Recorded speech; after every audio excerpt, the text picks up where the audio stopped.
Well, Ruben, thanks for your time. I always wonder how much rest you actually get over international breaks. But having beaten Sunderland the way you did, and then to be so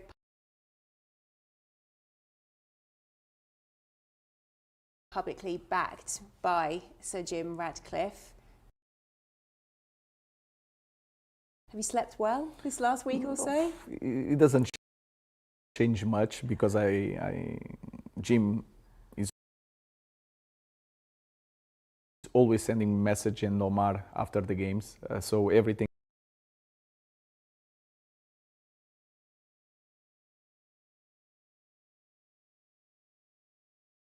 that he said on the media, he said to me.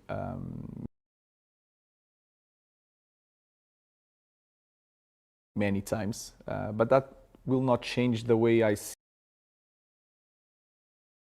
see our club, the frustration of not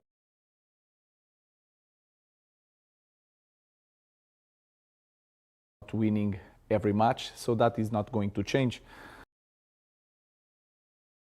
I sleep quite well, of course. I'm a father.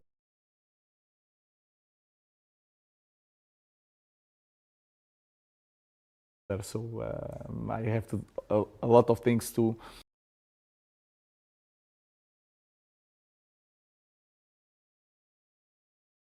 also to think, but I'm really comfortable. I enjoy the break, but I watch a lot of our games. I stay here to do that. To work on the different things, so I'm ready to restart. You say there about Jim Ratcliffe, and you've spoken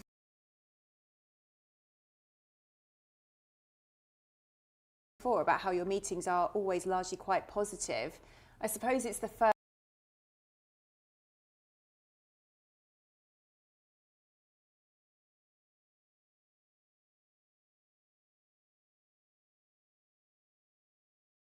time that we've heard that 3-year timescale used. But is that something that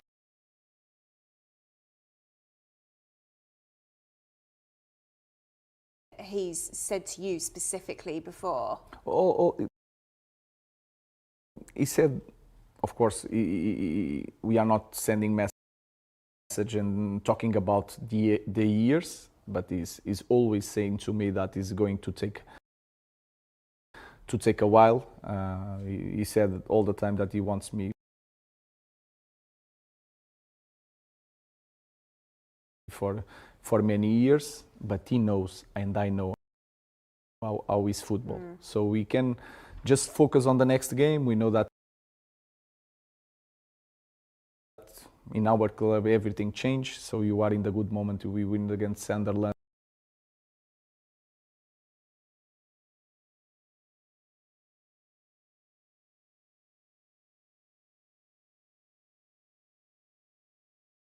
And we are with all the support of the board, but then one game can change everything. But it's also always positive to hear your boss to give you that comfort, especially for our supporters, to understand that everyone here understands that is a big job and it is going to take a little bit while. Yeah, I suppose you've alluded to it already. It doesn't change the fact you still need to win matches, but does it change? Do you feel as if you have a bit more space to kind of relax into things a bit more? Are you hopeful that the noise dials down a little bit? It's hard to feel a little bit more relaxed because it's something internal. It's something about me as a coach. So I want to win really bad, and I want my team to perform, because every game is your image that is there. And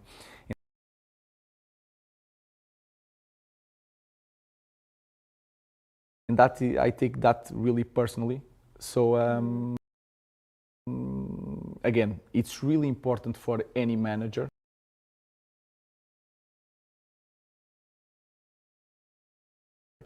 it's really important for the fans to understand that we have a direction.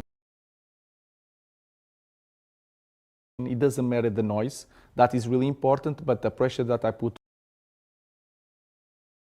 on the team, on myself, is not going to change, and I'm not more relaxed because of that. He did also mention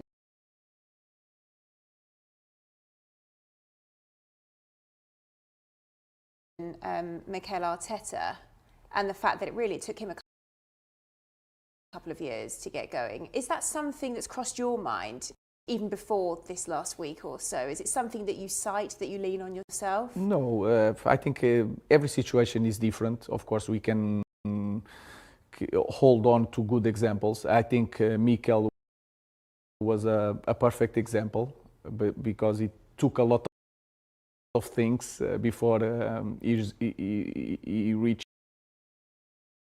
this kind of moment that he is in the moment. I was not expecting, because you never expect. You expect to come here and to start winning and everything is fine. So it's hard to say that I was expecting this to happen. But Mikel is a very good example in the way that he handled all the things around the football. But again, I think it's two different clubs, two different situations, and we need to start winning back-to-back games. So let's focus on this game. I suppose the suggestion is, though, from him that perhaps 3 years is the amount of time that you need to prove your greatness, I think was the word he used. In that time, to you, what would greatness look like? It's hard to say. It's hard to say. Of course, you can say winning titles, but in the last season we were near to win a title. So sometimes it's hard to balance things. It's just winning. Sometimes you win titles, and you see with Tottenham, you can win titles, and they go to a different direction with a different manager. So I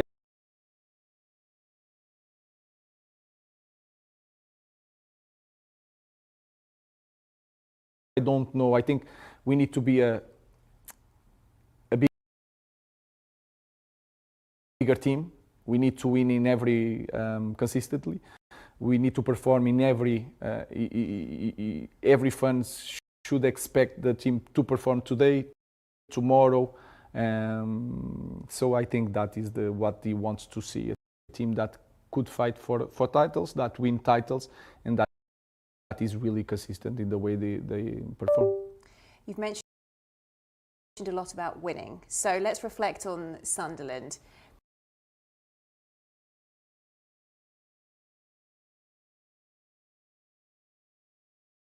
You spend so much time having to defend your ideas.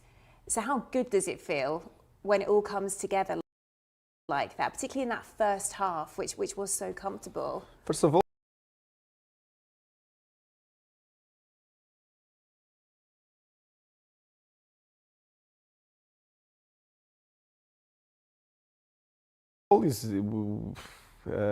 it's just one win, but of course we play the first, especially the first half. We play with 4 defenders, not with 3 defenders or 5 defenders like everyone is saying. So that is what I'm saying all the time. I think we were really focused on the job, on the task, and that can change completely the way we play. As a team, we were good on the ball, so it's good for a manager to see our idea on the pitch. That is give you more confidence, give you more excitement. But again, was just one game, and I know that. And we proved in the past that in one game we can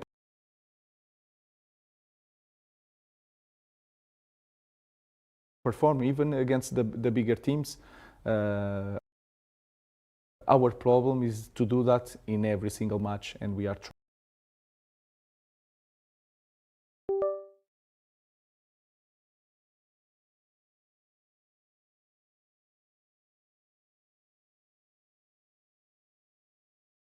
trying to reach that point. It looked as if there was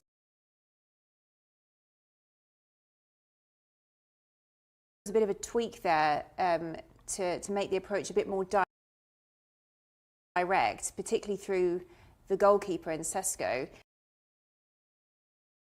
I just wondered how deliberate that was, how much time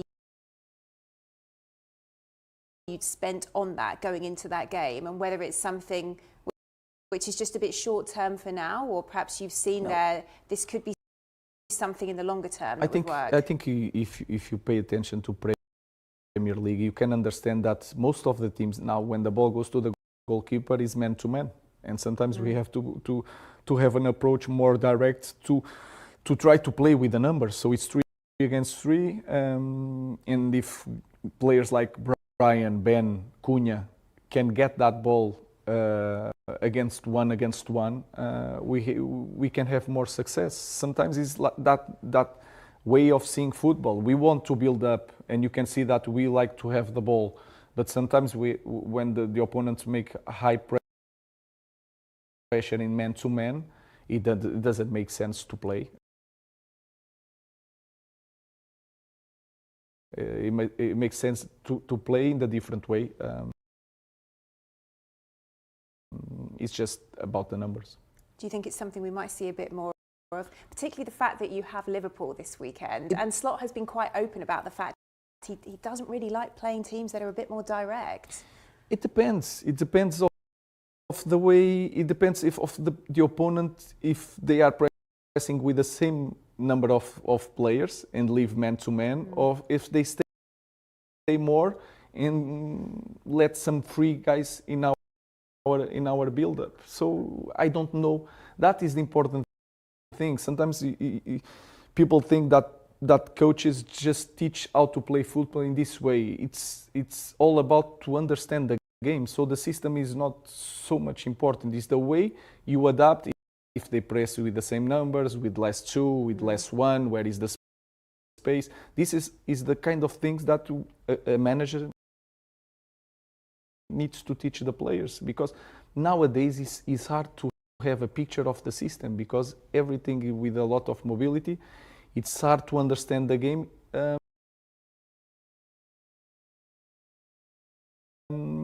If you just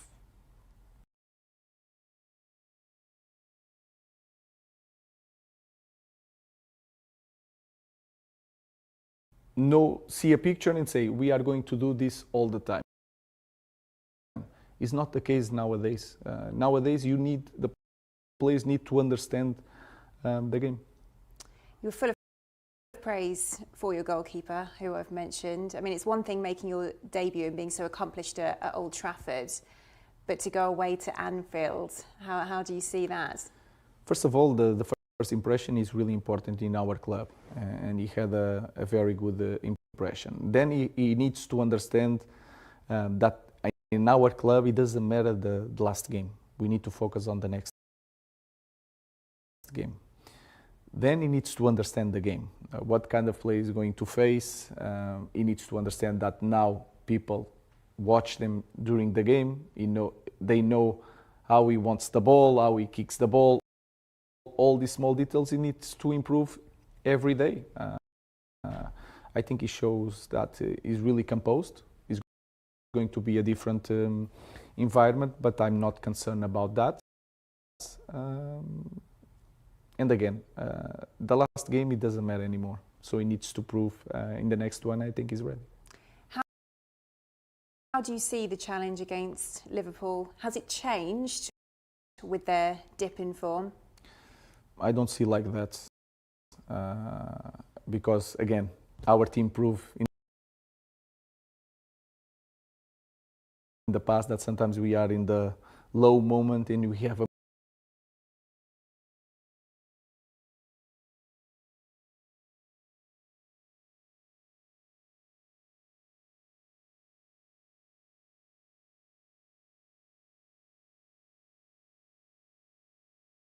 moment that can change the way people see our team. Liverpool is the champion at the moment.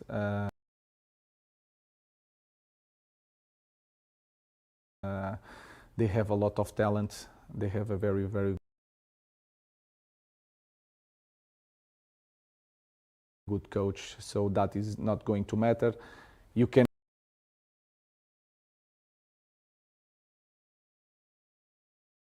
sense that the playing Manchester United against Liverpool, the fans are going to be crazy.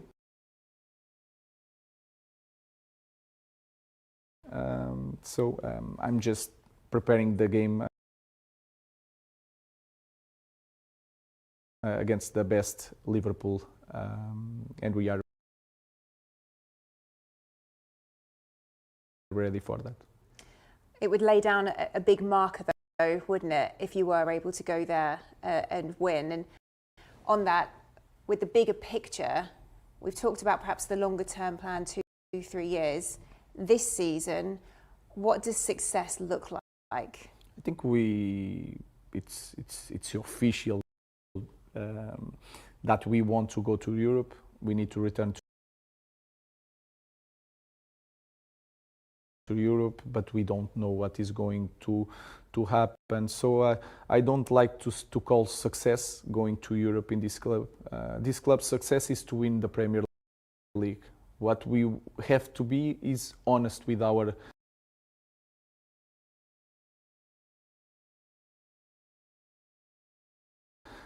fans that we are not in that moment. Mm-hmm. We need to be really clear on that. So I'm not going to call success going to Europe or finish in the first 8 or 6 or whatever. That is not success here. We need to give steps to success. Success in our club is to win the Premier League, nothing less. All right, well, thanks for your time today. Best of luck at the weekend. Thank you very much. Thank you. Thank you.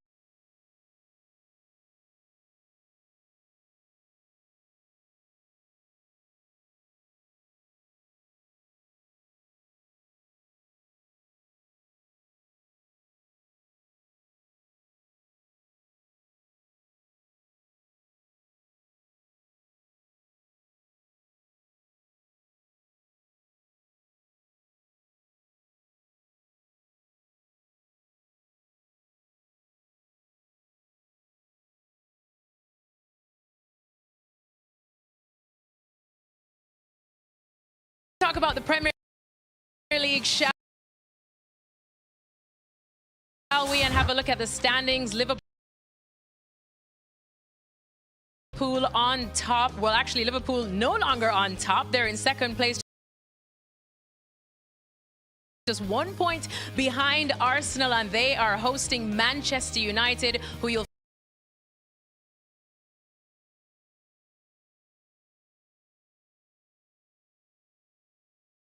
find them down in 10th position, and that is the big one in the Premier League. This is always a game that we look forward to, and of course we know that Liverpool, despite the fact that they have lost 3 in a row, Robbo, they will go into this one as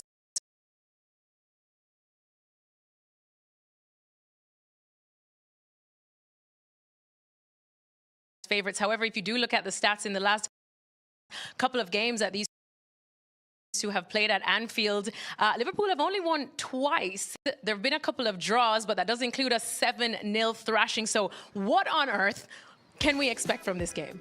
Well, we can't expect too much from Liverpool at the moment in terms of how they're performing, because they haven't performed very well all season. They're second in the table. A little bit luckily, because they've won games late on in matches, but they haven't played consistently well. The new players that have come into the side haven't played consistently well. Now is the time, after the international break, for some of those players to stop performing, and they've got to start performing quickly and get the crowd on their side as well, because they're against the Manchester United side, who we just don't know who's going to turn up. There's been occasions when Manchester United, when they're playing against the bigger sides, put in decent performances. The players work much harder. They seem to have more agility about them. But you can't trust them. So I'm not sure how this game is going to pan out. I still fancy Liverpool to win it, though. All right, so Robbo fancying Liverpool Liverpool to win it, and that happens to be one of Didi's former teams. Didi, I'm going to come to you for this one as well, especially about a certain man that we've been talking about a lot this season, one of the big money signings that Liverpool brought in, and that's Florian Wirtz. However, we were waiting to see when he will finally recreate that form, or at least shine as we saw when he was part of Leverkusen. He's not quite having that big instant impact that many of the Liverpool fans would have wanted to see. So when is it going to come? Well, I hope soon. When he joined Liverpool, I said he's too good to fail. But it's been 9 or 10 games now, and I just wonder when the button drops, because it's been too long. He's not in an assist. He's not scored a goal. And what I don't like about Liverpool at the moment, I don't really see it getting better in the next 3 or 4 weeks, because there's not one thing where you put your finger on it and you said, well, if we change this, then I think we get the best out of the team. We get the best out of certain players. At the moment, he has to work really hard when they're tracking back, which is fine, but obviously that's not the reason he was brought to the club.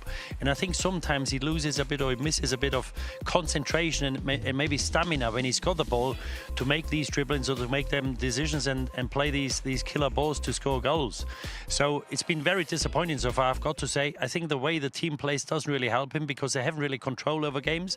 Last season they controlled games and they suffocated other teams with their possession, which makes it easier for a forward player because the other teams get tired at some stage. The form of Salah probably doesn't help him either, because I think Salah is not the player he was 4 or 5 years ago. He found it hard to score goals from open play from Christmas onwards. So I think there's quite a few question marks. Kirk has been struggling. Konate has been struggling. So I think there's quite a few players who underperform at the moment, which leads to a team that's not being balanced, that finds it hard to control games. And as I said, I don't really see where the improvement's going to come from, and I admire Robbo's confidence in Liverpool, saying Liverpool's going to win. I think it's a tough game against on Sunday, and if you ask me now they're going to win, I say probably not. Just building on what you're saying about the balance there and how that's been missing from this Liverpool team, I think it's interesting how they bought so many players this summer who are used to being, right, well, I am the main character here, except they don't have the room for all of these main characters right now. Once they'd got Ekitike, did they need to go and get Alexander Isak as well? Because as Didi, as I've heard him say before, having 2 #1 strikers, is that a great idea? Okay, so if you go to the point where they brought Ekitike in, then who were their forwards for the season? Do you remember them? Wow, you've got... Nunes was still there, probably. No, Nunes, I think Nunes had gone. Well, you got... Are you counting Salah? Yeah, count Salah. You count Salah. Gakpo. On top of that, not many bodies. And that was the point. That was the point. I think as they went into the Community Shield, for example, they had all the starters out. And would you include Szoboszlai? No, I wouldn't do that. They had all their starters out, all the new signings, and it looked great. But then as the game was progressing and they wanted to make substitutions, before you know it, you saw a really young bench. And at that time, they had 1 or 2 players come back from injury, for example. But they were light in that department, you know, for several reasons, as we know. So to go for Isak, is the fact that it's Isak and he's such a big name and such a big price tag, or is it a case of they've brought somebody in who's going to help that forward line, because they didn't actually have the depth there at all? He wasn't pro there for a... I don't know. It's a squad player, didn't he? No, he's definitely a squad player. I know. He's definitely a squad player. Yeah, no, but I think Archie makes a good point, because last year, obviously, tragically, they lost Jota, and in Diaz and in Nunes, they had hard-working players. And we see Diaz here. I don't think he's the most gifted player, but I think that's also a reason that Bayern Munich's doing so well, because he does a lot of the dirty work, a lot of the work nobody sees. Now, last year, they had these players, and for all his faults Nunes had, he would always, when he did play, always create space, always occupy 2 or 3 defenders. Now, as you say, now they've brought these guys in, they want to play with the ball. They've been the top players in their clubs. They come here to play, but obviously somebody has to do the work. And at the moment, it doesn't seem to happen, because they've got too many players who want to shine, but they don't get the balls to shine because the team is not balanced and they don't have control of games. Just asking Didi, you know, you're saying that Wirtz, you were saying earlier that Wirtz probably only got 4 or 5 games and he might then be left out the side if he doesn't start to perform. Is there a chance that you could play Ekitike and Isak up front as a pair and no number 10, because when Ekitike was at Frankfurt and he was playing with Marmoush, that was when he was at his best, and they played a front two, and those two players are outstanding, both with their pace, their ability to find space, their movement in behind. Is there a thought that you could play with two up front and leave Wirtz out the side? Well, I think Slot has to do something at some stage. Obviously, the problem with Isak is that he joined the club a few weeks ago, and he wasn't fit because he was on strike. He didn't train, and we see him now. He, you know, he lasts 20 minutes, half an hour. He played for Sweden, hasn't really made an impact. And I think at some stage this might be an option for Slot to play with two up front. And Wirtz, at some stage, he's got to try to influence games going forward, because this is the reason he was brought in. And you know, when I see him play, my big worry about him is some of the games I've seen where he get pushed off the ball, where I hope not, but where I think, has he lost confidence? Because obviously his confidence is low at the moment, which is normal. But has he lost confidence that he can make it in the Premier League? Because once that happens, I think there's probably no way back. And obviously, we're not at that stage yet. There's only 10 games. But he's cost a lot of money. Expectations have been high. Yes, I understand that. But at some stage, he's got to influence games going forward. And I think, as you rightly said, from now to the next break for the international games, mid-November, I think we've got to see something. Yeah. I was just going to ask Naden what he thought in terms of who will come out on top. I don't think United, for as much as they've drawn a couple of games recently, they've not won there, I think, in maybe 10 years. And Alexis is desperate for me to say United. Actually, no, maybe not, because maybe she'll think I'm being a jinx. So I'm not going to say anything like that. But what I would say from the other perspective here, we're talking about Liverpool and some of the frailties that they've shown this season. Well, when you're an opposition player, you see those frailties and you start to believe. For every week and every game whereby they're showing something, whether it's really poor in transition, somebody like Wirtz, for example, as Diddy said, at times he's being pushed over. Do you not think the manager's going to say to this player, listen, if you're near him, make it as physical as possible. If you're defending, just look, how many bodies have they committed forward? This person's lacking confidence. Go and try and do this. Go and try and do that. So I think, weirdly, United are in a really good position, having won their previous game and going to Anfield knowing that all the pressure's on Liverpool, because if it goes wrong, 4 defeats in a row, couldn't say when that last happened. You know what's interesting, though, Didi, of course, I wanted to get your opinion on this, because this summer when we were monitoring the business that Liverpool were doing in the transfer window, you know, we were thinking, are you City in disguise because of all the money they were spending, all the big names they were bringing in, big names that we knew because of that price tag. That's a former City player there, you know, have some respect. You've got two former City players there, have some respect. Here. I know, that's why I had to chuck it in. But still, we were saying, are you City in disguise? We get Arne Slot is trying to build a team that can potentially win the Premier League as well as the Champions League. You need a deep bench as well with some big names, but now with those hefty price tags attached to it, you're expecting all these players to immediately become a part of that starting 11. But now when you're seeing this imbalance that's going on at Liverpool, do you think he maybe should not have just tinkered with the team as much? Well, I don't think how much say Slot has got in the transfers, Alexis, because I think in Liverpool the club pays the club buys the players, and I think the club saw an opportunity, as you say, City on a decline.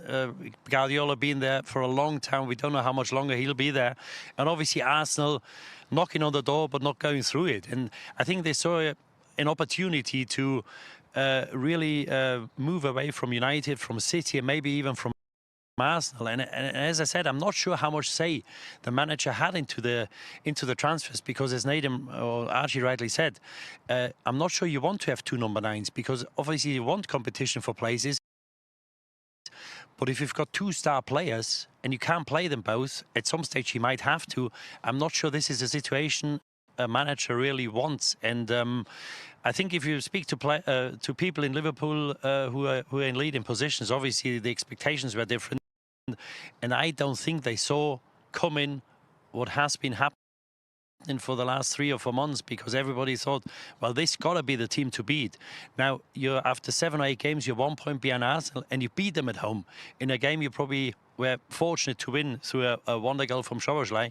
So I think things have to happen and change quickly at Liverpool. I'm not sure they will, but I think the manager is really under pressure for the first time. It was all well last season. It's easy to give interviews and press conference when you win. And he's been a bit thin-skinned because a couple of times he was going on about refereeing decisions in the Champions League. He said if we had this referee this week, we would have won the game.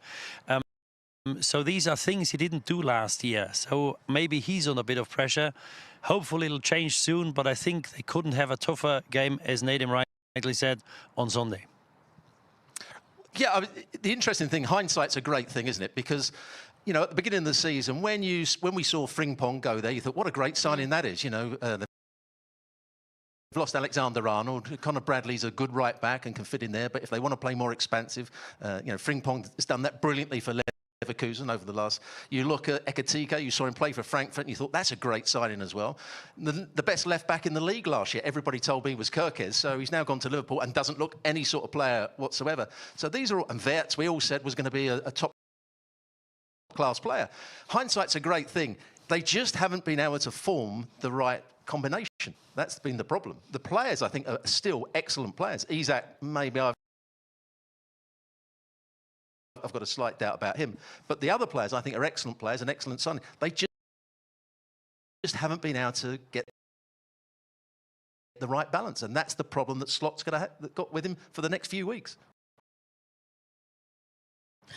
Well, as Nathan pointed out, begrudgingly, we do know that Manchester United have found a way to kind of raise the level of their game, especially in these kind of fixtures, Robbo. How do they do it in this one? How can they get something out of this? Well, they've got to first of all defend really well. The back three, you've got to make good decisions when to drop off, when to squeeze the ball. They've got to make sure the midfield don't get overrun, whether that's putting another player in there or whether it's getting one of the front players to drop into the midfield when Liverpool have the ball. But they've also got to make sure that they're a threat on the counter-attack. And the wing-backs have got to get high enough to get balls played into the front players. They've got to get enough quality. If Liverpool want to go and press the ball from the goal kick, Chelsea tried to do that against Manchester United. Manchester United played beyond it. And Chesko did quite well at holding up the play and flicking balls on. But the key player for me on the counter, Mbeumo, I think he's been excellent for Manchester United. You know, he's been one of the successes. So hopefully he has a good game.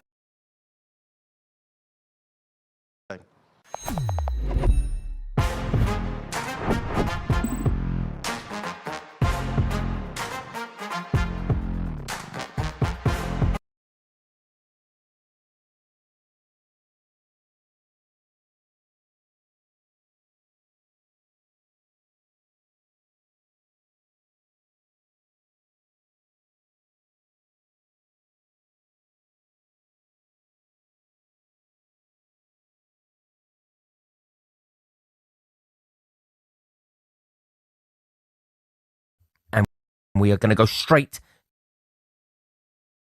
to the lines. We're going to speak to Derek, a Liverpool fan. Derek, sir, you are live on TalkSport. Rory, how's things with you? I'm very well, thank you, Derek. Yeah, I'm very well. How are you feeling? You've just watched Arsenal win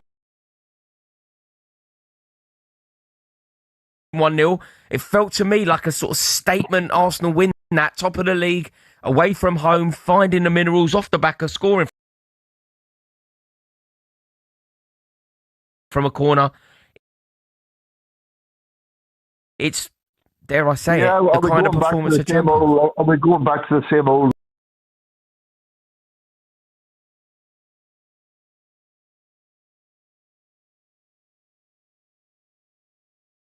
1-0 to the Arsenal? Yeah, I mean, it served them very well under George Graham. I think that was born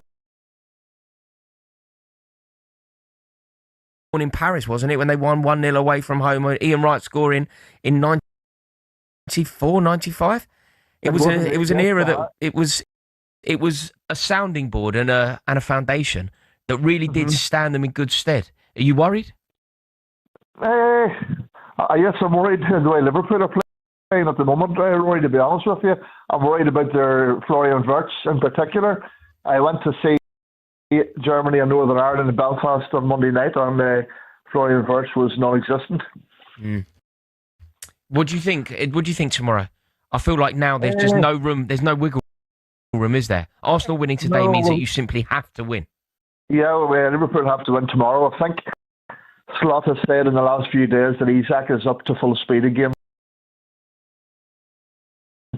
after playing a couple of games for Sweden, and he should be more of a threat hopefully now, and hopefully Wirtz will be as well. But maybe this sort of game will suit Wirtz a wee bit more space. If United come out and try to play an attacking game of football, leave more room in behind. But if Wirtz at the moment, the games that he's played, the Premier League doesn't suit him, Rory, whatsoever. And even the other night, Northern Ireland closed him down in the Germany match, and he just had nowhere to go. Yeah. Do you think Wirtz definitely starts? Possibility. He might not. He might change it tomorrow, yeah. Do you know what else I thought was interesting? Arne Slot has come out, hasn't he? And he said, now we can judge Alexander Isak. Isak is fit. Isak is ready. Now's the time to judge him. What do you think? Yes. I expect big things from him now. Yes, certainly, yes. Once he gets up to speed, I expect him to be the player that he was at Newcastle in the last year or two. What's quick score prediction, Derek? Quick score prediction tomorrow? 2-1 to Liverpool. 2-1 Liverpool. I mean, that would be a huge result for you. And thank you very much for your call there, Derek. Well, we're going to stay with the phone lines now, and we're going to go to Jackie Knuckles. Stealthy Man City. He's steadily climbing the table. Are you, Rory? Okay? Very, very well, Jackie. Great to talk to you. What Thank you very much. That's very kind of you to say. Thank you. Another big result for you. Yeah, the first half was appalling, to be fair. Everton had quite a couple of good chances. But again, Donnarumma, absolutely brilliant. He's made such a big difference, with that defence. They seem to trust him a lot more. But he's just so good. He saves and he's brilliant. But second half, Erling Haaland, I can't say any more about him, Rory. He's unbelievable. He's like a machine. 23 goals in 13 games. Yeah, unbelievable. And he's 96 goals in the Premier League with 105 appearances. It's ridiculous. When you hear that, Jackie, it feels almost inevitable that he's going to break Alan Shearer's record, doesn't it? Oh, definitely. Yes, I think he will. Definitely. Yeah. He's just, like I said, sometimes he doesn't really contribute, does he? But he's always there. But like my friend said, who I go to a game with, Anton, he said he's got to get the ball past him to score a goal anyway. So, he does contribute in some respects, doesn't he? But can I ask you a question, though, Jackie? Can I ask you a question about City? Do you think, is this a fair criticism, that Erling Haaland's brilliance and Donnarumma's brilliance are perhaps papering over the cracks of City? Like, do you honestly think that you're capable of winning the league this year? It's a difficult question, really. We are capable of winning it, but whether we will win it, I don't know. Because we're just going quietly about our business, aren't we? You've got Arsenal fans coming on. Oh, we're winning the league, we're doing this, we're doing that. We're just sitting back, we're just playing our football. We've not lost a game in 8. Since Donnarumma come, he's not been on the losing side. And also, I hope you don't mind me bringing it up, after what happened to Ricky, we've not lost a game neither. Can I just say something on here, please? I'm so proud of Campbell, his son. I know Campbell, and he's a lovely, lovely lad. And the way he's conducted himself on the interviews, on the TV, on the radio, he's been absolutely amazing. And I just want to say, Campbell, well done. You're fantastic for what you've done for your dad. Absolutely brilliant. I would certainly echo those sentiments. Jackie Knuckles, it's always an honour to speak to you. Thank you so much for calling in. Great to speak to you. Have a lovely evening. We are going to stay with the phone lines. We're going to go to Ross, a Liverpool fan. Ross, sir, you are live on TalkSport. Hey, Rory, how are you, mate? I'm very well, Ross. I'm very well. How are you feeling ahead of a huge must-win game tomorrow against Manchester United? Fairly nervous, to be honest with you, mate. I don't know what team he's going to put out, and I think that's because I don't think he knows what his best 11 is anyway. There's a few issues, aren't there? There's a few players that you think have to start, but the form just doesn't suggest that they will. Like, I can't believe that I'm going to say these words, but the last time that I was hosting this show on Talk Sport, it was off the back of Chelsea winning in the last minute at Stamford Bridge against Liverpool. A lot of people called up, in fact, including Paddy the Baddie. Paddy Pimlet phoned up, and he was on his way home from the away end at Stamford Bridge, and he suggested that for Liverpool's next game, Mohamed Salah should be dropped. I thought that was wild. I felt like it was a little bit off kilter. But Liverpool fan phoned up suggesting that Liverpool would be a better team at the moment without Mohamed Salah in it. I think you're right. I've got friends who are Red fans, and they say exactly the same thing. But it's a head and heart. You know, he's going to turn a corner. You know, the old Salah will turn up, but you just don't know when. So if you drop him, it's always that, you know, it's the flip of the coin, isn't it? Who do you put in instead of him? And have you just dropped somebody that can turn a game on its head? You know, he has really good form over the years against United. And so if you're putting money on anyone to do it, you'd be putting on him. But on recent Ross, form, his record against Manchester United, his record against Manchester United blew my mind. Like, I think Jamie Carragher wrote a piece in yesterday's Telegraph about this. I read that piece. It's 18 goals in 18 games against Manchester United. It's truly ridiculous. It's crazy, isn't it? Can anyone, and surely nobody, I mean, I might have to ask our producer to have a look, but surely nobody has scored in that fixture more. 18 goals against Manchester United for Mohamed Salah. Yeah, it would spring to mind if anybody had, and I can't think, you know, even the great strikers, Henry, Drogba, going back years, it would be obvious if they had, and I don't think there is anybody that is. So, you know, I would personally, I'd keep him in for tomorrow, and that might be a little sentimental, but I would like him to see him start Ekitike and Isak work away to have those two playing together, because I think they cause a lot of chaos. Just a really basic question. Do you think that Liverpool, you're the champions, you're playing a fairly woeful Manchester United side? Do you think you win? I think we do. I think we don't think we do it on ability. I think we'll do it on character and personality. If those players have come back from an international break and they're fed up of losing, you know, the last 3 games on the spin, if they're fed up of losing and they put a shift in, I think we should win. But if they turn up and they think that it's an automatic right to just roll over Man United because they're in bad form, I think we could be in for a hard afternoon. And do you think that the impact of what we've just seen at Craven Cottage is going to have any bearing on the game tomorrow?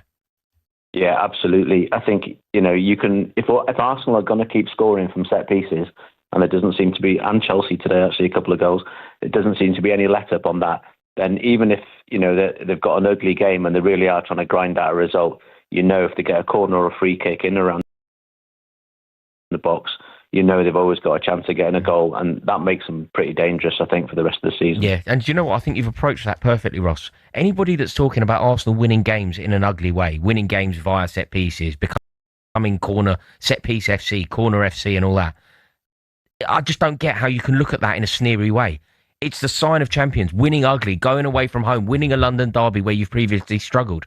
For Arsenal today, it is a brilliant result, a huge result, a result that they had to get with the fixture that is going ahead tomorrow. They needed to win. They needed to pull away from Liverpool to put the pressure on them. So now we will see what Liverpool are all about. Ross, thank you so much for your call. I really do appreciate it. And remember that this show now, it's going to be about what is going on at the top of the table. Arsenal fans are back at the summit after defeating Fulham, knocking Manchester City off the top, with Liverpool facing a huge must-win game against Manchester United tomorrow. Liverpool fans, Arsenal fans, any Arsenal fans who are at the game today, any Arsenal fans who have just watched their team win at Craven Cottage, I really do want to hear from you. 03717 223344. That's 03717 223344. Give me a ring and I could be talking to you next on the Rory Jennings Show on TalkSport.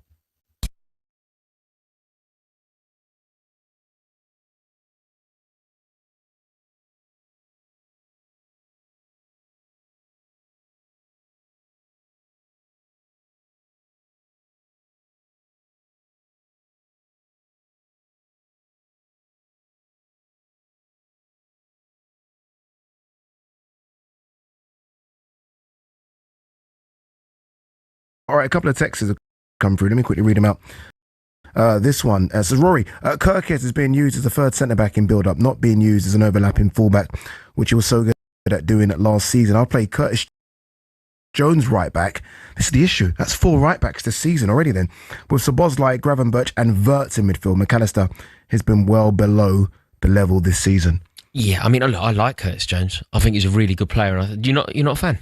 He's all right. I think he's good, Daddy. He's a good player. I think he's so valuable. I said he's all right. No, but he's so valuable for Liverpool. He's so valuable for what Liverpool want to be. He's a scouser in the team, isn't he? Like, do you remember his reaction to Trent Alexander-Arnold on the bus? Yeah. When I Trent think Alexander-Arnold that's why you like him. I like him for that. Yeah. Do you like him for his football?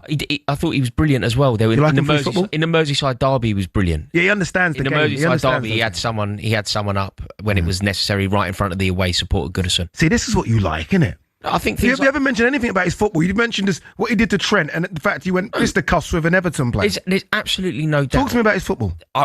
These are football things. These are football-related things. I genuinely mean that. Having somebody in the camp who is a scouser and understands what it means to have the live bird on your chest is very important. That's Having somebody in your team who is ready to have it up with any Everton player in the Merseyside derby right in front of the away support is very important. Having somebody on the bus ready to sort of mock Trent Alexander-Arnold for performatively crying and kind of going, he's doing it for the cameras. I think that having somebody like that in the dressing room is important. Okay, talk about the player on the pitch. I think he's a very tidy footballer. I think he's a very good footballer who allows the more creative players at Liverpool to thrive. And that's the thing. I actually think he can be more creative. I remember watching him coming through when he used to play a lot of Carabao Cup games, and Klopp kind of sort of, if you like, gave him the chances there, and he was the leader. He should score more goals. I remember that's what I'm talking about. Everton. He scored a winner against top corner against Everton. He scored a winner against us last year. I feel like there should be a bit more of that. All right, let's go to the phone lines anyway. Let's go to Tom first, Manchester United fan. Tom, Ruben Amorim, he's been on thin ice, I think, since he came through the door. This formation thing still isn't working. He's got a new goalkeeper in. He's got a new forward line. The midfield seems still to be a bit all over the place. Where are you and Ruben, and how important is this game on Sunday?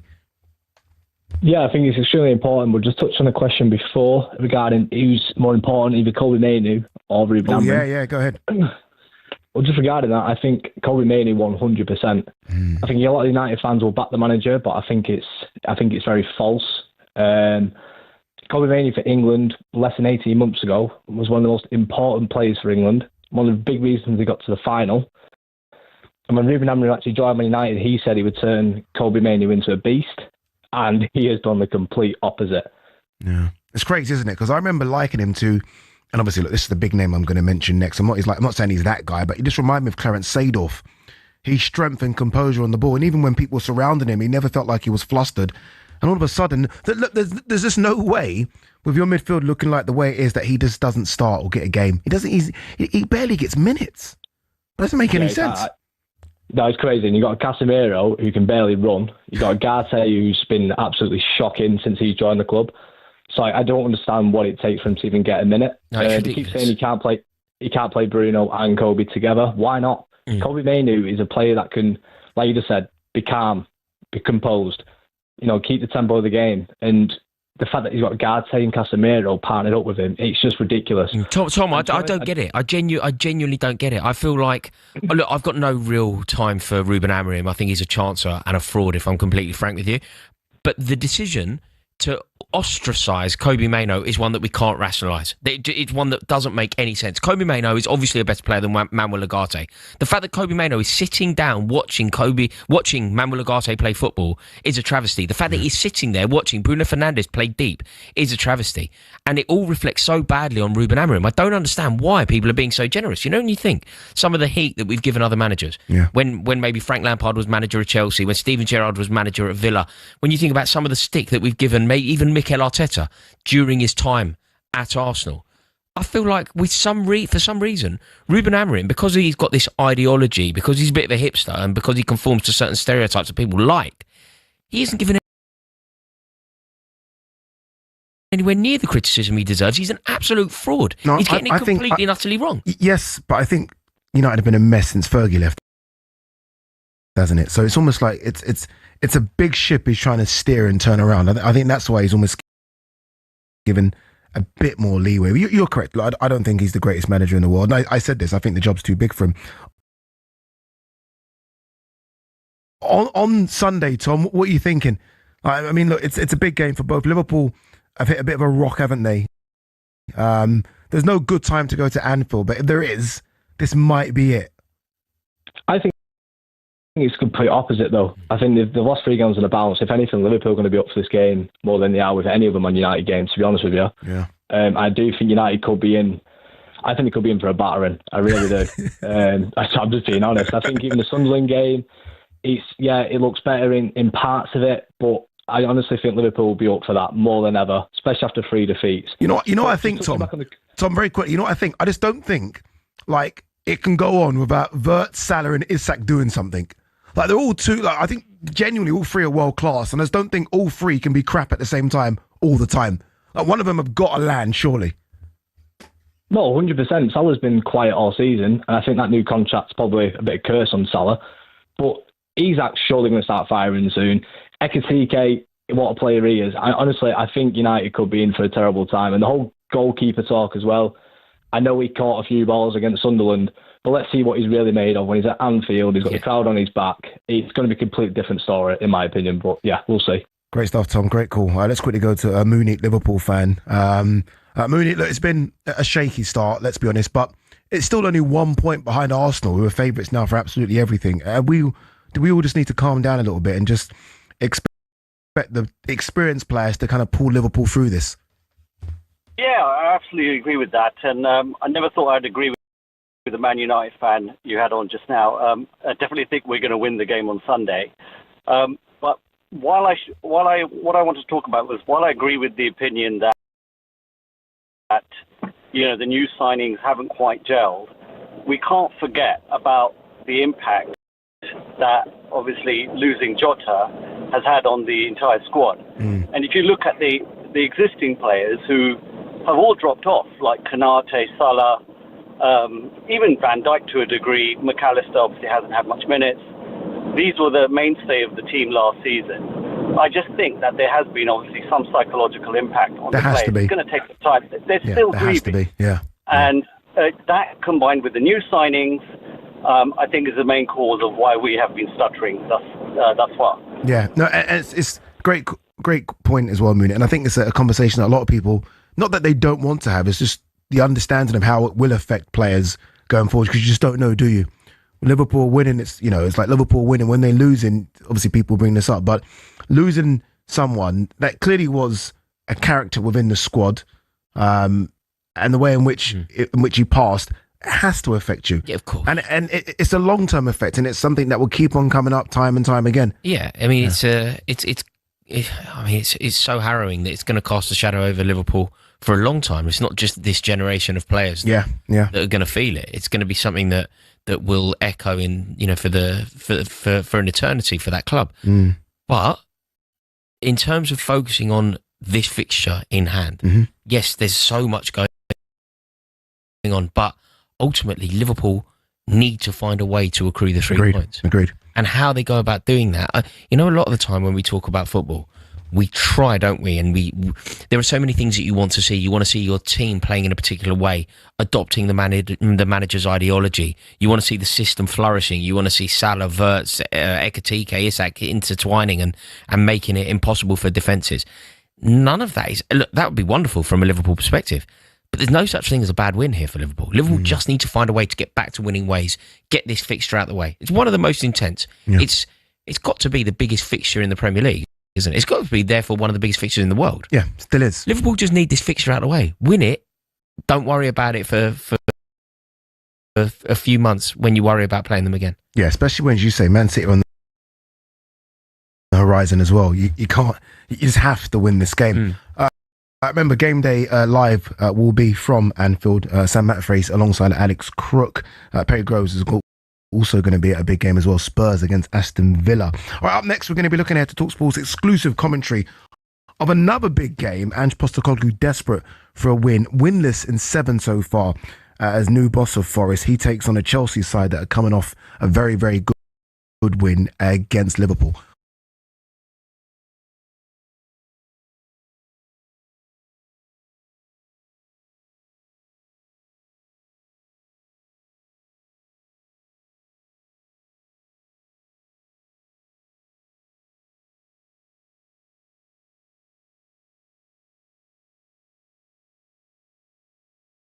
Despite the fact that it's been a little bit one-sided United over the course of the last few years. It's still the biggest game in English football, isn't it? Liverpool Man United?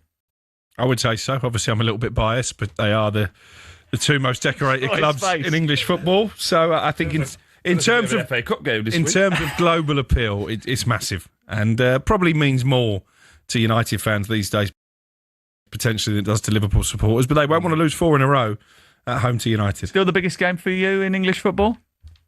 Sure.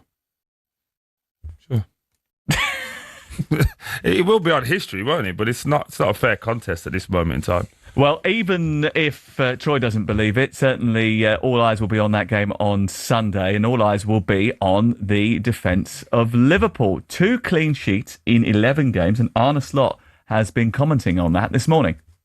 If we compare ourselves to last season, we don't create as many chances as we did last season, in the start of last season.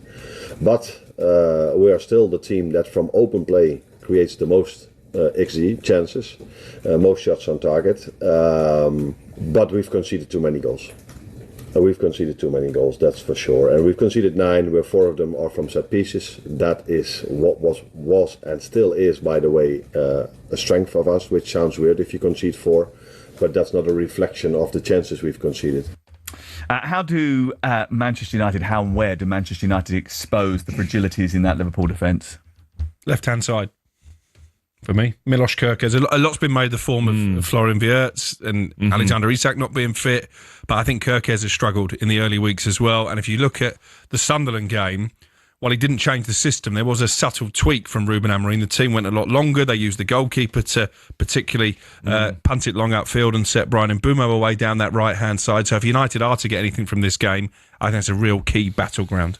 Yeah, it's fair. The keeper was very good. Obviously, I worked that game. The keeper was very good. Senna Lomans against Sunderland.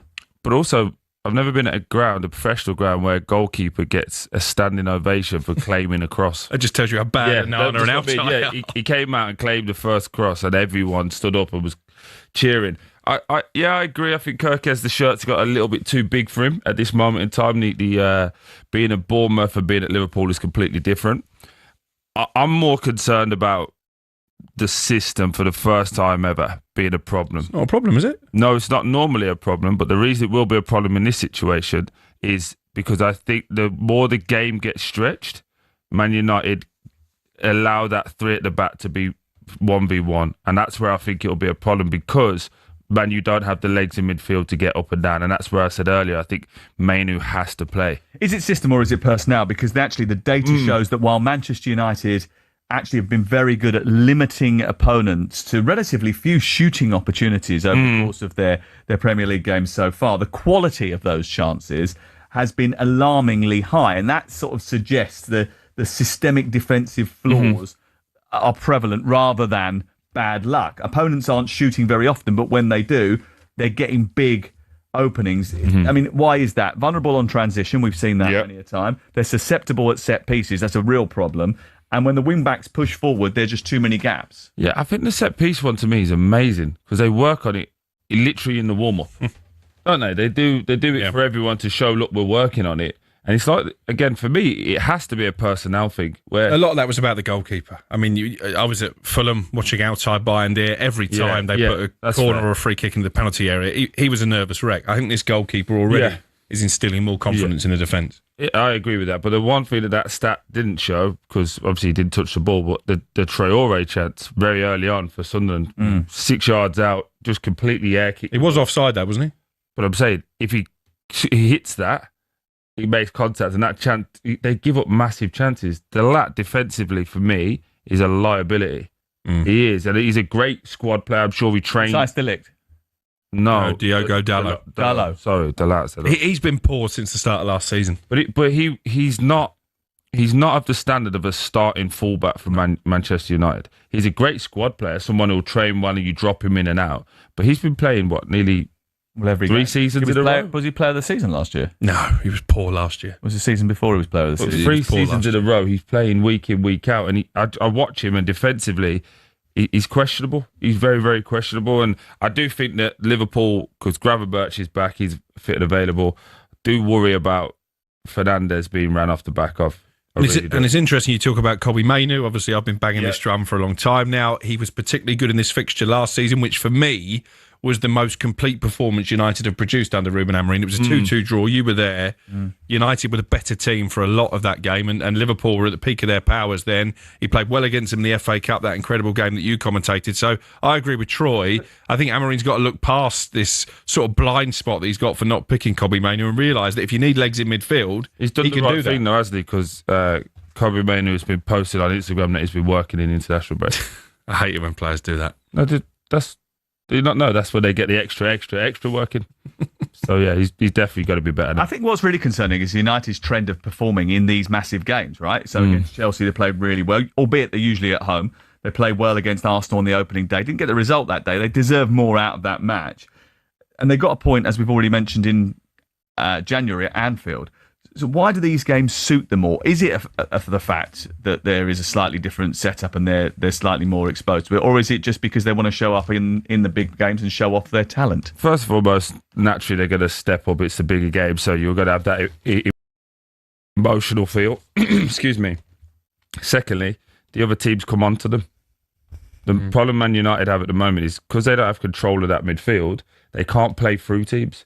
So, like you said to your point against Sunderland, they had to jump that with the goalkeeper. They missed the midfield straight into Šeško, who's getting better, by the way, showed a bit more confidence.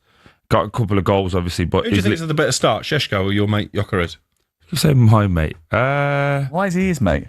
I would not his biggest fan, is he? I would say Gyökeres had a better start. I would say, but Šeško is developing. And getting a bit more we were talking, weren't we, after the Yes. game against Sunderland, and you were saying to me that actually he looks more confident, he has more swagger about him in this game than he has done up until that point. The international break probably come at a bad time for him because he's just got back to back. He probably wants to keep going, but again, especially since Slovenia drew 0-0 twice. Who were they? Who were they playing? Kosovo, I think, one game. Kosovo have done all right in that group, beaten Sweden a couple of times. It doesn't help his goal scoring record, though, does it? Well, that was, you got to be. By the way, that little bit there was so poor. No, but you've got to put it into context. You can't. Thanks for that. You can't say he's not scored for Slovenia because obviously Slovenia are normally going to be the inferior team. Of course. What? Well, they are, aren't they? They're not exactly well beat as Slovenia. So how many chances did he miss in those two games? Well, no one said they did miss chances. Anyway, the point I was getting at is that I agree to your point. The front three need to be better. I'd be interested to see whether he starts Bruno in there as well. Because even Sunderland players were running off the back of him. How did he get on in the international break? I don't know, mate. Crook, can you give us some information about that? They drew 2-2 with Hungary, didn't they? Okay, did he get run off the back of during that match? I don't know, I didn't watch Boy Polly, did you have a bet on in that match? No. I did. I backed Portugal at the weekend and they scored in the last minute against Ireland. Florian Wirtz got a staunch defence from everybody. His manager, Julian Nagelsmann, during the international break. He's yet to register a goal or an assist in the Premier League so far this season, despite having 9 shots and creating 11 chances. His 20 combined shots and chances, actually the most of any player yet to score an assist in the Premier League so far this season. How does it affect a player coming into a new environment when it hasn't quite clicked? He's not going to be the first. He definitely won't be the last. The big one for me, I remember as a kid, was Veron going to Man United. And undoubted talent and ability, just never really fit the system. And I think you talk to, like, you see the guys now, the older Man United players, they probably say like the system didn't fit him, we didn't play to his strengths at that time. And I just think when I'm looking at Wirtz, I think they don't get the ball to him quick enough. Liverpool now, they're trying to have a build up in a pattern of play that's nice, but he gets into some lovely areas and they've just got to keep firing the ball and get him on the half-turner driving forward. I also think it doesn't help that the front three haven't really been firing this year as well. So there's a lot for Liverpool now where all the excuses seem to have gone out the window. They have to go out the window. 2 international breaks, everyone's up to speed, everyone's playing games. They've got to start delivering now. I'm not one for patience, you know that, and I quite often rush to judgment. Really? But I think with Wirtz, you've got to give him a bit of time. I remember Dennis Bergkamp when he first joined Arsenal. First 10 games, everyone said he was a disaster of a signing. You speak to Arsenal fans now, a lot of them would say he's their best ever player. I remember you giving Didier Drogba a rather unfortunate nickname in his first season at Chelsea. And he went on to do okay as well. He did. He had a bad start, but he went on to do very well indeed. Obviously, one of the greatest players, one of the greatest strikers. Even Ronaldo, early on, when he was that sort of wispy teenager, he got a lot of stick for being a bit of a show pony, taking too many touches. So it doesn't necessarily happen overnight. Okay.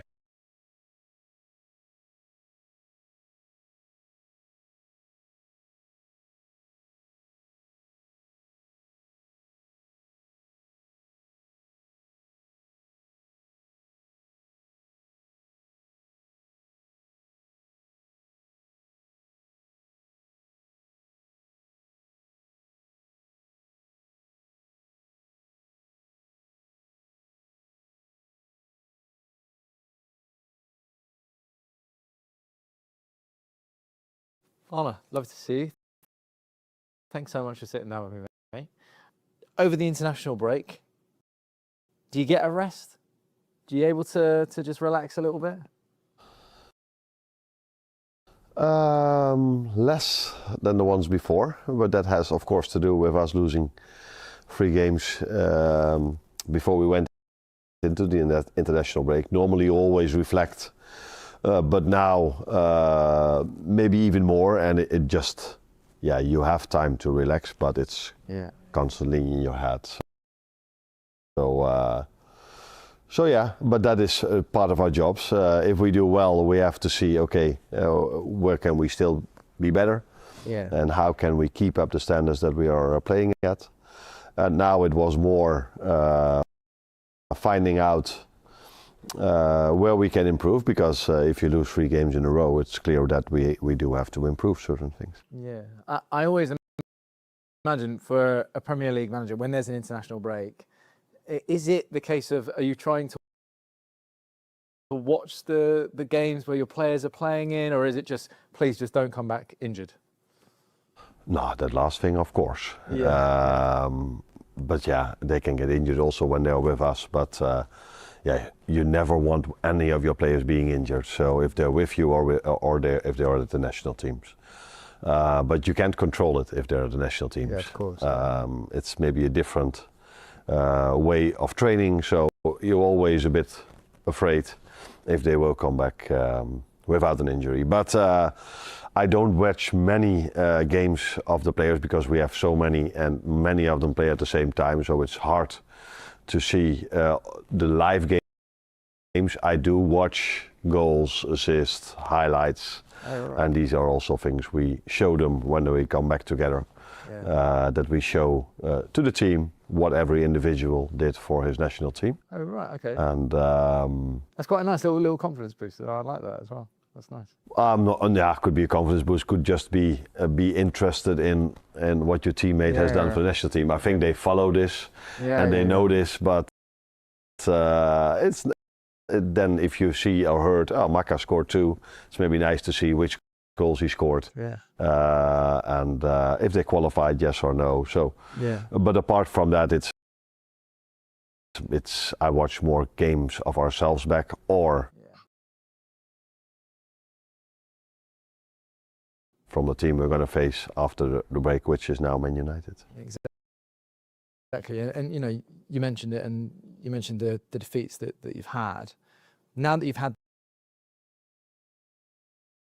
that time to reflect, are you viewing them differently? How do you view them now? No, not completely different. That would also not be a good thing if it's a completely different feeling when you look it back than when you see it in the moment.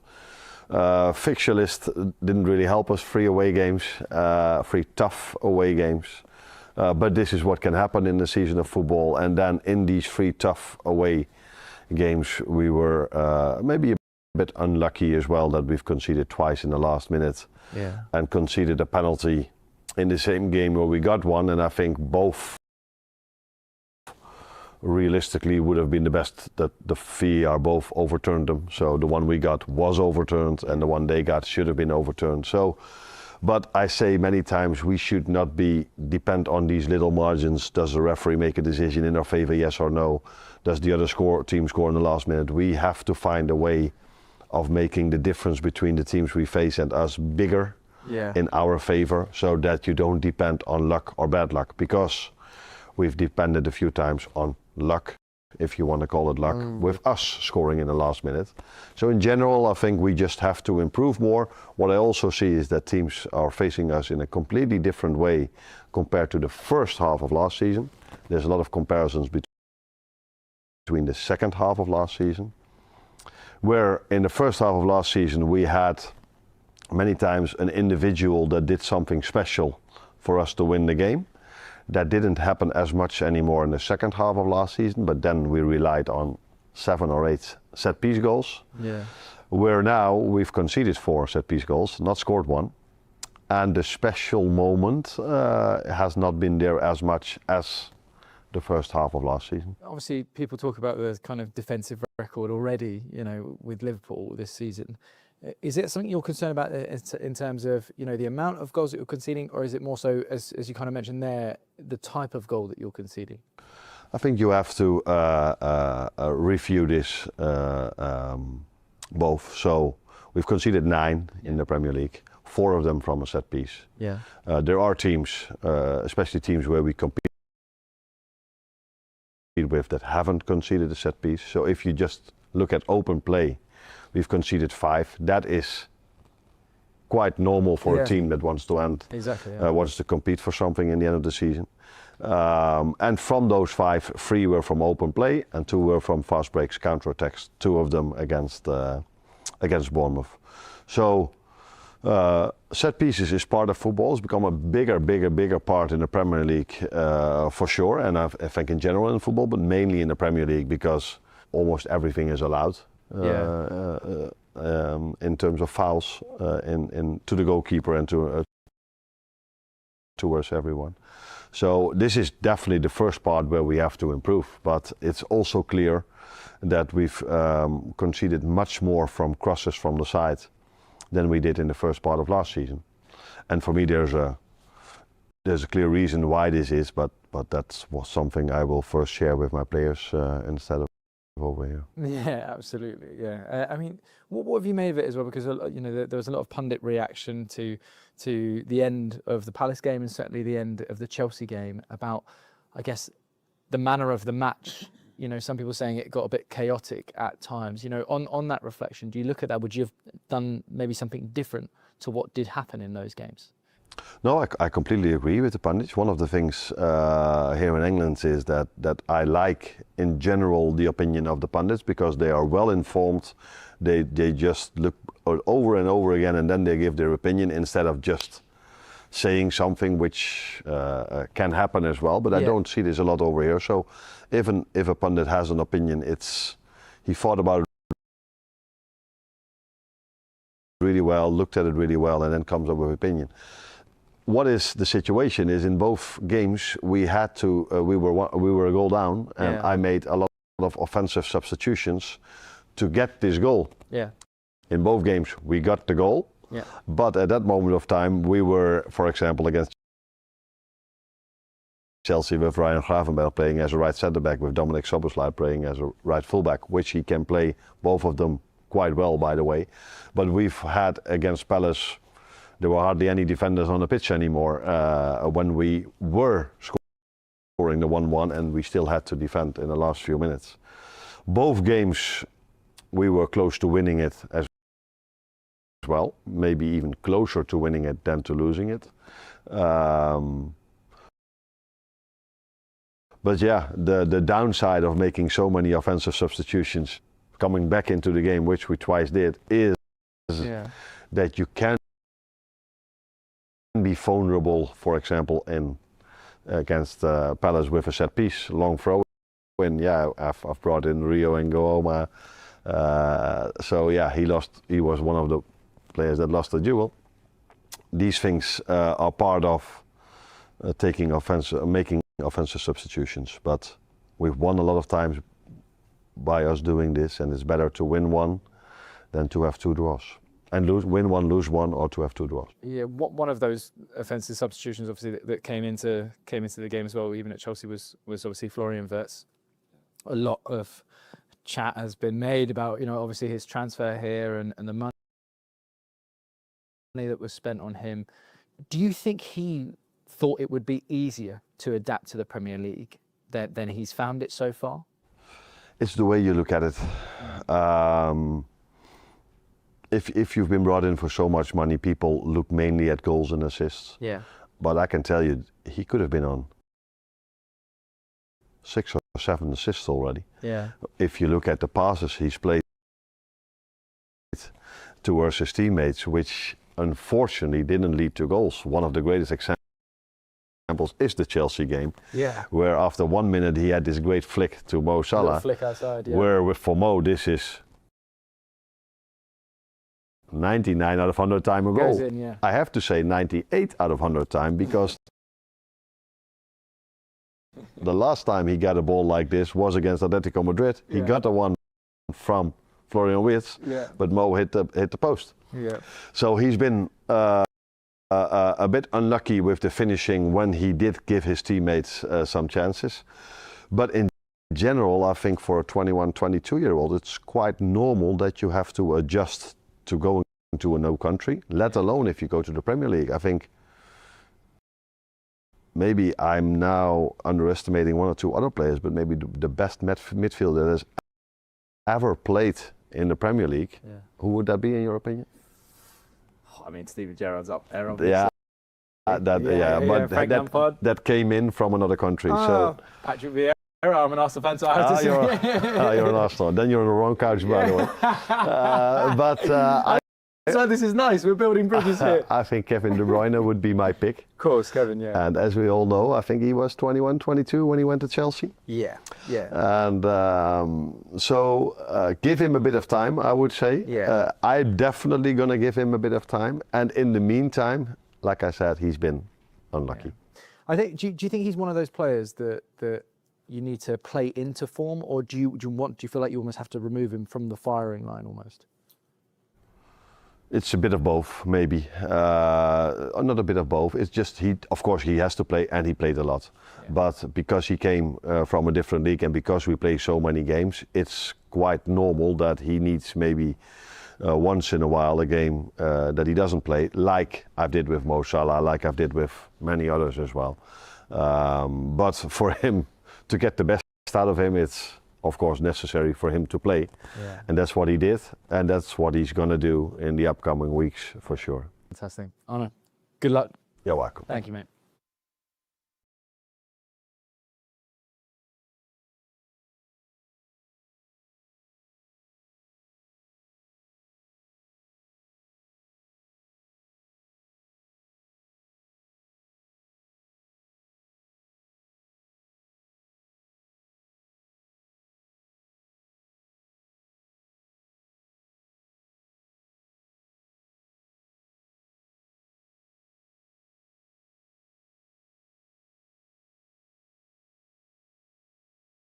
Virgil, thanks so much for sitting down, mate. Really appreciate it. You're welcome. Is it nice when a team has an international break, especially after going through a little bit of a tough period and just a little bit of time to reset?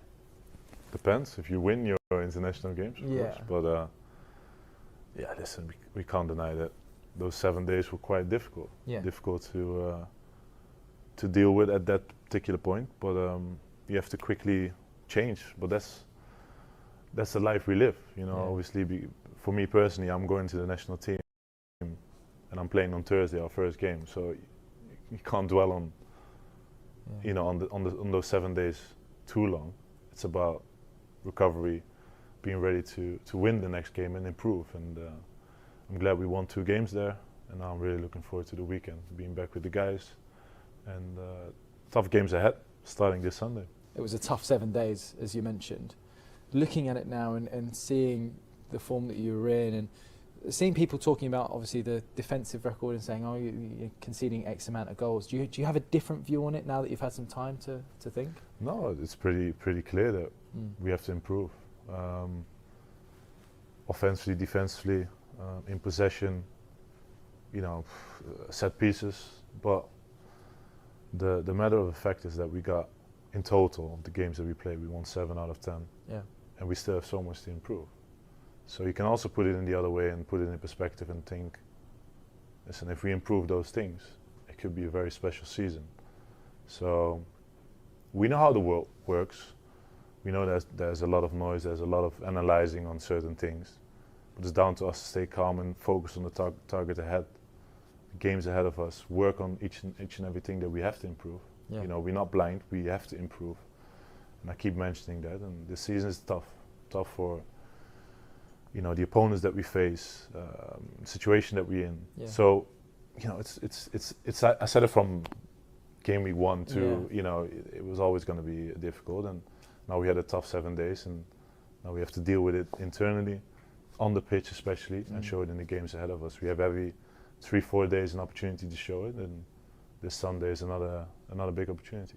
Absolutely. I mean, even just, you know, walking through the training ground, is just constant pictures of you guys with trophies. That's all I've seen walking around here. I mean, how important, you know, when you're going through something like that, a little bit of a moment, how important is that title-winning experience, let's say? Well, experience is always important to take with you to any moment or situation, or you can give to others. But that's in the past, you know, it's like, it's done.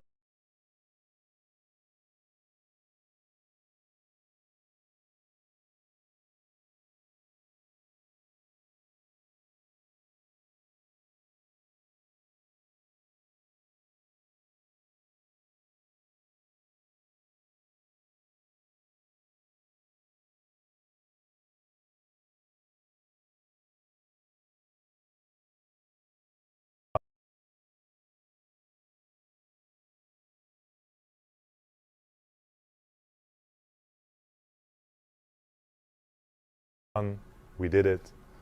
You can't keep thinking about, you know,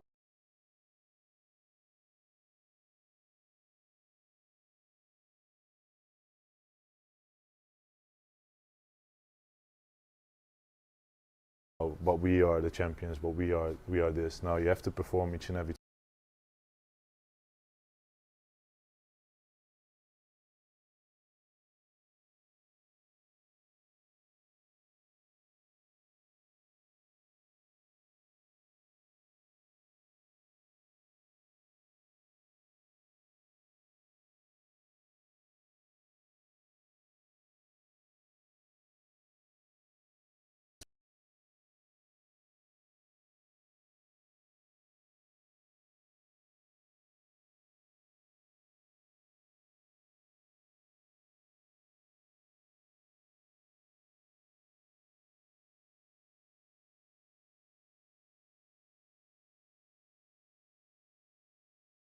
three, 4 days. That's how our lives are. Yeah. That's interesting. So it's almost like the opposite, because I would think, you know, you think, oh Yeah, no, we are there are champions, memories. we've done it. You shouldn't forget the memories that we made, because we worked so hard for those memories. Of course.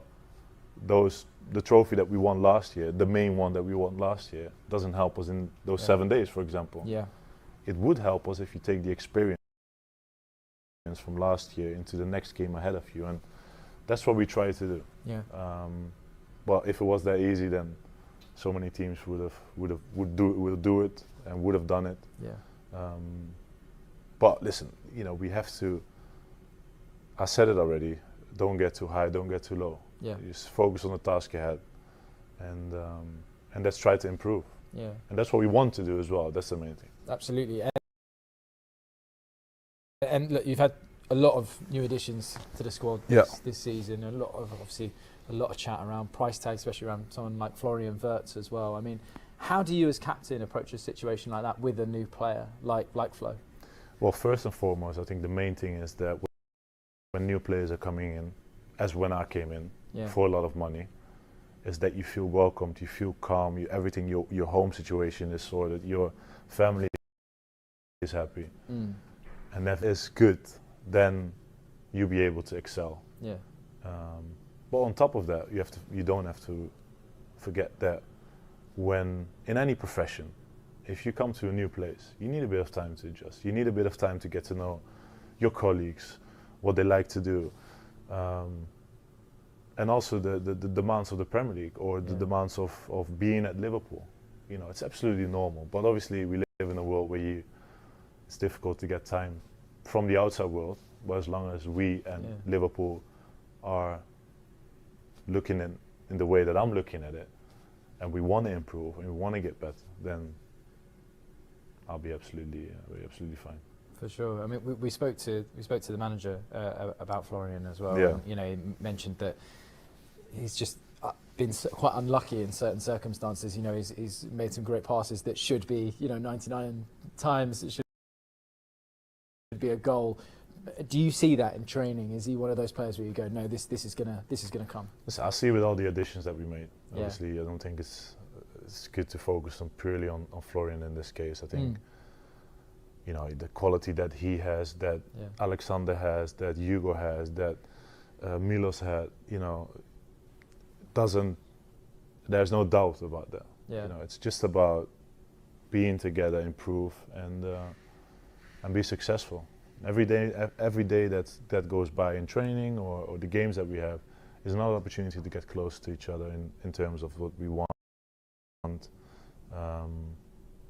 So that's how it is. Yeah, absolutely. And look, you've got a massive game coming up this weekend. Yeah. I say it's, you know, every game is massive, obviously in the Premier League, but Liverpool against Man United, there's so much history there. Is there a different feeling around the club, like when it comes to a game like this? Are members of staff coming up to you at the training ground being like, "Oh, please get this one"? Well, members of staff, not really. Yeah. But everyone understand the importance of the game. Yeah. You know, I could say it's a game on its own. Doesn't really matter in what kind of form any team is. Yeah. It's a tough game, and a game that I think both teams are looking forward to. I'm looking forward to. The fans are looking forward to it. So. Yeah, it's a privilege to be part of that. You have to enjoy it, you have to embrace it, and give it everything you have, and fight for everything that you stand for. Yeah, is that especially when it comes to the new additions as well? Do you end up saying to them, by the way, Liverpool, Man United, this is gonna be big. Yeah, Anfield's gonna be rocking. Listen, I think all the players, even all the new players, have been playing under, you know, difficult circumstances, big circumstances, intense games. Yeah. But you know, we're having a meeting today, we're having a meeting tomorrow. You know, you get a feel for it already. You see yourself already. You know, in terms of previous games, how big it is. So I don't think there's much to be said.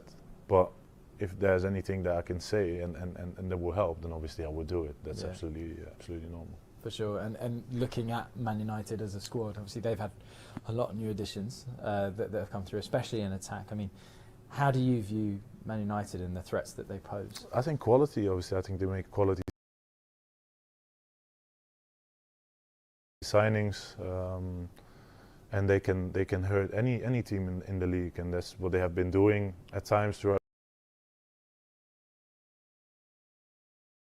the season. And like I said, it's a game on its own that we have to be ready for whatever scenario, you know, set pieces or counter attack or, you know, anything. So we have to be ready. Do you think they're better than the table shows almost? You know, like the team that they actually are, as you say, that quality? Well, at times, yeah, they showed obviously a lot of quality, but obviously at times they show also vulnerability, and hopefully that's something we can exploit. But obviously, we've been through phases already, and especially the years that I've been at the club, that maybe I felt like we can have them, and obviously we drew twice last 2 seasons.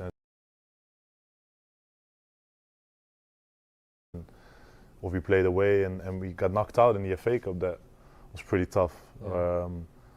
So there are always games that, you know, is always difficult. Doesn't matter the circumstances. We have to be ready for any big fight. And finally, I have to ask. Obviously, you know that Liverpool Man United rivalry has always been there, and it's currently sitting at 20 Premier League titles each. I mean, how much of that ambition is in you to take a team to that 21st title? Well, it's not. I'm not looking in it in that way, to be absolutely honest with you. Yeah, of course. But I'm looking in a way that, you know, I've got 2 more years left here at the club, and I want to reach the maximum that, you know, that's out there, and that's trying to win 2 more league titles. I've obviously experienced last year how special it was to lift it as the captain, but I know how difficult it is to do that. And the Premier League is just so intense, so demanding. The amount of games that we play nowadays, the standard that you have to keep holding up is very high, is intense. But we are very privileged to do so, and so we have to just keep going and try to be successful, and that's the only thing we have control over, and we can try and do. Fantastic. Virgil, thank you so much, mate. Thank you very much, mate. Good luck at the weekend. Thank you very much. Thank you, mate.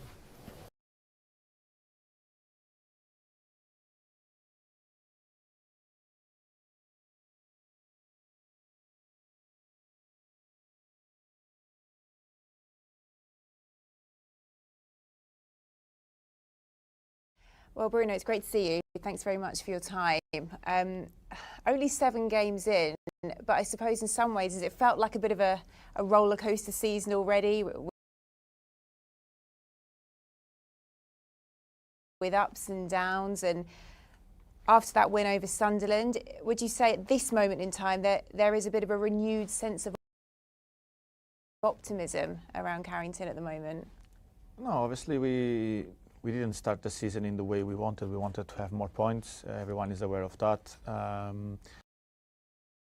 We couldn't get the wins that we should, and we wanted to have more points in the league. But that's in the past, and now we can look at the past and think that it's going to change something for the next game. We just have to go to the next game and try to win as we do in every game. Well, saying that, you are 2 points better off than you were at this stage last season. Does it feel like this is a side that is making progress? No, as I said, I don't look at the past because it's not going to change nothing if we are 2 points ahead now. Like, we want to finish with much more points than we finished last year. That's the main thing. And we want to approach every game to win, and this is no different. When you talk about what success would look like this season, how are you talking about it? What is the ambition? What are you aiming for exactly? It's to win every game we are included. That's all the aim, always the aim for this club, and for ourselves has to be that. I think every game you have ahead of you, it needs to be something that we need to look up in a very serious way, because in this league every game matters, every point matters. So our aim for this season to be successful is to go to the next game and win it. Do you frame the bigger picture, perhaps your bigger targets, as finishing top half or in Europe, or do you actually find that quite unhelpful? No, as I said, obviously we know the aim of the club for many years is to win. Is to win the Premier League, is to win all the competitions we are included. But as I said, if I start looking at the past, I will be doing something wrong for us, something that will not be very positive for us to look at. And so the aim for this season is to go game by game and think one thing at a time, because at the end of the season we will make counts and see where we are. I can hear you. You're very keen to look forward and on what's to come in the future. Sir Jim Ratcliffe has spoken over the international break and very publicly given his backing to Ruben Amorim, and that he really does see him potentially quite long term here. What did you make of that? No, I think it's good for the club to give some stability. We all know, and I think the manager spoke a lot about that. Results make a manager, stay or not, and the manager is very aware of that. The players are very aware that we need to improve and to win games, also to help the manager to be more stable and to be more confident of what we can do in the moment and in the future. But I think the club needs stability. That's the main thing, I think, from Sir Jim, that he wants to pass through everyone. And we always spoke about giving them time. So I think sometimes you need to look at the bigger picture, and obviously from the club side they need to do that. And as a player and as a group of players, we believe that the manager can help this club to get back where it belongs. Does it feel like a vote of confidence in the project and what you're doing here with the manager as a team? Yeah, of course. I don't know what's the aim of Sir Jim to say that and to give that interview. I think is to pass some confidence to the club, to the team, to the staff, also to make it look that we are in a good path, not in the path we want still, but we are in a good path, and we just want to improve that. And if Sir Jim sees that as the same way as we players see that the manager is the right one for the job, he makes it better. Then we have two group of people looking in the same way. What do you think it might do for the external noise around Ruben Amorim and the ever-ending pressure it seems like he's under, that he's only ever one game away from this crisis every time? Yeah, but any manager that will come here will be one game away of a crisis anyway, because at this club is always like that. If you win a game, it looks like you're going to win the league. If you lose a game, it looks like you're going to get a cloud into the club that is not going to go anymore. So we have players that are aware of the dimension of the club and how it works. So we don't need this around us. What we need is to know what we're doing, what we want to achieve in the long term. And what we want to achieve for the next game. That's the aim for every player. It needs to be, because, as I said, this club will be at any time, in any moment, every manager will be under pressure when they get a bad result, and obviously our manager is no different for that, but is very prepared for that, and he knows how big of a challenge the challenge this is, and I think he's very prepared for that. The system, do you think we talk about it too much?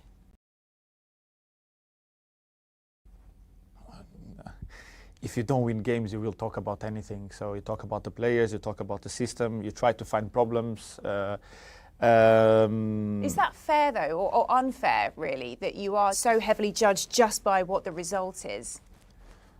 I don't know. That's on the person that speaks out about, and we can't do anything about that. Obviously, we have everyone has a different way of thinking about football. Everyone has their own tactics. Everyone thinks this player is better than that one, and obviously from the outside it will be always easier to see it. And you don't see the day by day. You don't see how the people behave in training. You don't see many of the things that we do during the week that make the manager make some decisions and play some players. So I wouldn't say that it's unfair or whatever, because people have their right to have their own opinion and think differently.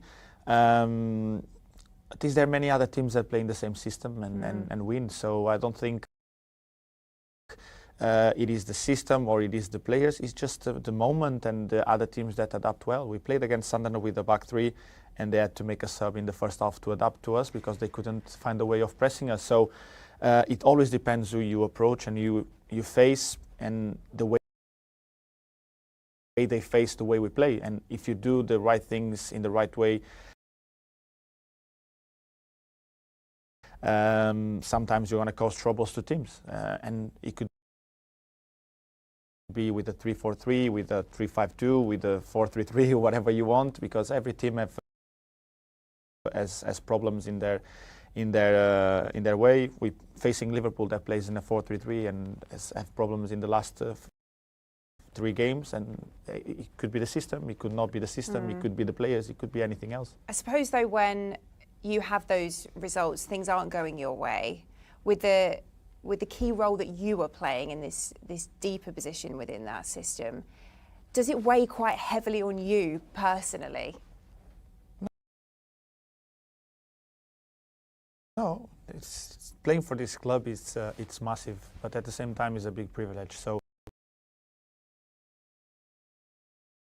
it doesn't change by the position; it will be always the same. And I said this when I was in my time in Portugal. Now that I had to talk also, I love to play football. Anywhere in the pitch, I love to play football, and I will always give the best of my abilities to help the team. And if the manager thinks at this moment in time or in any different game, he thinks this position will be better for you because you will help the team more here, that you will help there, I will make it, because it's about the result, the end result and the end product for the team and not for myself. What I need to look at is that if the team is playing well and doing the right things in the way we want, and I'm helping there in the way the manager wants me to do, why I should change my position.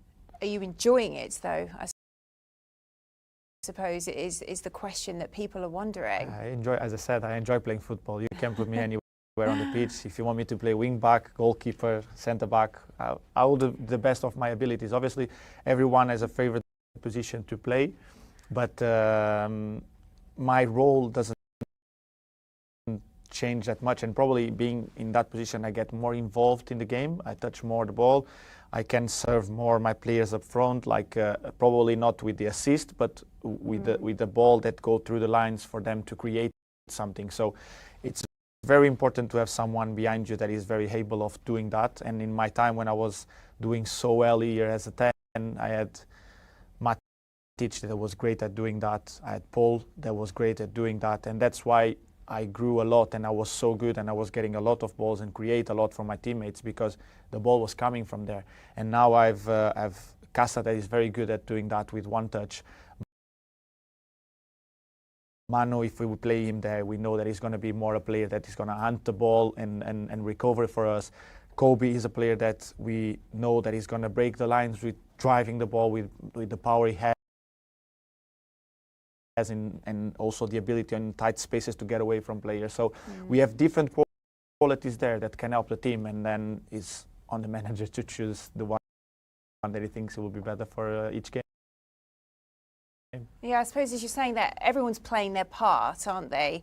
But for you personally, again, it's a bit of a shift, isn't it? You know, I think the happiest we've seen you, the most smiley, is when you're scoring, you're assisting, you're directly involved in those attacking plays. Has it been a bit of a shift for you, a bit of an adjustment in that sense, that perhaps you're not on the score sheet as much, you're not directly assisting as much as you were? I could have 4 goals already in the league. I missed 2 penalties, so I will still be in there, you know. So I don't think, obviously it changed because I'm a little bit deeper than I was last year, for example, that I played more in the left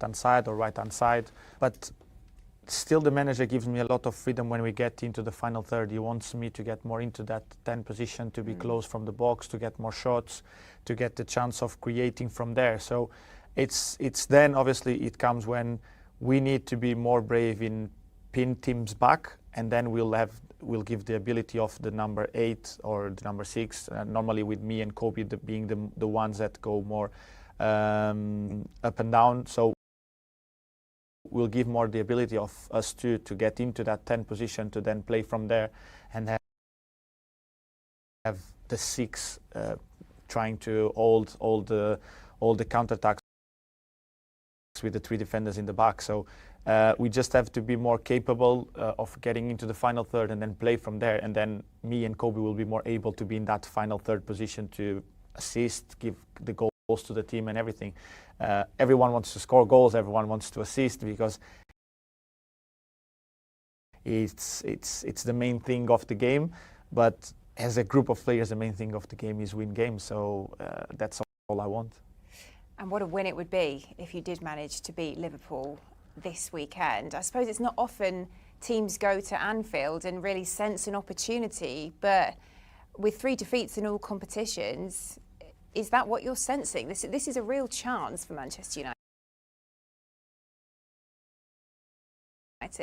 Wouldn't have changed anything if Liverpool have won their last 3 games. We always go there to try to win the game, knowing that Anfield is one of the most difficult places to go in the Premier League, and even more as a Man United player, because we know the rivalry and everything.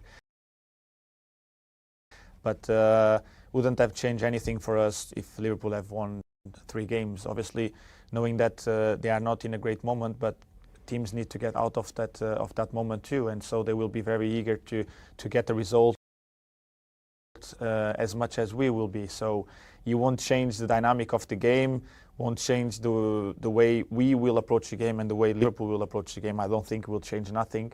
So we're going to see 2 teams that want to win, and hopefully, I hope my side will get that. Are you quite surprised at the week or so that they had before the international break? I mean, I think from our perspective, with the way they started, no one could have guessed that this would happen. But win at the weekend, you're just 2 points behind Liverpool. Yeah, but as I said, it doesn't change nothing. It's still early in the season, and you know teams will lose points, will drop points in some moments. Obviously, the Premier League is very tough, and every opponent that you have in front of you, it's very difficult to approach.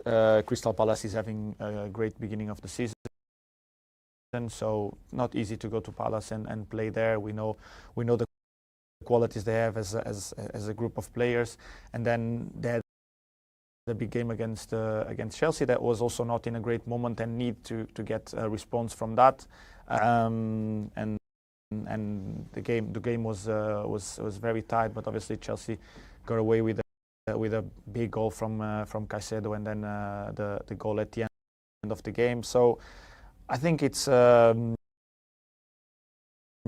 unfair to say that Liverpool now is in a bad moment, because they still 1 point away from Arsenal, or 2 points away.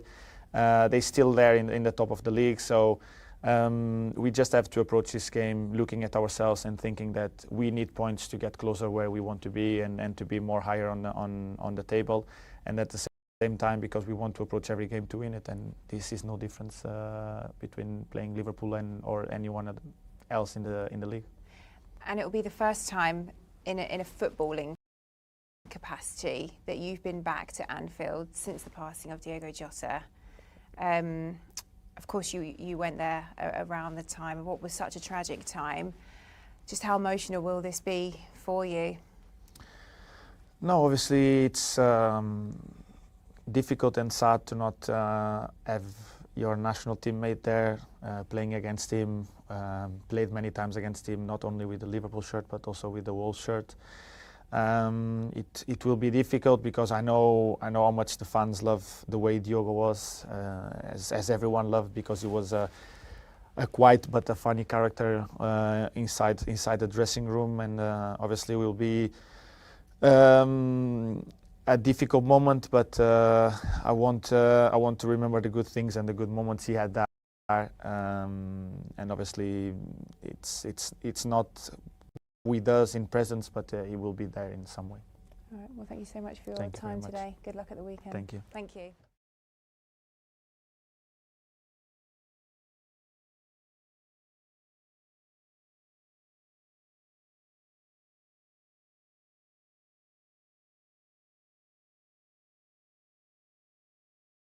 Right.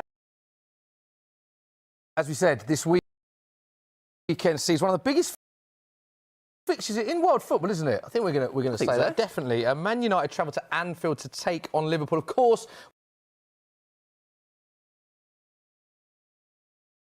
we have a Man United fan, we have a Liverpool fan, so we've given Adam a bit of a task.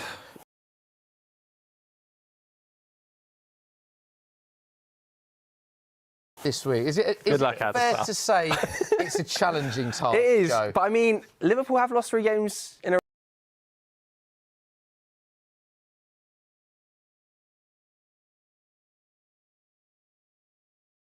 row, so we might never be able to get the chance to do this again this season. Basically, what we've got today is Paul is going to pitch forward what he feels is Liverpool's strongest 11 this season. Right now, yeah.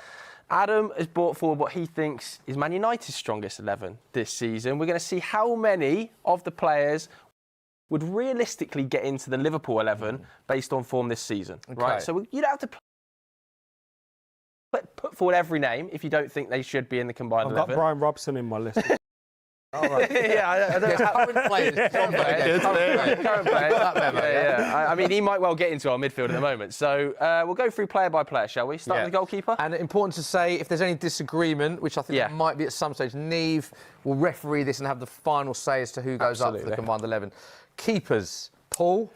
Well, it can only be Alisson Becker, right? Are you going to put forward a goalkeeper to match Alisson, or are you happy with Alisson? 100% clean sheet record, Saint-Lemaire, right here. But of course, Alisson's been one of the best goalkeepers in the Premier League over the last, 5-10 years maybe. He's been incredible. So yeah, obviously difficult one to make. But if he keeps clean sheet at Anfield, he may change our mind on that one. How big of a loss is he this weekend though? Because Alisson's not going to be available, injured. Yeah, look, huge, but equally, you know, Liverpool went out into the market and got themselves a new goalkeeper. And look, Gavin Kelleher would have started this game if he was still at the club. So if you've let him move on, you've got to trust that the guy they've brought in, they must feel has got a higher ceiling. So yeah, Mamardashvili, I'm looking forward to seeing what he can bring. But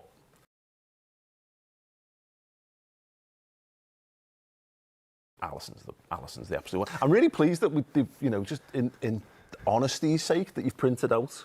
Yeah, we've got the whole 11. We've got the whole 11. Just to clarify, we have got Adam's picked picked his strongest Man United 11, as we've said. So, but he's. I think we're all in agreement, aren't we? You can have it. Go on. Okay. I'll give you one. So Neve will do the honours, sticking Alisson there. Let's go to the right back position. Who do you think is the strongest?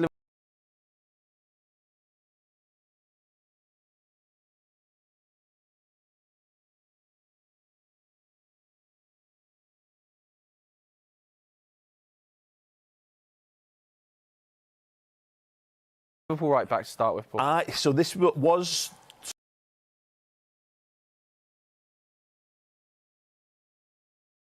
tough because there's an argument that our best right back this season isn't the right back. But I have gone Conor Bradley because I've got a wider plan here. But look, I think Conor Bradley is excellent. I think he struggled a little bit because he started the season injured, but actually the more he plays, the better he's going to get. The ceiling on this kid is incredible. Ahead of Frimpong. Yeah, I really like Frimpong. I really, really do. But I just think in terms of that all-round right-back performance, right now, of the two, I'd say Bradley's in better. Okay. Are you going to pitch forward Mazraoui? I think we have to. I think, obviously, if Trent's still at Liverpool, I think there's only one man that's going to be in that right-back position. But I was always uncertain about Frimpong kind of suiting a back four. And I think we're kind of seeing some of those issues he's facing at the moment. I think Conor Bradley is a decent talent. You know, as Paul said, he could improve. He could got a high ceiling. But I think what you're seeing at the moment is the pressure that comes onto a player when you're no longer the backup and you're the main man. And I think Mazraoui is one of the best bargains Manchester United have had, and I think he's without doubt the best right back here. Okay, let's bring Neve in then, because there's disagreement in this. You're both putting forward this name. Based on this season, who do you edge towards here? Because this is what we're doing it on. I think it's difficult. I think that's probably one of the toughest, if not toughest, roles at Liverpool this season, that role. And in my head, I do like Mazraoui, but in my head, do I think Mazraoui would come in and do a better job than Bradley? I'm not sure. He wouldn't even be the fourth best right back at Liverpool. I would personally be the first. Conor Bradley out of those. He's not better than Mazraoui. You got the deciding vote. Who are you going for? Oh yeah, Conor Bradley. Wow. Okay. It's not I thought this was my my tapping. Did by you? the way. Well, it's all going downhill very quickly. That bodes very well, doesn't it? Let's go Cheers, next Neve. to right-sided centre-back, I think. So this is Konate for you, I would guess. Ibrahim Konate. Who has had a bit of a shaky start amongst some Liverpool fans. Yeah. He's been a little up and down, but actually when it's in some of the games when it's mattered, I think he's turned up. I think in terms of like his aerial dominance, Liverpool are facing more long balls than they've ever had so far this season, and he's been fantastic in that regard. There are games when he's struggled, but actually I think the one thing I'd say about him is that so like Crystal Palace, for example, first half he's not great, he has a wobble, but I think he manages to turn that back around the game, where there are other centre halves in similar situations who would just be gone out of the football match. So the fact that he just continues to play as well, the manager obviously trusts him. I think he's really good. Ads, are you going with Lenny Oro? I think Lenny Oro is one of the best young centre backs in Europe. Absolutely fantastic player. And I think if he was at Liverpool, I think he's starting for them alongside Van Dijk. I think he's cool as a cucumber, great in possession. And yeah, I love Lenny Oro. Do you feel, Neve, a little bit like it is hard to look really good at Manchester United, especially at the moment, at times? Do you know what I mean? I think if you're supposed to be helping if you're playing me out. really well, Man United. I think it's true, though. I think especially in areas like the centre-backs and then also in the midfield as well. That's an area where there seems to be a lot of space for certain players to have to deal with. And I agree with you. I think Lenny Oro is a total talent. And if you think before he came to Manchester United, who he was on the radar and what quality we saw. And so this is a situation where I do wonder, based on form of this season and what they've had to do, I do wonder if you put Lenny Oro in that defence with Van Dijk, I think I'm thinking, could I squeeze a United player in here? I think he doesn't need charity. No, I don't want charity. Listen, Lenny Oro. If you had the choice, if you had the money and the choice to buy either of these, I think you're buying Lenny Oro. I genuinely do. I think Konate is fantastic, by the way. Look, but as much as I think this has impacted his form, there's a good chance Konate is at Real Madrid at the end of the season, whereas Lenny Oro plays for Manchester United. I think it's a news point, though, in fairness, that he was the club's links with Lenny Oro at that point, and the price tag and his age profile as well. I think you do have to factor that in as well. I think his ceiling is certainly very, very high. Neve, it's up to you. Make the call. Lenny Oro. Okay. Hey. Come on, Neve. It's your first one name in. Will now, we get a second in the... I don't think... Without being predictive, I'm guessing you won't get the second name in now, because I'm guessing, as even you will have to concede to Virgil van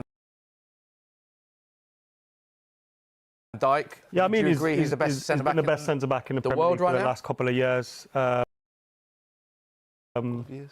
Well, recent years, anyway. I still don't think he's above the Rios and the Terrys of this world, but Virgil van Dijk is an elite centre-back. And as much as I'd love it would be Virgil van Dijk. Where do you think he ranks in terms of greatest centre-backs in Premier League history? Virgil van Dijk is the greatest Premier League centre-half of all time. What are you scoffing at? He's not. He's just not. It's just recency, isn't it? Yeah. It's not like it's ability. No, yes, he is, and I think there's an obvious bias that comes with it. And look, Adam can't say that that's the case because the Man United fans won't allow it. And all the Vidic lovers. I think my brain won't allow it because it's not right. But in time, when he retires, I think it will be unequivocally accepted. Okay, let's get him up. He's an obvious. I think we know Van Dijk's got to be in there, so let's stick him up. Let's move over to the left-back position, and there's a bit of debate for this one. Adam, you're forcefully holding your magnet up here. I mean, Kerkez is a really good player. I think last season he was probably the best left-back in the league, or at least one of them. But Paddy Dorgu's been all right for Manchester United, and I think since he's arrived, he has been as reliable as a Manchester United player has been in terms of what he will offer you. But again, I wouldn't mind seeing Kerkez. Yeah, I mean, he's a very good fullback. What have you made of Kerkez as a start? Because it has, again, there's been question marks, hasn't there, about both fullback signings and their sort of initial start of life for Liverpool? Yeah, I think a bit too much has been made of it, really. Okay. You know, I think he's been okay. I wouldn't say we were definitely getting the Kerkez of last season systemically. He doesn't seem to fit quite that way. Robertson's looked better on the ball than him at times. But, yeah, I mean, it's solid, really. Would you start him this weekend? Yeah, I would. Because I think there have been some Liverpool fans that have been asking kind of Robbo's return a little bit, haven't they? Yeah, no, and look, what a wonderful situation to be in, because, you know, Andy Robertson and Tsimikas battled it out for the longest time, but there was a clear pecking order there. I was a little shocked that Robertson didn't start with the shirt and then have Kerkez win it, because, yeah, look, Robertson's just this. He's an all-timer, you know, in terms of Premier League left-backs. But no, he's the future, and sometimes you just got to play people into that level. OK, let's bring Neve in, because this is one that Adam is pushing, or you No, I'm happy. Oh, you happy to see? Brian and Mbumo's rubbing his hands together at the thought. Right, OK. OK, fine. Let's go to the deep line midfield. Sure. Yes, we're doing 4-3-3 here, so we'll go with the defensive midfielder, holding player first. I'm not even convinced by this one. Ugarte. Why are you not convinced? He can't pass wind. He's not very good in terms of his distribution of the ball.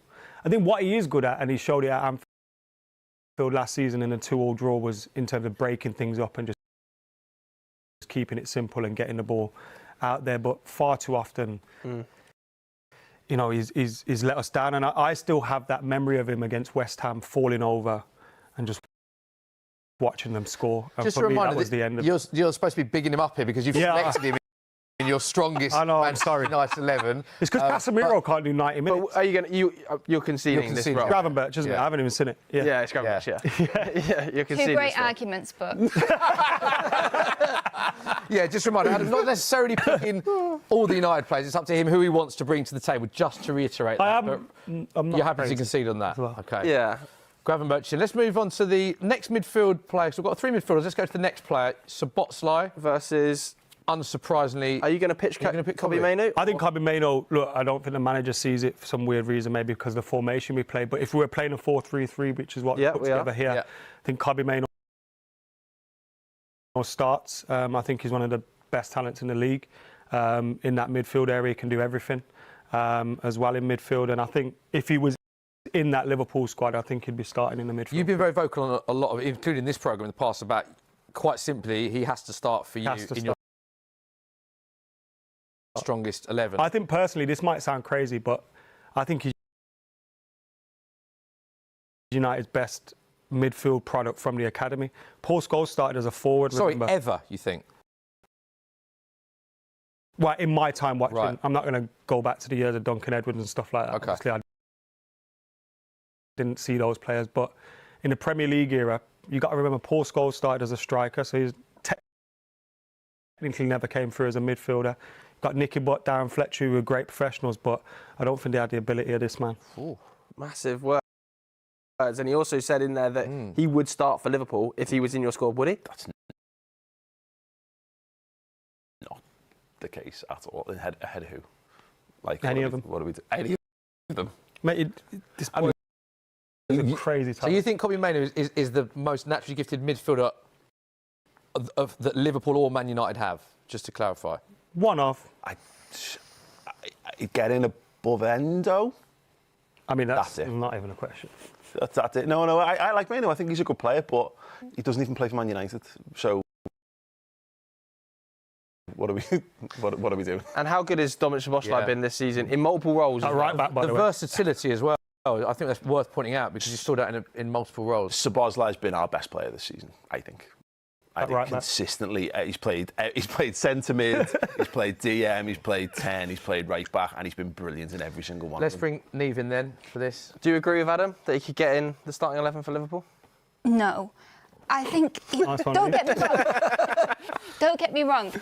I agree that he's a total talent. Yeah. But I think the two things are that he's a talent, but this is an established Liverpool midfield of players that are at that level, that high level right now. It's not about talent, it's just they're at that level now, and like the level of player that Szoboszlai is and what he brings to a team, yeah, no, you can't dislodge him. Okay, let's get him up. In a year's time, no one will know Szoboszlai's name, but they'll know this man's name. Get that in late little dig. Next midfielder.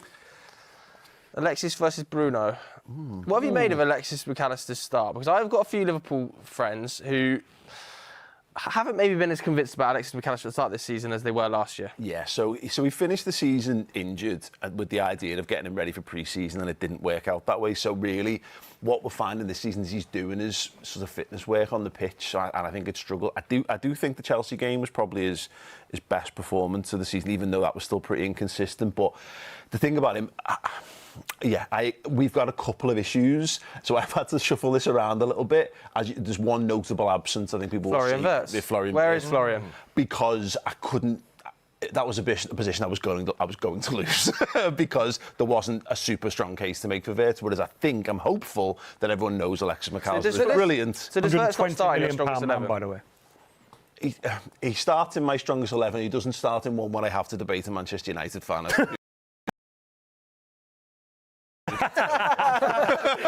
Clever answer. Can we bring Adam in? Done me in there. What are your thoughts on Paul not selecting Florian Wirtz? I'm not surprised. I don't think Florian Wirtz has been great. Of course, it's very early days for him. I think Seba Varane was twice the player, but I kind of compare it to when Varane was at Manchester United. Like in the Premier League, he struggled with the intensity and the physicality of it, but then you stuck him in Europe and he looked like the player we all knew Seba Varane was. I think Florian Wirtz is struggling. I think Bruno Fernandes hasn't had a great season, but he's still sticking up numbers. His stats are still very good in terms of chance creation, in terms of winning the ball back and all those kind of things. I think Bruno Fernandes gives you exactly what he's saying. Yeah, I mean, to sort of try and look at it from both perspectives, if you put Bruno into this team with Gravenberch and Szoboszlai, you might see a Bruno that's a bit higher up, and it's like, wow, there's a lot of ability and numbers and talent there. But this is Alexis McAllister, and I think to condense the form down to just a handful of games and not form as in just the year as a whole, I find difficult. And I also think as well, once we start to see Gravenberch, Szoboszlai, McAllister play together a bit more consistently in that midfield, and there's a bit more establishment there, I think that this big problem that's being created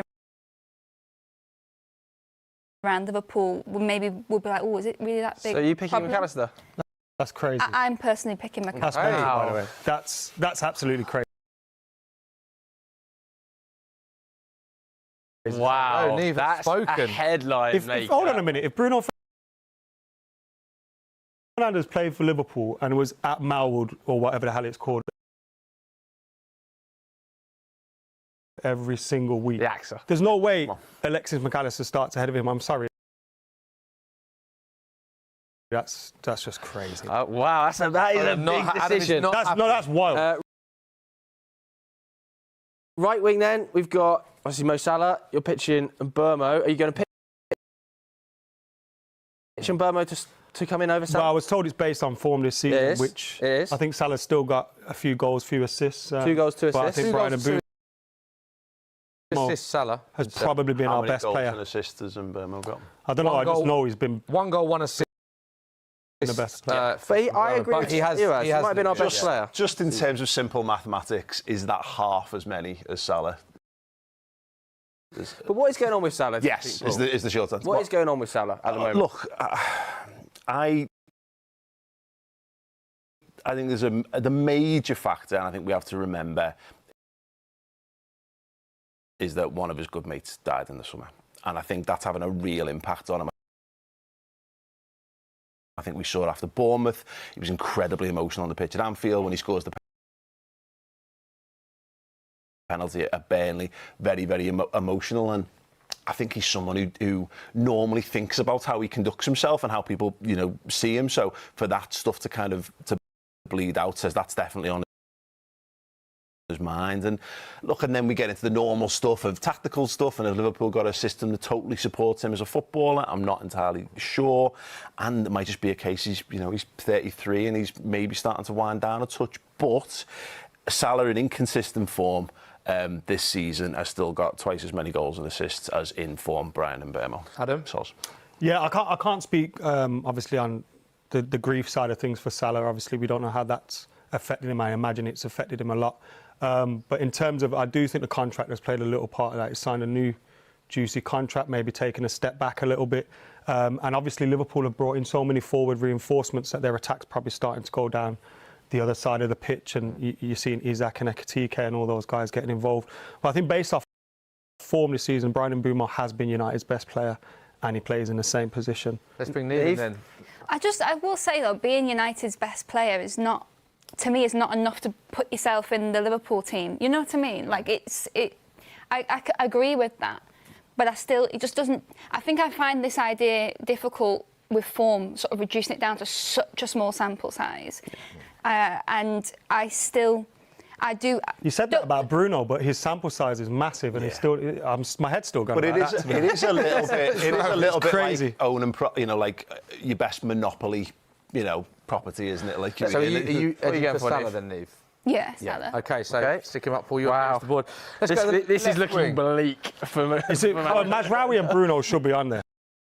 So currently one United player. Should we go left wing next? Yeah, I think left wing.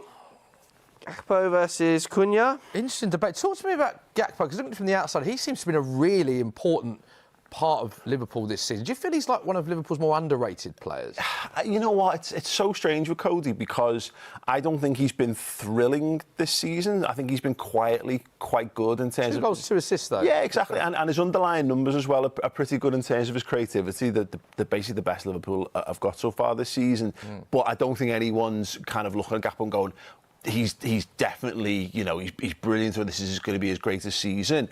But in terms of that churn and upheaval, to have someone who knows it and can come in and just do the job, he's been good. He's not been great, but he has been better than anyone that Manchester United played. What have you made of Cunha's start to life? I think he's been interrupted a little bit. I know his pre-season was interrupted, but I think his partner had a kid, and then he was kind of dealing with that situation, and then his pre-season was interrupted. Then he got an injury earlier on in the season. But I think he's shown he's a very talented player. Great in terms of running with the ball, which we don't have many of those at United, beating men and kind of bringing the play up the pitch. But I've been impressed with him, and I'm looking forward to seeing more from him. I think there's a lot more to come from Cunha. Neve? I'd like to go with Gakpo, please. Okay. Which brings us nicely on to the final position, striker, who you're bringing to the table. Now, Paul, I'm intrigued to know who you're bringing to the table out of Ekitike and Isak. Hugo. Okay. Yeah, Ekitike. I love this guy. He's great. Yeah. He's come in, and I spent a lot of the summer saying, I'm not sure. I think he might be a little bit undercooked to be making the move to Liverpool and the Premier League. And then he's come in and just laughed his head off and had a great time. And you start him over Isak? Yeah, well, look, if we're doing form, you know what I mean? That was the overriding thing. I think ultimately Isak's being bought as the main man, but if we're looking at this season, I just can't complain with what he's done so far. £250 million worth of talent is left out of his team, by the way. I know. It's a lot of money. That's how good we are. How bad they are.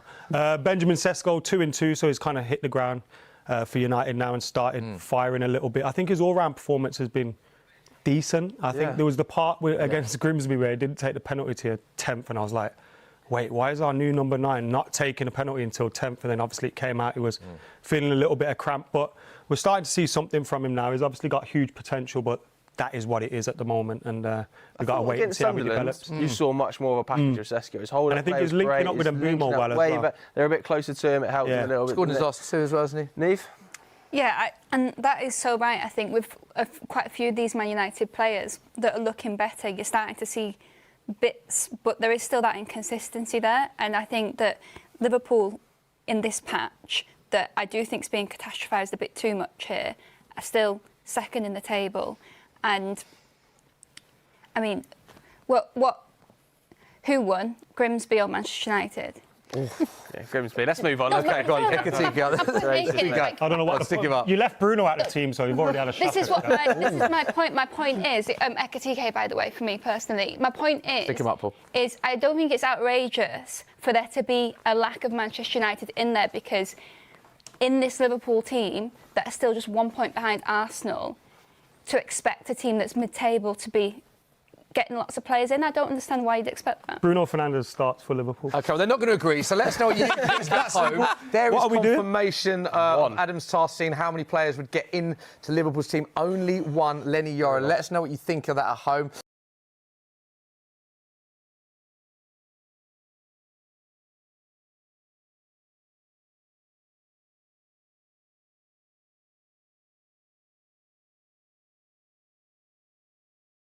But the question is, who's going to make the better start in the big game at Anfield tomorrow, the second part of Super Sunday? It's a resumption of a famous rivalry as Liverpool take on Manchester United. We've just heard from Arne Slot and Virgil van Dijk, and so it's going to be fascinating tomorrow. But on a broader question, that transition from Klopp to Slot last season was absolutely seamless. It almost went beyond anything that anyone could quite believe. But this is the first significant bump in the road. Refuse to call it a crisis, but it is 3 straight defeats heading into tomorrow. So how much more are we going to learn about Arne Slot over the course of the next month or so? I think we will. I suppose you look at all 3 of those games and small margins in them. Liverpool was still in the game, could have gone differently. But then you look at the games before that, again, it was small margins in those games. We probably haven't seen the very best of Liverpool consistently over 90 minutes. And it was always going to be expected. I think when you bring in so many quality players like they did do, I think with that sort of price tag, with that big price tag comes expectation and pressure. And then I think the fact that they've lost some key players as well, it was always going to take time. It's like you're watching Liverpool and you see in sort of, say, 20, 30 minutes, brilliant. And you think that's exactly what we're going to see of Liverpool as time progresses and as those players gel. And it's just not been there consistently. And I think he knows that, and I think he's working with that, and he's trying to find what his best side is. But I think when you're changing your back line, that you ideally, when Liverpool are at the very best, they have a consistent back four goalkeeper. So same with the midfield area. So I think it's just players adapting to playing for Liverpool, adapting to the Premier League, and losing those players and those key creative players, the likes of Trent Alexander-Arnold. But in some ways, I mean, they opened the season, you look at it on paper and it looks really strong. 5 Premier League wins in a row to begin the defence of the title, but all of them featured late winners from Liverpool. So in some ways, were the cracks that have now been exposed being papered over in those games? I think that was the thing. I think even in those games, you were sort of going, yeah, they've got those late winners, but they're not at the very best. And I think they said that. I think Slot was very honest throughout the games. He was saying, yes, we're winning games, but we're not at our very best yet. And like I said, I just think that was always to be expected when you are bringing in new players. Other players have gone out. And like I say, when you're watching the games, you're seeing like patterns of play that they've clearly been working on in training, but it's maybe just not as slick as what they want it to be. That will come with time. So I've got absolutely no worry about Liverpool and those players that maybe we've highlighted coming good. And there's lots of issues to look at, Tim. I mean, you can look at the fullback issue at the moment. There's something that's been highlighted a lot in recent weeks, the form of Mo Salah as well, which is well below what we've seen from him, particularly last season, and of course fitting in these new talented players as well. In terms of where his biggest problem is right now, where would you see it? I think he's got to get back to basics in the midfield area and start dominating that way he did last year. I think Szoboszlai, McAllister, Gravenberch, brilliant last season. They had real control of the football. When you've got control, he allows you fullbacks to then push forward, occupy the opposition's fullbacks and releases the wide players like Wirtz on the left-hand side, possibly, and obviously Mo Salah, who's been very quiet. The absence of Trent Alexander-Arnold is a huge blow for him. I mean, when Trent was at Liverpool, we were obsessed with trying to find a thing what he couldn't do. And I think you got unfair criticism. Oh, he can't do this, he can't do that. Well, what he can do, he's one of the best passers 64 of the ball. Premier League assists Amazing. Is what they're now missing. Amazing. And what Salah's now missing. So he's he's turned the tap off behind Salah. Because when he got the ball and he had it in the deep area, Salah just took And not only that, when he burst forward, he occupied defenders, so Mo Salah could roam a little bit freer. He is a huge miss. I'm really surprised that Kirkers hasn't fitted in a little bit better, because he's played for Bournemouth. He knows the Premier League inside out. I thought it'd be an easier transition. But like Sue said, playing for Liverpool or playing for Bournemouth, two kettle of fish. But I just wonder, Merce, talking about Kirkes, because you look at those two, Alexander-Arnold and Andy Robertson, 120 Premier League assists between them. Now, when Robertson arrives at Liverpool, Klopp introduced him gradually, didn't get a start for his first 4 months. Did he put Kirkes in from the start? Was that the wrong timing? Should he have done a Robertson with him and introduced him gradually, given that Robertson can still definitely add something to this side? It was a hard one. It was a hard one because he'd done so well at Bournemouth. You're thinking, well, he could just come in and... But this is different. This is Liverpool. This is the champions he now plays. Yeah, 100%. But he'd done so well. You know, it would have been hard to think, right, I've chased after you, I'm going to pay this money and not play him. And last season, I think Robertson would be the first one to say that he didn't have the greatest season. I always felt he was the one coming off. Sometimes he wasn't even playing. You know, you don't forget, he fell asleep at Chelsea 2 weeks ago at the far post, Robinson. So, you know, I don't think he's got that much of a case to say he should be playing in the game. But it just shows you I talked about shelves earlier. Yeah. The shelves. You're playing at Bournemouth. You know, if Bournemouth get beat by Palace this weekend, there'll be nothing said. If Liverpool get beat this weekend, it's headline news. Yeah.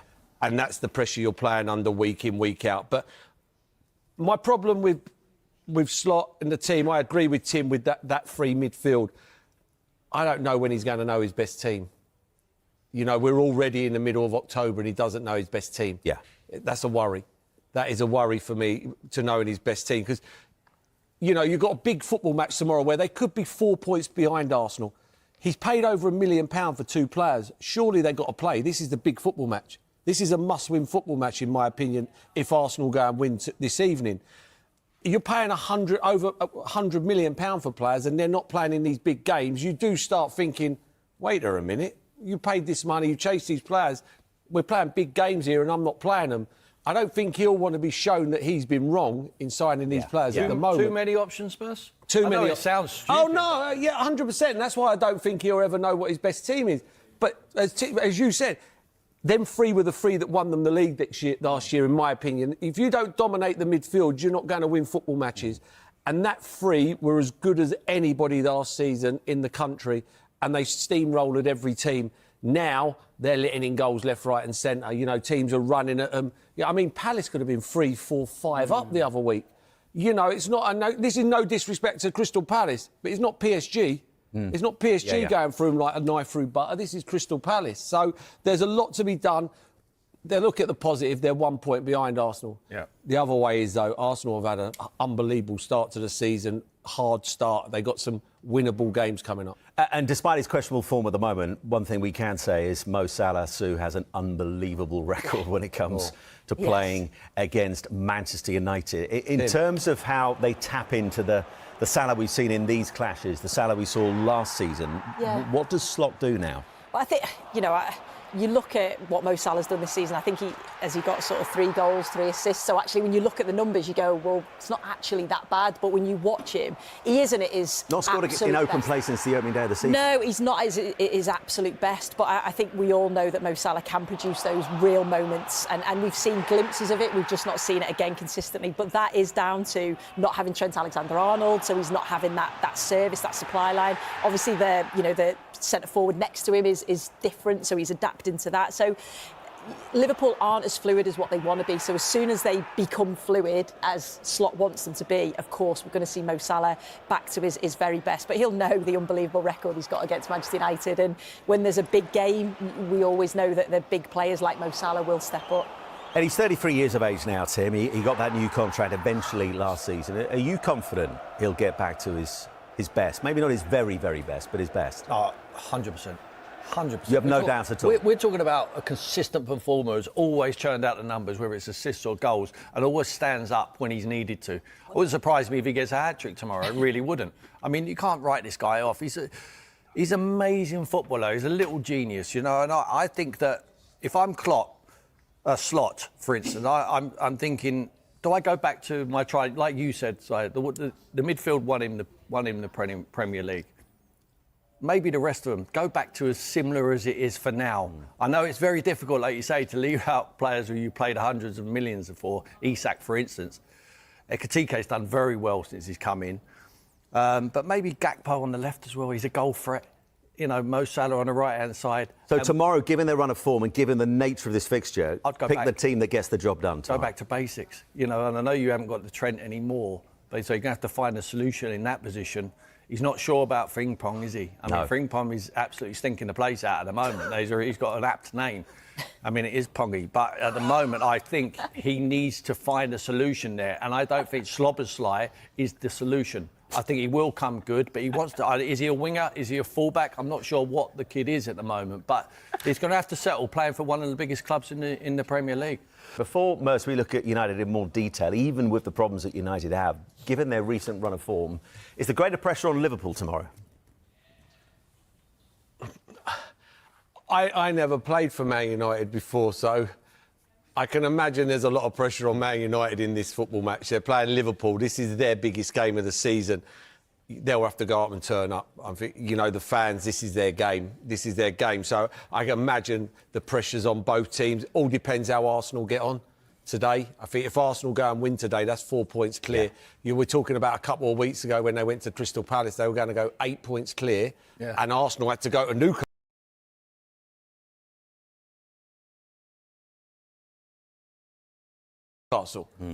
Where you're thinking, don't get much change out of Newcastle, this league could be all over before we know it. Now, all of a sudden, you look at Arsenal's fixtures, I think this is a big football match for Liverpool and Manchester United, for both teams. Yeah, so, I mean, potentially very significant it could be for Ruben Amorim tomorrow, because despite that win against Sunderland last time out, he's still yet to win back-to-back league games. And that geezer who ain't cutting his hair. If he manages it tomorrow and does it against Liverpool, that's potentially a watershed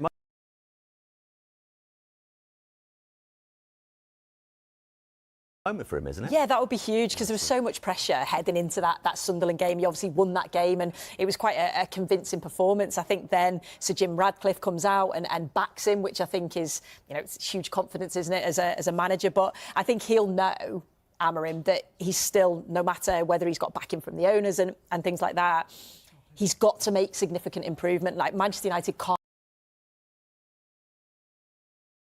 finish 15th, so you would expect them again to reassess maybe Christmas time and see where Manchester United are. Have those performances improved? Are we at a better position in the table? And yeah, I think we spoke about it, didn't we, before that Sunderland game, and we said when the pressure is on, when they need to get a result, they seem to be able to do it. But to go and beat Liverpool, who's, you know, massive rivalry between the two of them, that would be huge for Amorim. And one of the big talking points after that clean sheet against Sunderland and win was the fact that it was their first clean sheet of the season, Tim. And it came with Sonny Lamans making his first appearance for United in the league, joined from Royal Antwerp. I mean, there were chances in this game at times of are you Schmeichel in disguise, which was probably slightly overcooking it from the home fans. But he did give them a confidence at the back that they've looked short of in recent games. Well, it looked like they didn't ask him to try and play out in stupid areas. And he made the saves. That's a save what any goalkeeper should make. But he did this. He did this, you know, he commanded his box. He's a big guy, 6'3", you know, and his timing coming off his line was good. But they asked him not to make a rod for his own back and put the pressure on himself by playing out in silly areas. So he plays well, long, off both feet. But that is key. That's Schmeichel-esque. I mean, it's hard to even put him in the same sentence as Peter Schmeichel at the moment. But that is what, play direct to Šeško, keep him in the game. He felt like he's being loved against Šeško all of a sudden. This boy looks like he's got the swagger to play for Man United. But they played at home to Sunderland. Yeah. Let's see how he plays at Anfield tomorrow. Yeah.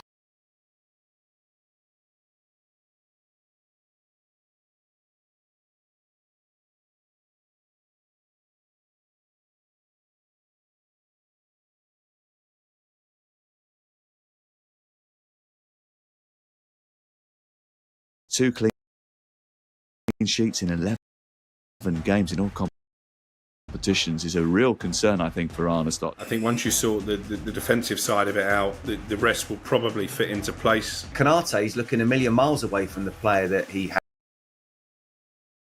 has been in recent years. Can you make a case that this is a big opportunity for Ruben Amorim, given Liverpool's run? It's a massive opportunity, but I just don't see it happening. I mean, look, first of all, it's a great time to play a team that's better than you straight after an international break. So this may be a good time to play Liverpool, but this may be a good time to play United as well. This could be the worst time to go there, couldn't it? We could be facing, or United could be facing, shall I say, a wounded animal. And I think United's best form of defence will be to attack, because let's face it, they're not going to keep a clean sheet. United will definitely concede in this game, so therefore it becomes a bit of a shooting contest. We're still talking about nearly a year in charge for Ruben Amorim, and they've not won 2 games on the spin in the Premier League, and I think this is a really difficult period coming up. I still think if we get to the November international break and they've lost to Liverpool, they've lost at home to Brighton, they've not beaten Forest, then serious questions will be asked again. Hello everybody, it's Premier League All Access with me, Sam Matterface, $1 Million Minto and the Crookmeister, and I got back from the international break from Riga on yesterday, actually. I think it was Wednesday. And I left my laptop in a plane. Right, serious. This is absolutely true. And I didn't even realise I'd left it in a plane. It took an England supporter to come up to me in the baggage hall at Gatwick Airport, tapped me on the shoulder and said, Sam, I noticed you were sitting towards the front of the plane, and I noticed that you left your laptop in the front sleeve. You just want to check that before you go through. Anyway, by the time I had gone through, it had disappeared. No one can find it. And it was a very expensive mistake. So Riga was great. Scott, how was your international break? Mate, a lot better than yours. Did it? I mean, we know that they can't use it because it's got FA Sam written all over it, hasn't they? So obviously it's got PGMO encrypted security, so you can't get into it. Yeah. And hopefully I'm going to get it back. So if you work at Gatwick, I'll be contacting you very, very soon. The international break's in the rear window then. England are off to America. They have qualified. What is your one takeaway each from the last 2 games? Crook, start us off. Harry Kane is very good at football and is looking very fit and sharp at this moment in time. And if he can maintain that until the summer, then he should have a much better tournament than he did last time round. On the flip side, if he isn't fit and firing, I do worry about the lack of depth in behind him. Scott Minto. Yeah, just off the back of that, I've said that Jude Bellingham, I think, is our best player, and yet Harry Kane is our most important player because of the drop-off, as much as I do like Ollie Watkins. But mine is why I'd still prefer a triangular midfield of Rice, Bellingham and Palmer. I'm not sure we're going to get that.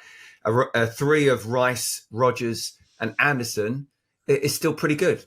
Mine is teamwork makes the dream work, but also Tino Livramento will be the left back at the World Cup if he is fit. As much as I like Miles Lewis-Skelly, I think his tendency to wander into midfield leaves too many gaps, and against good opposition that might be exploited. I think that Jed Spence, as well as he has done, are right for to playing on that side unless you're used to doing it, and he is used to doing it, but he is again another aggressive fullback. I think causes a bit of an issue, not maybe in as much experience as Livramento. Livramento, I think, went away with the under-21s for the express purpose of getting used to tournament football with an England team. I think Thomas Tuchel has said that, and I think if he is fit, he's going to be in the team. Grealish, Foden, Bellingham, Trent Alexander-Arnold, how many of them are going to make the World Cup squad? Scott? Grealish. I mean, look, anything can change from now to the end of till they pick. But right now, Grealish, no. Foden, no.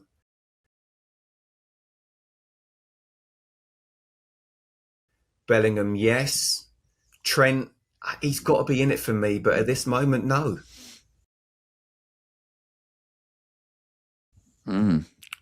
Krugmeister? Hard to disagree. To be honest, I'm probably the same as Scott, although I do think when it comes to Jude Bellingham, if he's not going to be starting games, I think Thomas Tuchel needs to decide, is he going to be a good tourist, or could he potentially be a bigger hindrance than a help in the dressing room? And I know that's a massive statement, because there's probably no country in the world that leaves out Jude Bellingham. But at the moment, I don't think he gets into the first 11. Crookmeister texted me this yesterday. He said, I'm going to say this, by the way. And I went, okay, that's fine. He said, do we think we should talk about it on Friday? And I thought, well, maybe it's a little bit too far Friday, because we've got Premier League action coming back. But I knew he was going to bring it up today.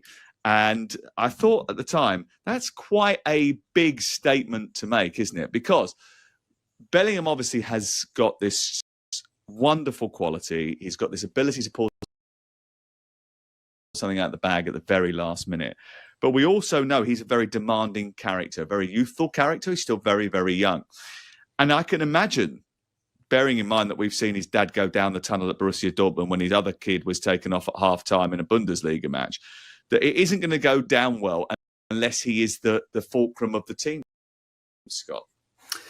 Yeah. And by the way, I think he should be. I think he's shown enough for club and country. I mean, what youngsters anywhere in the world go to Real Madrid and boss it? There's only a handful of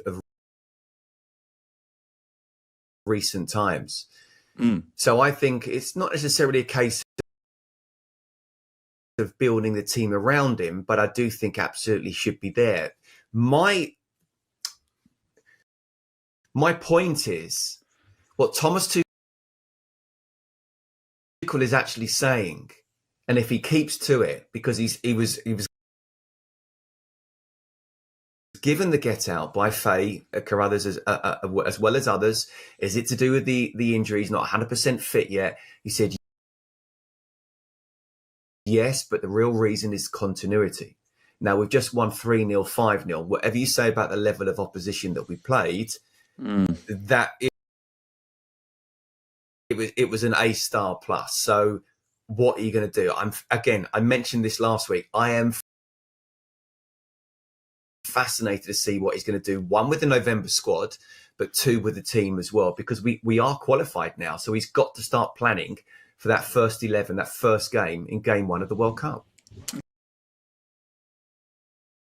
Yeah, but it was interesting in the dressing room afterwards. Harry Kane went round after Thomas Tuchel had done his little speech and said, we go again in November, full gas, every one of you back here, and we go again. And I thought, interesting, very interesting. And immediately afterwards, we were talking, some of us, like I was just having a coffee with someone yesterday in Riga, and the first thing was, we're all now looking forward to see what happens in November when that squad drops. Is that name on the squad list or not? Right, that's it for international football for at least another month. We're going to get back to the bread and butter of the Premier League. Huge fixture to welcome us back to Premier League football as well. It's only Liverpool, Manchester United. Okay, so it's Premier League football back again, and Manchester United in danger of going without a league win on the road. 9 times away from home, the first time since 1989. See, Fergie had bad times too. Crook, sum up how you are feeling as autumn bites after your wild swings of emotions during the summer. Well, it's been quite nice not to have to talk about or worry about Manchester United for the past 2 weeks. That's been one benefit of the international break. I'm going to be at Anfield with you on Sunday, fresh off a 2-day stag do. So, I might not be in brilliant spirits before the game. I might be watching it from the press room by the end of it, because this is a ground where United struggle. Not won there since Rooney scored in a 1-0 victory back in 2016. They've taken a couple of hidings along the way. And as much as Liverpool have lost their last 3 games, they've all been away from home. They're still pretty formidable at Anfield. And this could be the worst time to go there, couldn't it? We could be facing, or United could be facing, shall I say, a wounded animal. The 2 biggest clubs in the country, Scott, it's been a bit of a one-sided affair in recent seasons. Liverpool have lost one of their last 14 Premier League meetings with Manchester United, all told. But can you make a case that this is a big opportunity for Ruben Amorim, given Liverpool's run of form before the international break? First of all, why is it in my head that did Crookie refuse to go to a Liverpool-Manchester United game a season or two ago? I don't know why that's in my head. He didn't refuse, but he was scared about it, and he gets very nervous, and he doesn't like going this is the FA unless Cup I game. go with him. No, the FA Cup game when you kindly got me a ticket, and I decided not to travel to watch at home instead because I thought we'd get knocked out, and it was you did, yes. I got you a ticket for the 4-3, the best game of that season, one of the best games ever that I've ever commentated on. Amad Diallo scoring in the last minute, and of course, didn't you go on to win the FA Cup that year? Yeah, I went to the final and the semi. Oh yeah, so you turned up for the glory, but you couldn't do the hard graft of supporting your team when they needed you most. Okay, fair enough. All right. Anyway, Scott, we were saying, is this a big opportunity? Honestly, and by the way, if I didn't know who the stag was, I'd be thinking he'd be joining any 2-day stag just to numb himself ahead of this game. But well, there's a lot. There's a lot to talk about there. I.e., he's trying to take over as the best man. I know 2 days before the stag do, which is not because he's not happy with the duties that the best man have done. He's decided that he's taking matters into his own hands and started to order costumes. And I've tried to say to him, it's not your job. Stay in your lane. But he's not having it. Anyway, let's stay in our lane. Sorry. Is it a big opportunity, Scott? You know what? It's a massive opportunity, but I just don't see it happening. I mean, look, first of all, it's a great time to play a team that's better than you straight after an international break with travelling and tiredness and all the stuff that comes with that. Second of all, Liverpool are having a bit of wobble. It's not a crisis. It's not a mini crisis, but 3 defeats on the spin in all competitions is definitely a bit of an issue. And even before then, when they were winning games, they weren't playing particularly well, but they were finding moments. Individually, as well as a team, they're not playing particularly well. They're, looking vulnerable defensively for sure. I think the inclusion of, from a defensive point of view, Wirtz, along with Salah as well, I think take something away from them, their solidness. And also Mo Salah is not quite at the form that he certainly was last season, had been over the last few years. So this may be a good time to play Liverpool, but this may be a good time to play United as well. Okay. 3 straight defeats for Liverpool pre-international break, as we've already mentioned. I just wonder whether or not actually Slot would have been quite happy about the fact that the break has come, just to break up that run of results, just to sort of take the pressure off a little bit. Obviously, a lot of players going off on international duty, come back, reset, start again. Of the areas that are not quite working at Liverpool currently, what is the biggest concern, do you think, Crook? Salah's form, Wirtz's struggles, or the defence that can't stop conceding goals? I think that, for me, I think once you sort the defensive side of it out, the rest will probably fit into place. I think they've tried to change too much too quickly. I think they've missed Trent Alexander-Arnold. Salah has certainly missed him, but they are too easy to create chance against. We saw that right on the first day of the season when Bournemouth went there and probably were unlucky not to get something from the game. And I think United's best form of defence will be to attack, because let's face it, they're not going to keep a clean sheet. United will definitely concede in this game, so therefore it becomes a bit of a shooting contest. Salah's record against Manchester United is absolutely brilliant. Expect him to do something, assist or score a goal this weekend, because he always does when it comes to these matches. Wirtz yet to have a goal involvement. He got a little bit of a boost from Julian Nagelsmann, said it will take time. I mentioned in the last pod, mentioned it a couple of times now, look at the chances he's creating. No one creates more than him in the Premier League. So before we all start having a go at him, let's just remember that actually he does need other people to finish off some of those moments. But that defence, 2 clean sheets in 11 games in all competitions, is a real concern, I think, for Arne Slot, especially with the way that Arsenal are performing at the back. How much does winning the league last season give Slot time, Scott? Yeah, I mean, look, I hear now people saying, "Oh, well, that was Klopp's team."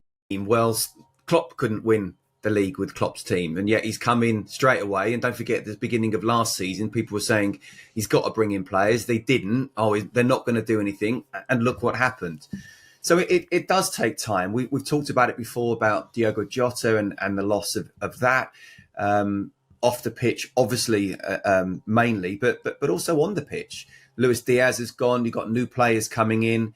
There's a new sort of system and style in a way that the players have to get used to. Crookie's mentioned Trent going. I don't think people realise just how good he is or was in a Liverpool shirt. And Konate is looking a million miles away from the player that he has been in recent years. So there is a transition in place, and absolutely he should be given a little bit of space just because of what happened last season. I'm not surprised they are where they are, and look where they are. It's not as if they're in crisis. They're 1 point behind Arsenal. Yeah, I think let's clarify what I mean by that.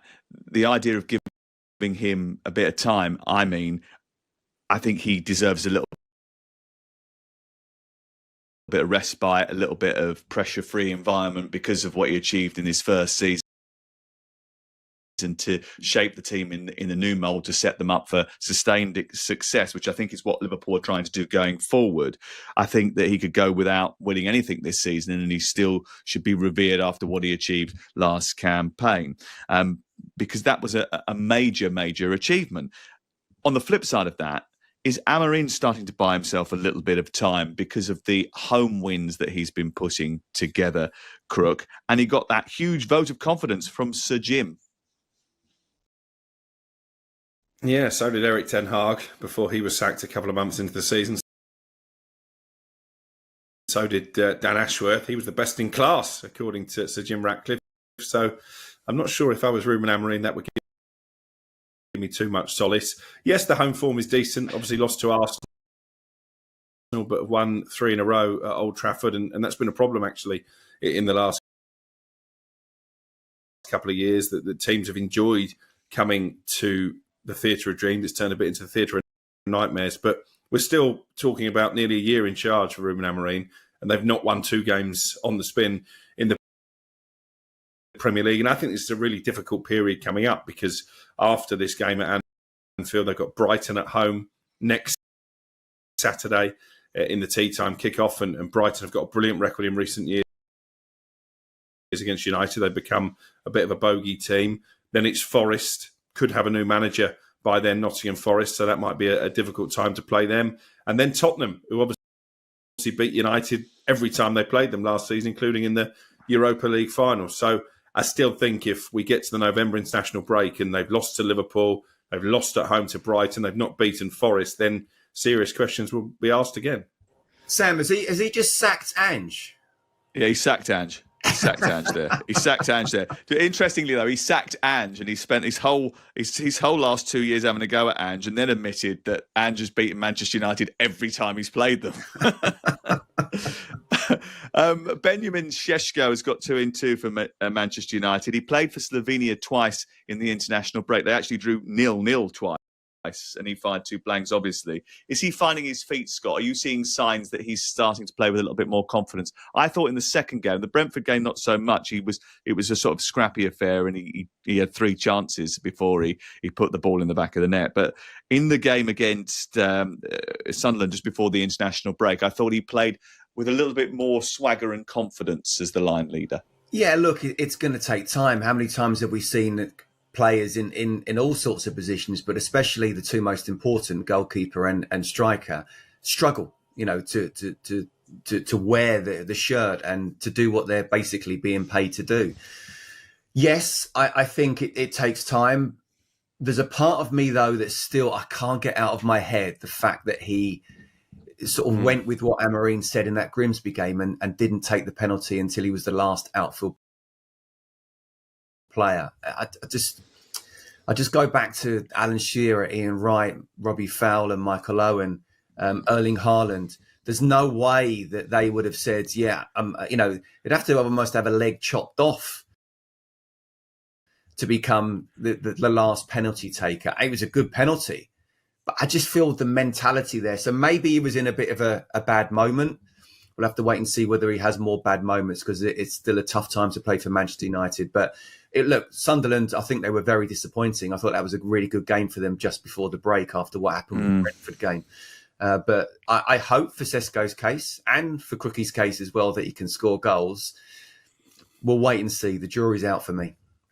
Senna Lomans got an easy starting goal against Sunderland. Big test away at Anfield, though. Yeah, but he looked solid. He didn't have a lot to do, but he did what he needed to. I thought his distribution was very good, and we mentioned it on the review pod that there was a subtle tweak there from Amorim in the goalkeeper going long, particularly out to Mbumo on the right-hand side. And I would imagine that is an area they'll try and target, because we talked about Vierts and his form, and Isak not looking fully fit. Kerkez hasn't been great for Liverpool either so far this season. So maybe that's an area that United can target with those big kicks that the keeper has in his armoury. And Burmo's statistics really good, especially line-breaking runs, getting in behind defences, taking people on, dribbling at defences. His statistics brilliant. Even if he hasn't scored a load of goals, he's looked a real threat early in the season. Let's get stuck into Saturday's action now. TalkSport's exclusive live commentary comes from the City Ground. Well, I will reassure you, Ange is definitely still in charge for now. Big Ange has survived the international break. 40 days he's been in charge. By the time that we get to Saturday, is that enough to achieve anything? Regardless of what happens here, wouldn't it look a little bit foolish, Scott, to do what Crookie has advocated and sack the manager before the next international break? He needs time, doesn't he? Not trying to get him fired. I'm here to report the news, not to make the news. You literally just said that they probably will have a new manager by the time they play Manchester United. Every chance, but I don't make the decision. Of Angelos Marinakis does. He'd have plenty of opportunity during this international break to come out and say, no, Ange is our man. There's been no briefing. There's been no public show of support. Yeah, I would support Crookie on the fact that he doesn't make the news if he hadn't installed the new Rangers manager.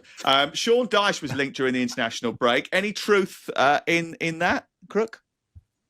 Yeah, I think so, because I think what we're seeing now is Evangelos Marinakis becoming genuinely concerned that Forest could find themselves in a relegation battle. So what you might see, if they do decide to change a manager, having obviously wanted a more expansive style of play, they might go back to a more safety-first, cautious approach just to make sure they stay in the Premier League. I'd be intrigued if it is Sean Dyche, assuming that Postecoglou goes, how long the contract would be, because the other whisper that I've heard this morning is that Brendan Rodgers is very likely to leave Celtic at the end of the season, and he is someone that Marinakis admires long term as well. Well, that's absolutely the case that Brendan, I think, is sort of eyeing up an exit on the basis that I think he feels if they haven't spent enough money, Celtic, to be able to compete in European football, and they keep a lot of the money in the bank there because they don't need to spend it. The only issue with the Brendan Rodgers thing, obviously, is his affiliation to Leicester City, which is quite sort of terminal and turned out to be terminal when it was the other way round for Steve Cooper. So I'd be a little bit concerned about that. They were booed off at home last time out against Midtjylland, and I wonder if it will get a little bit toxic here if Chelsea take an early lead. And Chelsea do have a very good record at Nottingham Forest. And Ange Postecoglou has a very bad record against Chelsea. I think he's lost every single one of his games against them. I still think, and look, whether or not it's the right thing or the wrong thing, I think having put him in charge in the middle part of the season and being sort of told to move the team from a pragmatic style to a more progressive style, it's very difficult to immediately change that after 7-8 games. You're asking almost someone to work a miracle. Not saying that it's gone particularly well, but it will look like panic on Marinakis's part if he does indeed pull the trigger. Chelsea have struggled on the road, though, in 2025. And although they had the high of that brilliant win at Stamford Bridge against Liverpool, they do need to improve that if they're going to be up there in the Champions League places. Yeah, they do. It's about consistency, isn't it? And we've not seen much consistency from Chelsea so far. But it did feel like a big week heading into the international break. Obviously, Jose's return, that they won that game. And then, as you say, they should be buoyed by what happened in the closing stages against Liverpool. Not just the closing stage, actually. I think over the course of the game, they were the better team, and that just felt like it provided a bit of light relief for Maresca. You're right to highlight their run of success at the City Ground. I think 1997, Scott may even have been in the team the last time Chelsea lost on the Trent. So this is a huge opportunity to put back-to-back victories on the board and to prove that they are turning a corner, because it was an underwhelming start of the season. Obviously, Cole Palmer is still going to be absent. That is always going to be a blow. But I think this is a Forest team that, under Postecoglou, will give you chances. He's stropped off now, Scott. He's stropped off. We've lost him. We've lost Scott because you pointed out that he was in the team the last time that Chelsea lost it. I'm not sure that he was, actually, because that was that he may have left, actually. That was, yeah. I think he'd gone just before then. But yeah, he's had a protest against your wild accusations. Never let the facts get in the way of a good story, eh, Crook? I want to talk a little bit about Esteval. Again, scored that winning goal against Liverpool. Scored twice on international break for Brazil in a 5-0 win over South Korea. I mean, he's been absolutely sensational. He's really hit the ground running. And for an 18-year-old, he looks like a proper superstar. I was a little bit surprised, and we've obviously, Chelsea fans have known about him for a little while because Chelsea signed him, left him with Palmeiras. He was doing, but we used to almost have these sort of like WhatsApp groups that were Esteval dedicated last year because he was scoring so many goals. And every one of them seemed like a banger, and people would send them round, you know, when they happened. So everyone was very excited about his arrival. But I don't think you can underplay his impact, actually, as a teenager coming to the Premier League, the way he has, the way he's settled. I think it's nothing short of sensational, actually, Crook. Yeah, I agree. And I remember in a fantasy league WhatsApp group when he wasn't starting the first game of the season, obviously a Chelsea fan in there who picked him in his team was disappointed. And I said, well, he was never going to start. And then obviously very quickly he forced his way into the team. And as you say, what a moment for him against Liverpool. And I guess the Chelsea hierarchy will say, well, this is the model working to good effect. We find these untapped gems. We give them the opportunity to play in the Premier League, and then maybe at some point they sell them to a big, massive European club like Real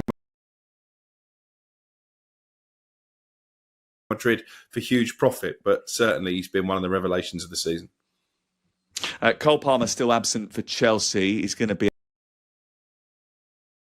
out till mid-November, we think. It's only fair if we're questioning Bellingham's spot in the England team, then we have to question his as well. And actually, going through it with everybody this week, we were sort of suggesting that actually he would not be in the team if it ends up being named now, because the others are performing so well. He may well make the squad, but he wouldn't be in the team on the current form. Moises Caicedo, they would be in any team the way he's going at the moment. And John Obi Mikel was telling TalkSport last week that he thought he was the best midfield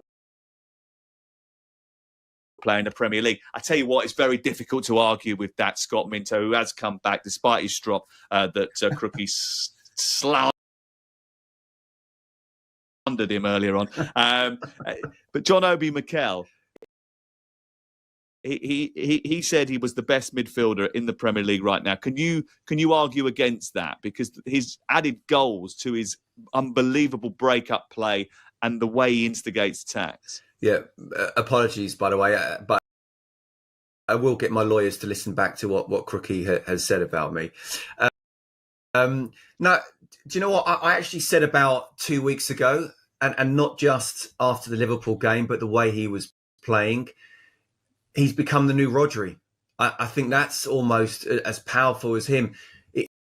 He's protecting the back four. He's starting attacks, but actually he's doing something that he's never really been doing, and scoring goals, and important goals, and really good goals as well. You know, I think if you look at towards the end of that Liverpool game, if you remember, he made an amazing tackle right on the byline.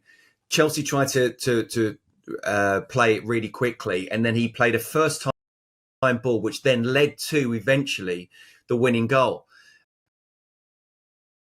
And there's not many players that would have the energy to do that in the last minute. Get back, start attack,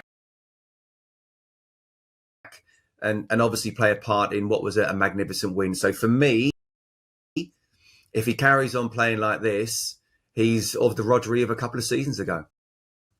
We are talking in Chelsea groups about him being the equivalent to N'Golo Conte now, right? Because he's been that good. I think he's been that good, especially at the start of the season. Just a quick fact for you on Chelsea. Chelsea's games have seen more goals than anyone else's so far this season. So we should be in for a bit of entertainment live on TalkSport. 12:30, Reshman, Stuart Pearce and I will be there from 11 o'clock on Saturday morning. Hope you can join us. Quick word on Arsenal. Opt to make them favourites for the Premier League and the Champions League. They take on Fulham, having conceded just one league goal from open play this season. Is that why they are favourites for both those competitions, Krukmeister?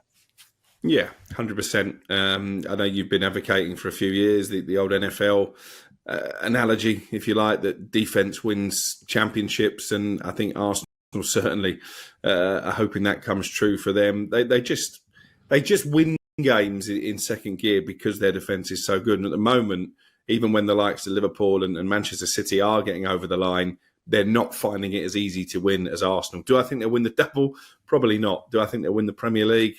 Possibly. Scott? He's changed. He said Liverpool, didn't he, at the start of the season? Really? He changed. He doesn't really do that very often. Flip-flop being the words. No, Flop crook? They are exceptionally strong. By the way, I went with them at the start of the season. But, you know, again, a couple of weeks ago or a week before Liverpool went on that poor run, everyone was saying Liverpool could run away with it. And it was a massive weekend. Not in any way a title definer, because it's just too early. But my point is, it's far too early to talk about, you know, Arsenal going to win the Premier League. And I'm sorry, going to win the Champions League and do both. Just don't see that. They'll take one for sure, but they're looking stronger than ever. And the biggest compliment I can give them now is where I still feel, I said at the start of the season, any team that finishes above Liverpool wins the title. Any team that finishes above Arsenal wins the title. I think it's between those two. Interesting. Okay. Let's turn our attention to the bottom of the table now, because there's not one, not two, but three potential 6-pointers in the relegation race. It could be crucial come the end of the season.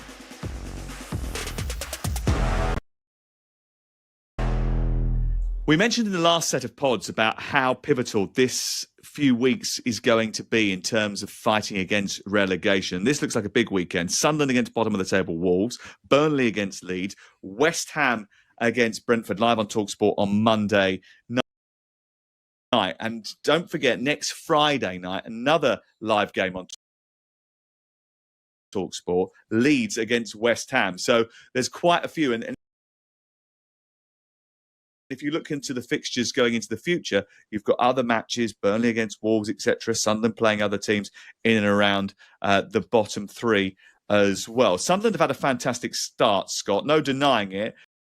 But if you look at their run of fixtures so far, they've been, I wouldn't say favourable, but they've been kind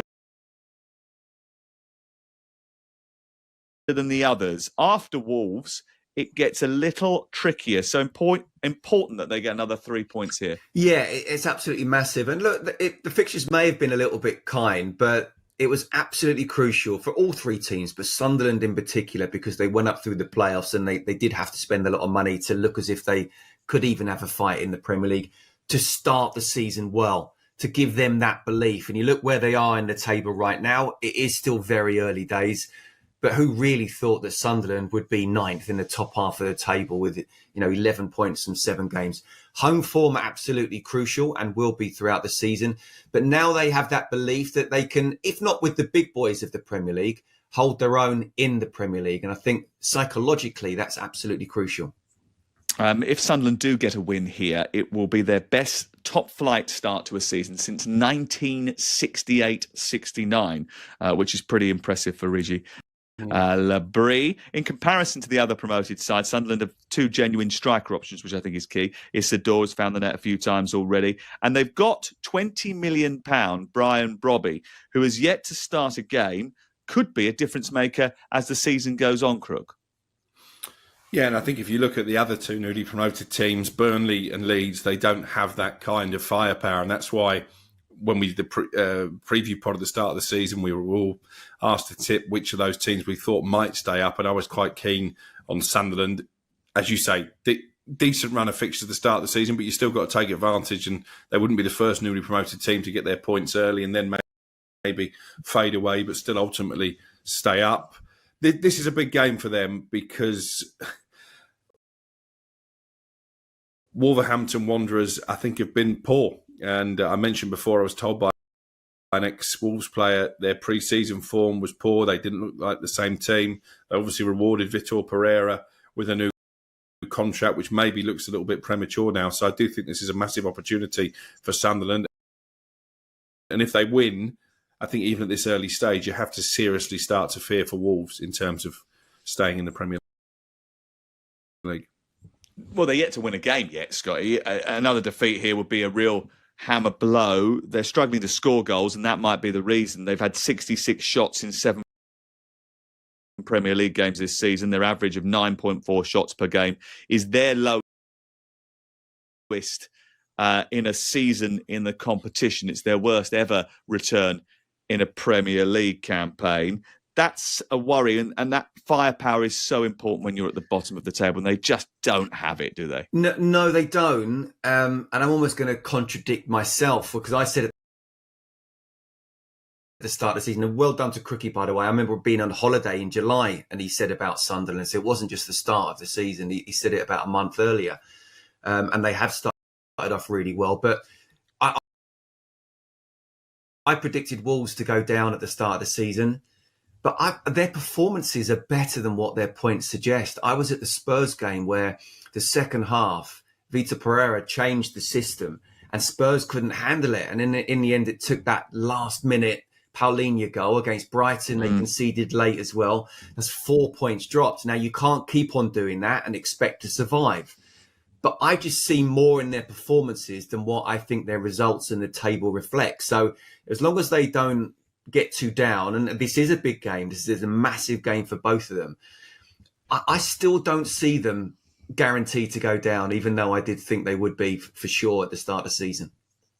I think I tipped Leeds to stay up this year, and the top 2 from the Championship last season clash at the weekend, and they've made relatively decent starts, I think, if not as spectacular as Sunderland's, but they struggle to score. On paper, this looks like a guaranteed 0-0, doesn't it, Crook? Let's hope not. Do you know what? Looking at the Premier League weekend, I think there's a few games that are too tough to call. But I take your point. Burnley, obviously built on defensive solidness. Leeds, we've already mentioned their lack of firepower. But I'm not sure 0-0 suits either manager. I think both have got to see this as a massive opportunity to put 3 points on the board. So, do you know what? I'm going to go against you here. I think this is going to be much more entertaining than it looks on paper. Do you think so? It could possibly be. I mean, Leeds struggle to score goals. That's a big issue for them. Although Okafor looked very lively during the game against Tottenham before the international break, but they just don't have a point. I mean, the point man is Dominic Calvert-Lewin, and he does affect the game. but it breaks down too much with him. He doesn't make the right decisions at the right time. And maybe that's because he's been sort of rusty and hasn't played enough football recently or whatever. But I think that is an issue for Leeds United. If, by the way, they can get him fit and firing and playing regularly and get him up to speed, he will have a contribution because he is actually better than a striker playing in the bottom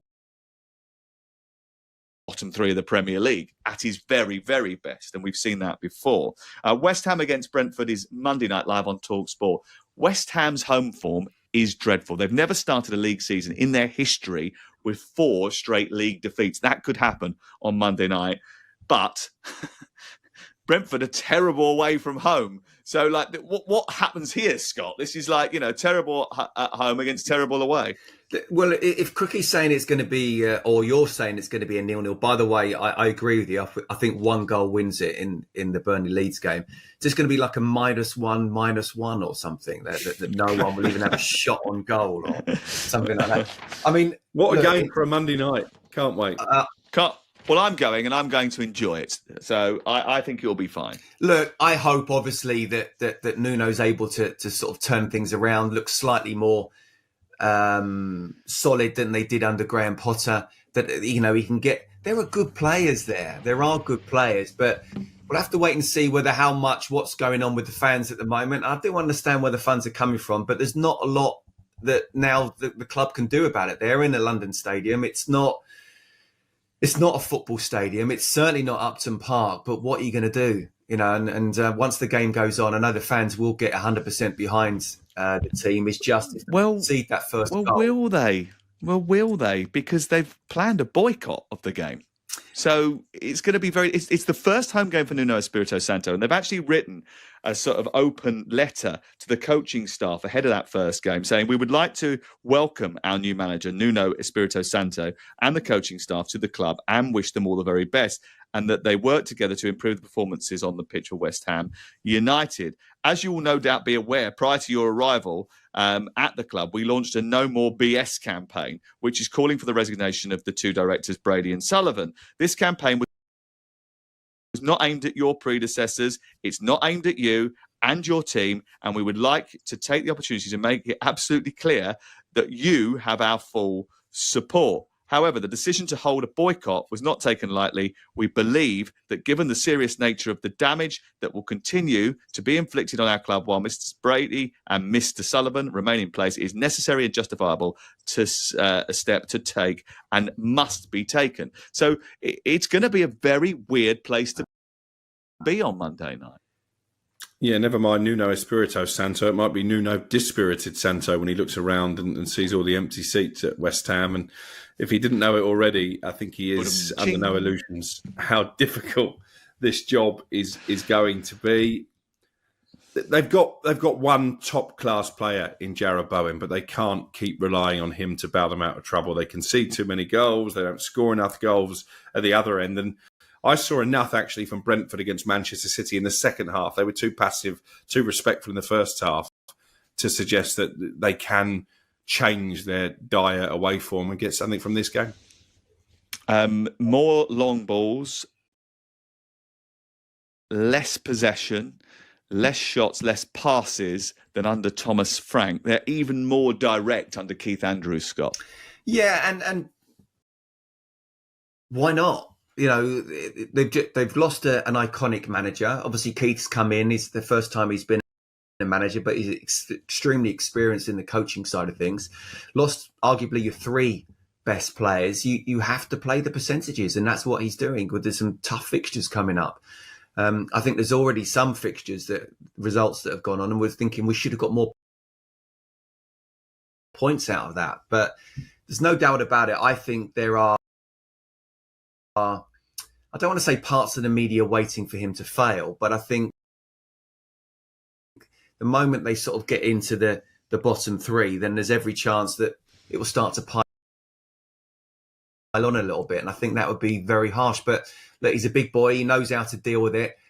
And for that reason, he has to play the percentages. And again, I don't think this is going to be a particularly attractive game, but it's one that both teams really could do with coming away with 3 points.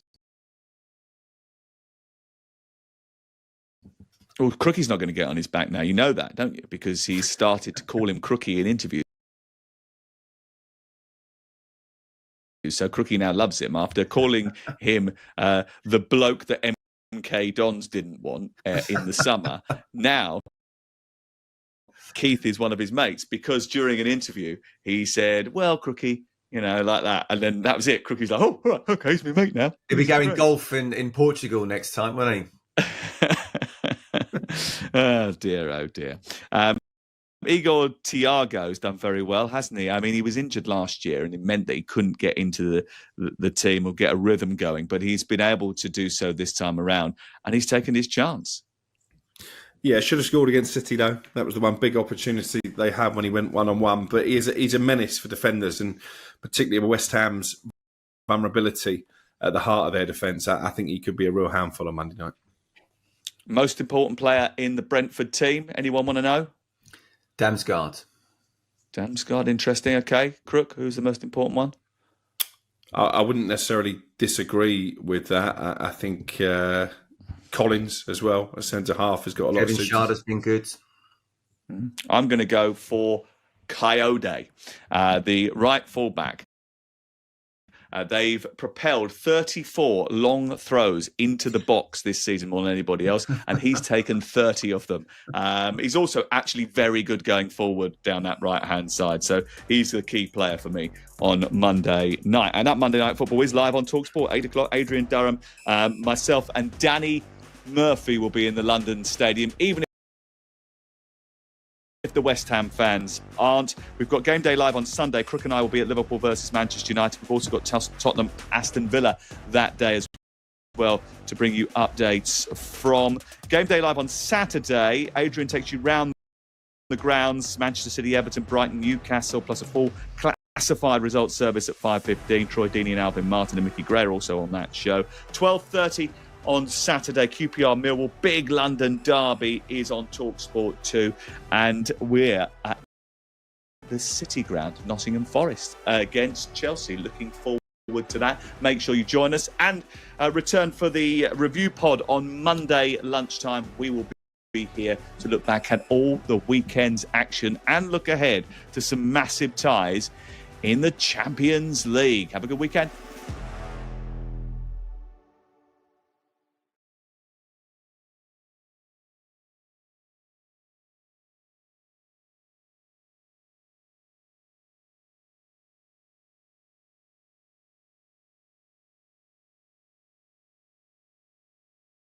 Biggest game of the season for both these clubs when they play each other, particularly for the supporters, and it's another big one today. A lot of scrutiny's been on United, I suppose, the last month or two.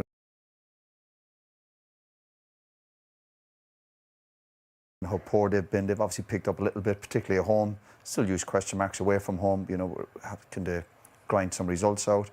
But all of a sudden now we're looking at Liverpool a little bit differently. Start of the season they were getting results without being at their very best. But now after a difficult week, losing 3 games, people are now looking at Liverpool and going, you know, looking at their signings and the manager, and a bit of pressure on Liverpool all of a sudden, particularly with obviously City back in the mix, and of course Arsenal continued to win. So yeah, it's a big pressure game. Winning the games without necessarily the consistency of performers, Jamie, was seen as a bonus for Liverpool, because the expectation was that performances would improve.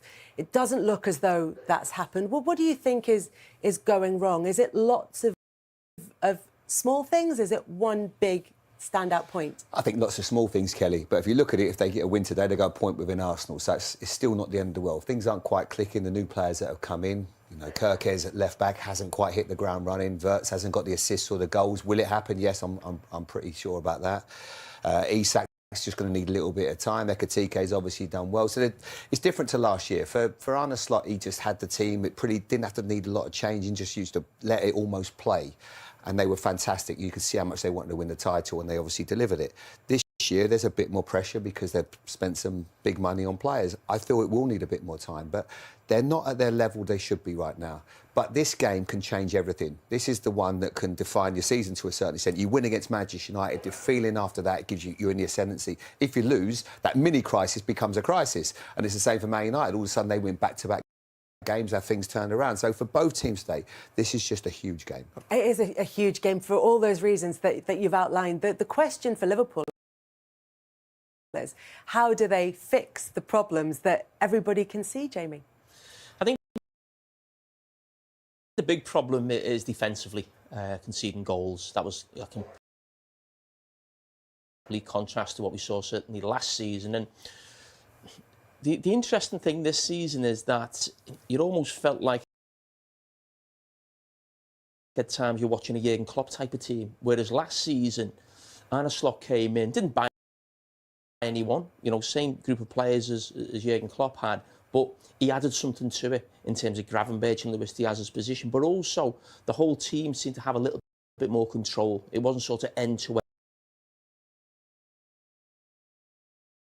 end as we'd seen at times under Jurgen Klopp, and that's come back this season. And when you listen to the manager speak, he says even though Liverpool won the league last season, a lot of games were just by the odd goal. So it's almost he's got into the transfer market and it's like, we need better attacking players, basically, and, you know, a genuine number 10, bring Isak in as well, Ekitike. And this idea that Liverpool will score a lot more goals and maybe win games earlier, maybe in 60, 70 minutes rather than going right to the wire. And that just hasn't happened at all. And what he's got now, he's got a lot of options, and that's created a lot of problems for him. And it's just going to be really interesting what team he picks today, and how he eventually gets to what he sees as his best team going forward. But with all them question marks, though, it also is a great game for Liverpool. You want to play Man United today. When you've had a bad week, you've had an international break, people are starting to doubt you. You want to play Man United at home. That's to get things back on track. But it's also the case that, you know, last season it was, well, the manager's changed, but the players have all stayed the same. And other than Chiesa coming in, this might be difficult for Liverpool because they've not freshened up their squad. This time around, it's, well, they've brought loads of new players in, they've spent a lot of money. Maybe they've freshened it up too much. It's neither yeah, that can one be a thing or the problem other. for manager. You can have too many options, and also they're the champions. Different pressure when you're the champions.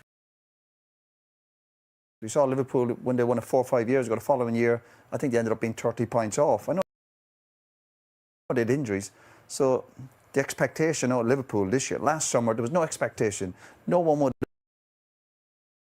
believe for 1 second Liverpool were going to win the league last year, even particularly after that first half at Ipswich. You're thinking, my God, they look average. But listen, they got it going and were fantastic. When you're champions, it's a different test for you. It's a different how you deal with that pressure. That's what we're talking about, pressure on Liverpool today. But again, we go back to what I've said it many times before. The reason you're playing for these big clubs is you can handle the pressure. And they've had a bad week, and all of a sudden, but just say United came and got a result today, then you're looking, going, oh, the wheels have come off at Liverpool. But if they get back on track today, then you're thinking, fine. But I think it's a great game for Liverpool. If Liverpool are home to a lesser team today, or a lesser rival, the fans might turn up and it might be quiet and they'll be, oh, come on, we'll get back to it. But today there'll be a bit of nervous tension there.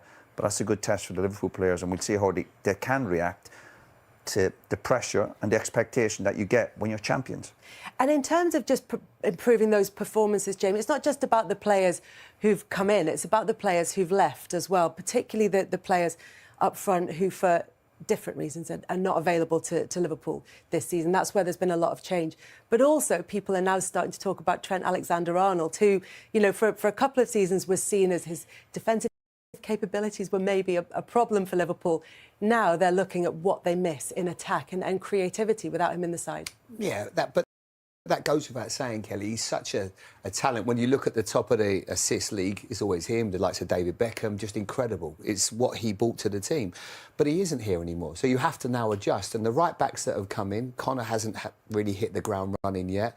Frimpong, I can't quite figure out. He played in the back three predominantly in Germany, and he feels like he looks lost at right-back, but is he maybe an option as a forward player?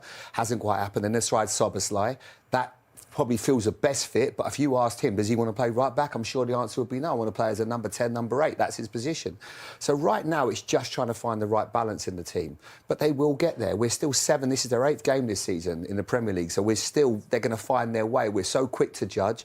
But they do need to pick up some performances soon. But like Roy says, this is a really good game for them today. And this is one where it can all change around and then we can start talking about the positives about a lot of these players. It's also a game that Mohamed Salah has really enjoyed in the past and enjoyed some real success in the past. Is he one of the players who's missing out the most because of the absence of Trent Alexander-Arnold, or is he being asked to do something slightly differently this season under Slot? I don't think he's been asked to do anything differently. He will be missing, you know, Trent Alexander-Arnold, who wouldn't? I mean, that partnership wasn't just last season, that was built up over 5 or 6 seasons. Liverpool have used 4 right-backs this season at different times as well, so that doesn't help. You go back to actually the Carabao Cup final when Salah had a really poor game against Newcastle. I think it was young Kwanzaa, Jarell Kwanzaa, who was playing right-back that game. So it just shows that no matter how big an individual is or how great the player is, they need help from the teammates, there's no doubt about that. But I think right now as well, Salah needs to do more in terms of output, there's no doubt about that. The one slight worry I have with Salah is, we've seen this before where he goes 5 or 6 games, doesn't look at his best and he'll only score a couple of goals. Fingers crossed that happens today. But normally that's towards the end of the season. He normally comes flying out the blocks, especially when he's had like the summer off. And I was expecting that this season, especially on the back of Liverpool signing Isak and Wirtz and all them getting all the headlines and Liverpool spending money. Knowing his mentality from being at the club so long, at being like, I'll show you, I'm still the main manager. And it hasn't quite happened. And there will become a time over the next 2 years, and I hope we're not here right now, where Salah's not the same player. Because we know, we've all been there. Biology. Yes, that will happen. So I'm really intrigued over the next few weeks before he gets to the African Cup of Nations. Is Mo Salah not the same player, or is this a tactical setup with the team and different players and trying to bed players in to try and get more out of them? Because sooner or later, if that is the case, the team can't be built around Mo Salah. It would have to be built around Florian Wirtz or Isak, just because of their age profile. But also, this is where the experienced players have to kick in. Salah, Robertson, Van Dijk. When you've got new players coming to the club and they are trying to settle in, they've had a couple of positive results in the first few games. But this is where you go, all right, lads, we've got you. We've got your back. And Salah's got to step up to the plate. You can't have Robertson getting caught at the back post in the last minute against Chelsea. Them little details. Van Dijk, they've got to step up to the plate and show that experience for these new players at the club, because they need a bit of guidance.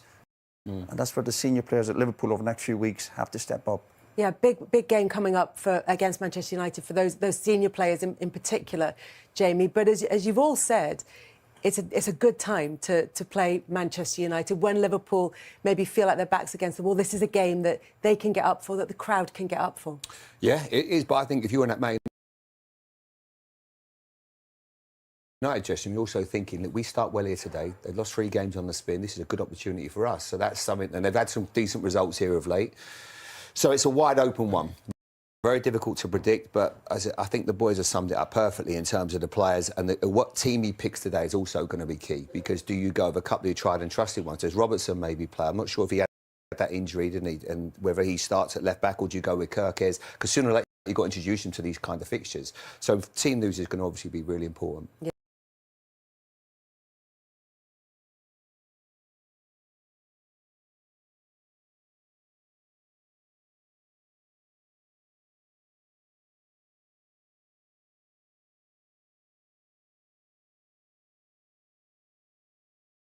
The big question is, one of the big questions about Liverpool, there are several before this big game against Man United, off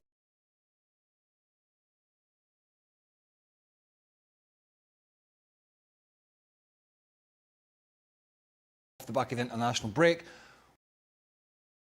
where Liverpool came in off the back of the Chelsea defeat away from home, played poorly, got outplayed, deserved what they got. Salah was poor. Stevie and I went over it a week or so ago. We went over the midfield, we went over the space that were allowed, we went over multiple things. But Florian Wirtz was on the bench. what's the decision that Arne Slot is going to make to get this season rolling? And we're talking about getting this season going again. They're second in the league. I think the big picture is they haven't played well. And is he going to pick? Is he playing Stevie? Yep. Florian Wirtz? You don't know. I don't think Wirtz will play. You don't think he'll play? I thought the question was going to be Ekitike or Isak. Oh yeah, we're getting there, but we're just focusing on Wirtz. I don't think no. But no. Don't you think coming in playing your biggest rival? Well, certainly not in terms of the league, but in terms of historically, your biggest rival. You're at home. What a great opportunity for him to get his Liverpool career up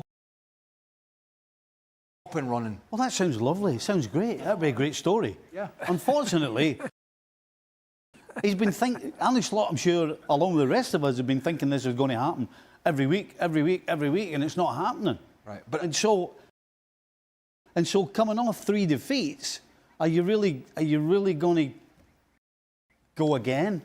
I don't think he will. But at home, away from home, I kind of see that picture away from home. It's a possibility. At home. If Konaté's fit, right? He's playing number 10. It's a possibility that Wirtz might play. If Konaté's not fit, then he's going to have to move Gravenberg back and maybe play Endo. So you can't play Endo and you can't play Wirtz. So if Konaté's fit, it's a possibility Wirtz plays. But if Konaté's not fit, I don't see any way that you put Wirtz in the middle of the park. Just don't see it. Frank, what about for you, not in the Florian Wirtz chat, but of course the other 2 names that Stevie had mentioned right there, in Alexander Isak and your boy Hugo Ekitike, what does Arne Slot do there? Well, you know what? I want to believe Steve, because last time he made a bet where he said that that Isak won't play the first game, and he didn't. So I think he knows better than us. And if he said that Wirtz might not play, he has the contact, internal contact. So I want to trust him. But you know what? We want to see the best of all the best players, and it doesn't matter the price tag. It doesn't matter, if you just sign or not.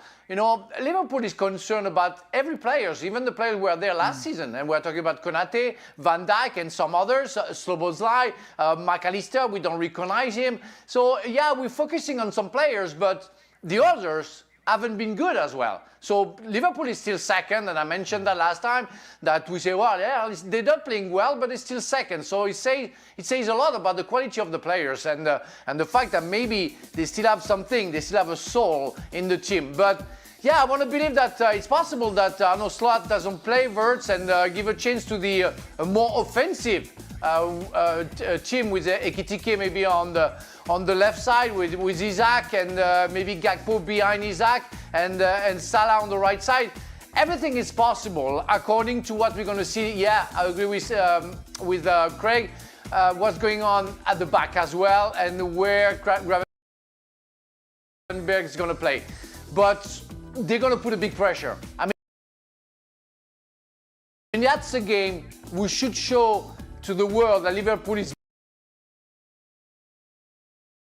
back to the race and to the best that as they have been last season. I'd like to see it. I'd like to see, if I was a Liverpool fan, if I was watching, having watched what I've watched at the start of the season, I'd like to see Ekitike start.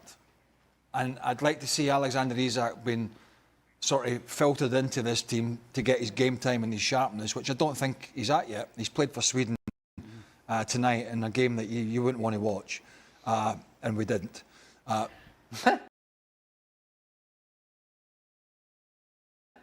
Ekitike has been one of the players that has excited the Liverpool supporters. He's made he's made a difference in games. His link-up play's been good. His running's been good. His goal scoring's been good. And I get it. Alexander Isak's your big signing. He's been the big story. You've chased him all summer. He basically, we could argue about it, but he went on strike, or he went back to train with Real Sociedad. push the move through. So it's understandable when you spend that kind of money, you want to get somebody in the team, but not to the detriment of the team getting the points. And you can't argue that Ekitike at the start of this season, is the man. Since the Community Shield onwards, has, apart from his faux pas in the Carabao Cup where he took his shirt off for the second booking and he missed the Crystal Palace game, he's been excellent. So that's another big call. But you know what it's like though, Craig? It's not always straightforward. It just doesn't always come down to form. Because if it's on form, then it's a no-brainer. Ekitike has to start. So what? I don't think he'll start him. What's the barrier? Well, I think the barrier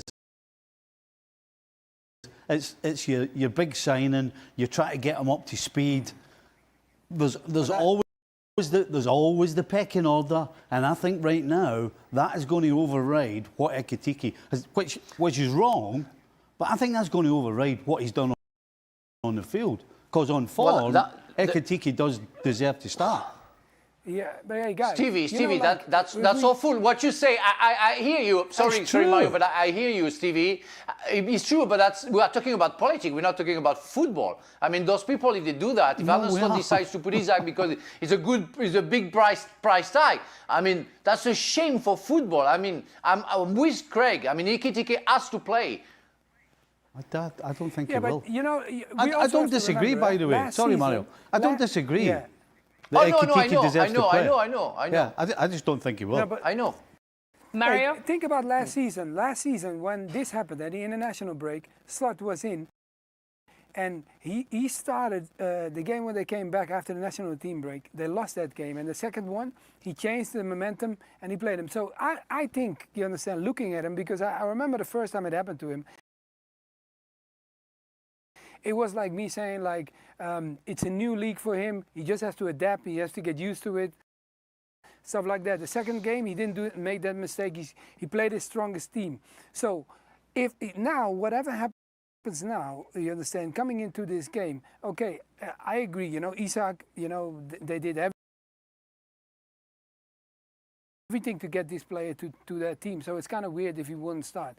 When it comes to Wirtz, he might make that decision because in the middle of the park, is exactly where you can really overrun Man United. Because I think if it doesn't click well in the middle for Man United, that's where they can win the battle. So I think for Liverpool, they will pump that midfield full of energy. So either Rich is ready to attack that energy, and if not, they will play their stronger side and will really try to hurt them as bad as they can.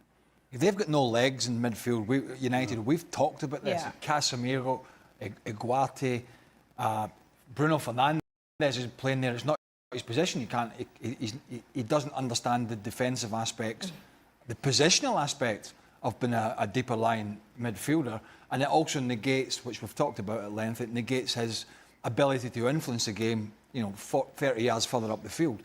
And you just think, just feel, particularly at home at Anfield against this United side who are weak in that area, that Florian Wirtz could really find the space to run the show.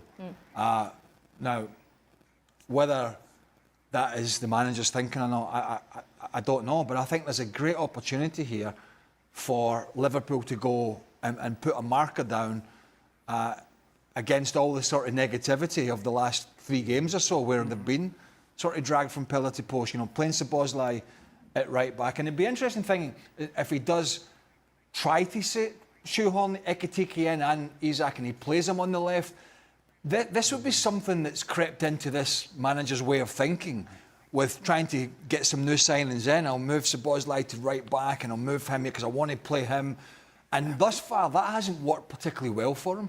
So I think it's apples and oranges for me. He's putting the house on Isak starting and been sharp enough and putting Ekitike on the bench, or he's playing the informed striker and Hugo Ekitike, and he's sent to Alexander Isak. It's a long season. It's been a disrupted summer for you.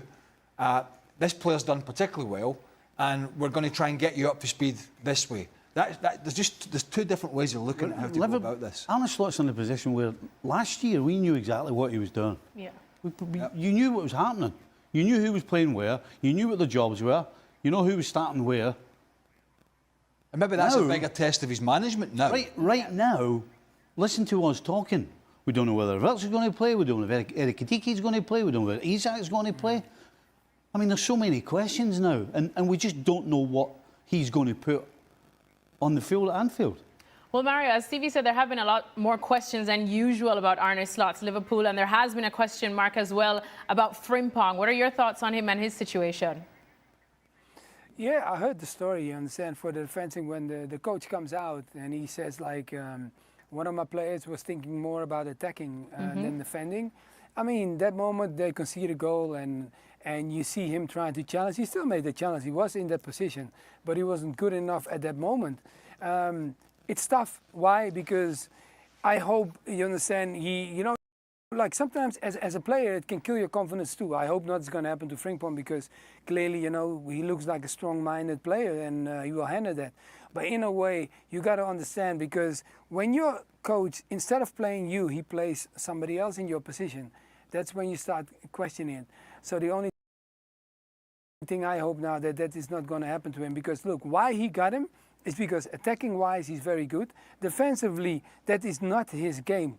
I know he has to play in that position, so he has to know how to defend. But when he plays for Holland, the most likely he's being used to doing the attacking job more than doing the defensive job. So if that has to change, of course, I think as a player he's got the speed. So that it should not be a problem for him. I hope that he understands that and that he changes his game because you want to play. You don't want to sit on a bench. Well, he had that, but he had that last year, didn't he? Slot. He had Alexander-Arnold. Who's he's a better footballer than Frimpong. But also more attacking-minded. But the point being is he was also deficient in those defensive areas. So it's kind of the same problem.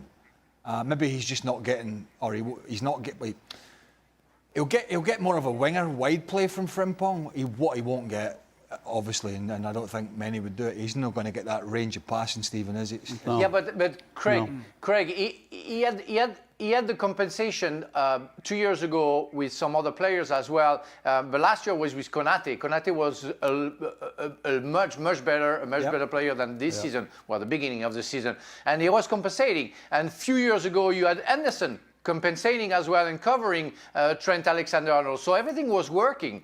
But today, nowadays, Frimpong hasn't got the support that he needs. Konate is not as good as he used to be, so maybe he's going to change. Szoboszlai, if he plays on the right side, he's not covering him enough. McAllister is not the player he used to be. Gravenberch is doing great, but he cannot do everything. So they have to compensate. And again, we are judging Arne Slot on players not being good enough, even the players who are there for a while. So it's also the players that you have to judge on top of judging Arne Slot, because last year they were good. This season they're not good. Is it the Arne Slot error? I'm not sure about that. It's not 100% Arne Slot. I think that a good example of that actually is, but he has to figure that out, Slot. And this is a big test of his period at Liverpool. He's got, last year it was, Stevie said, it kind of team almost picked itself, and maybe they did play too many games the same players, and they ran out of steam a little bit in the second half of the season. Certainly domestically the job was done. In Europe they got found out. One player in particular, although there's several, you can look at Mo Salah and all that, but one player who I know he's had his injuries, but Alexis McAllister, you rarely ever seen him waste a pass. He was always available. He would do some great things, but he would do a lot of tidy stuff. He's not fit though. Liverpool's got so many. Let's be honest. Liverpool's got so many problems. It's frightening, And in some ways, the whole Isak and Wirtz thing is taking a lot of pressure off the so-called core group of Liverpool players who we relied on, who were at a certain level every single time they stepped on the field. So right through the team, we're talking about a group of players where none of them are even close to where they were last year. And yes, I agree. Arne Slot, at the end of the day, he's the coach. He's the guy that has to sort it out. He's the guy that has to get them going. He's the guy. But at the end of the day, the players have to be responsible for their own performances as well. So not only is Arne Slot struggling to figure out what way to go, but there's not a player in Liverpool's team right now that you can say is carrying the rest. I mean, they're not. Everybody, in some shape, way or form, is struggling. This is huge for Liverpool. I know we're going to move on, but this Maybe is huge. Gravenberg. This is huge for Liverpool in the sense that the points they've got are very good with the performances that they've put in thus far, and all these things we've talked about since the start of the season, the issues with the signings and fitting people in. But if they were to lose at home to this Man United, okay, they beat Sunderland last time out, but let's be honest about it, they're absolutely they're absolutely rotten, right? If they were to lose at home to this Man United side, that's 4 straight defeats in all competitions. Yeah. And the questions just keep coming. The negativity, is Wirtz worth the money? Can he do that? Did the manager get lucky last year? I mean, all these things. It is it's a big game for United, don't get me wrong. Unthinkable. It's a massive game. Massive game for Liverpool.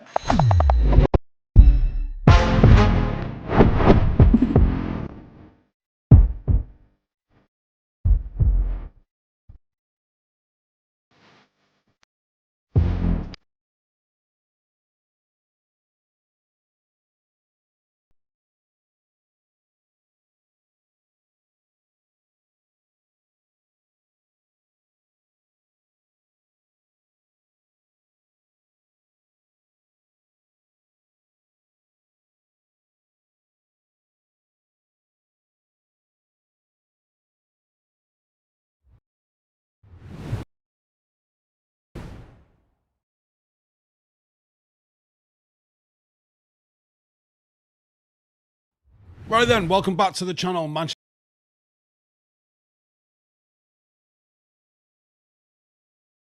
United versus Liverpool. Tactical preview. What we need to be looking out for.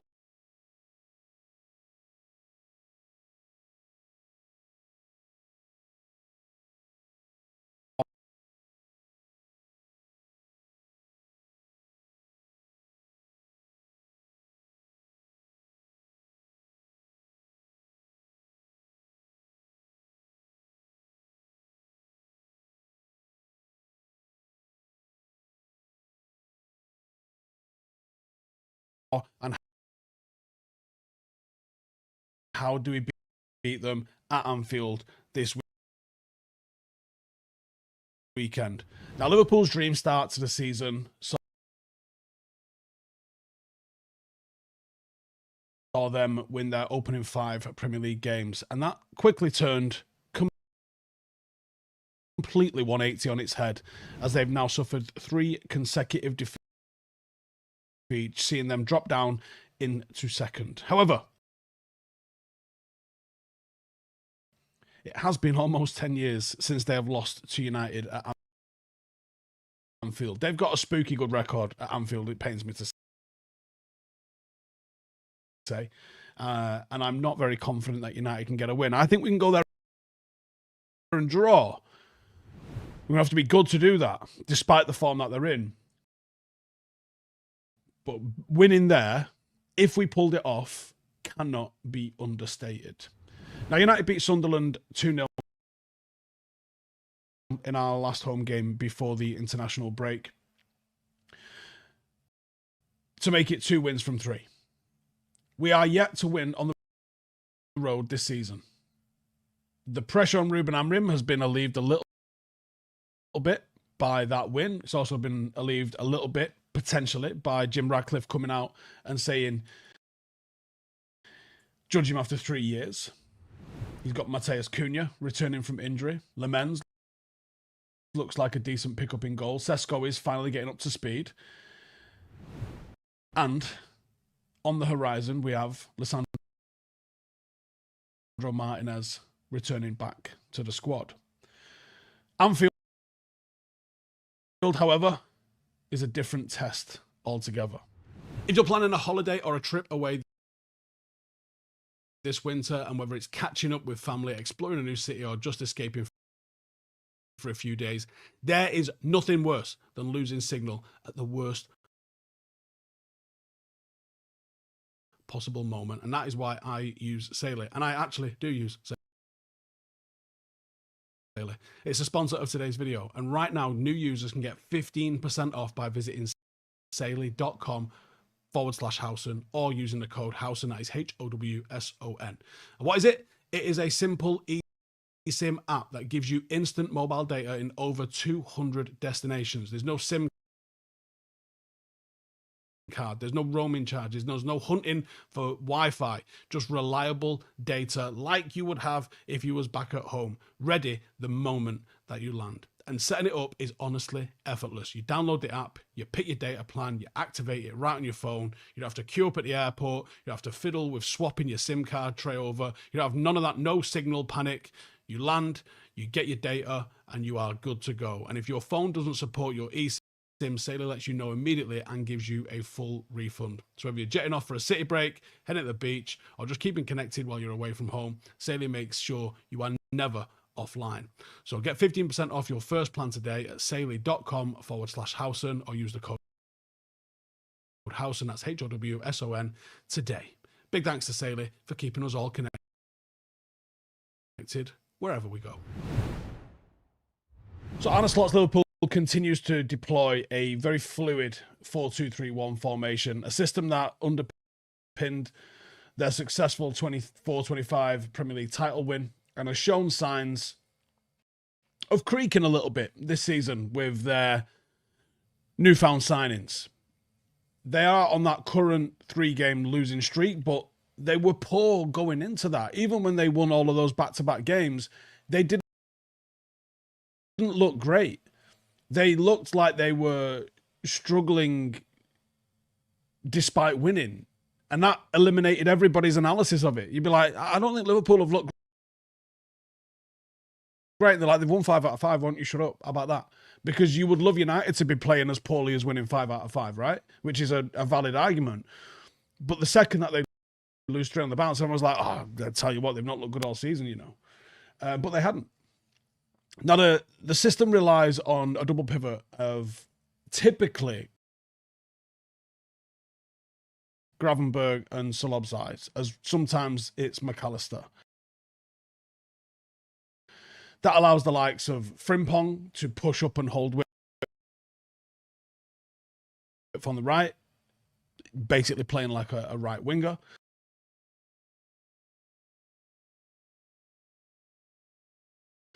You will then see Kerkez on the left doing very, very similar. He likes to overlap.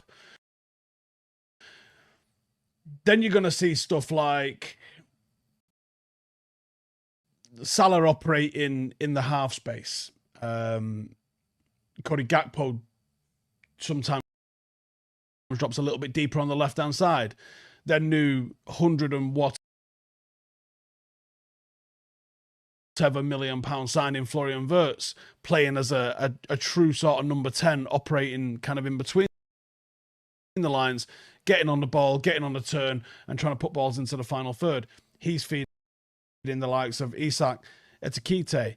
Now, early season stats show that they're very good on possession. They're getting 62% possession. They're also 1.8 expected goals per game.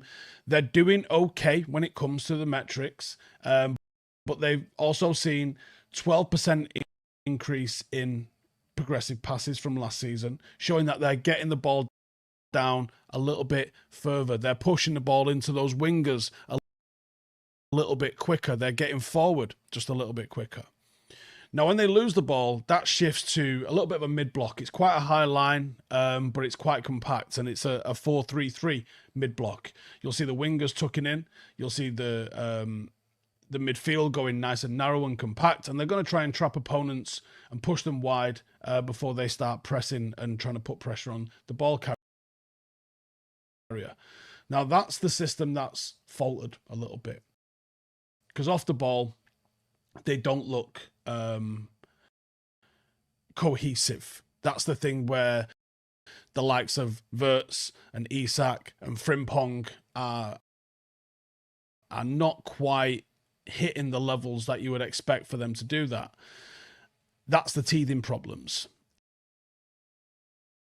And because they're so possession focused in the build-up, they're starting to struggle under the pressure, a little bit of that.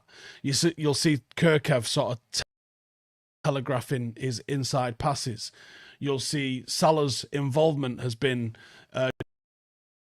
decreased. You know, his touches per 90 are lower than any other prior season that he's had. Off the ball, you're not really seeing the relentless pressing of Solobsai in Wirtz in that particular position, because Wirtz just isn't that kind of guy. So it's become a lot less of a press in a 4-2-4 shape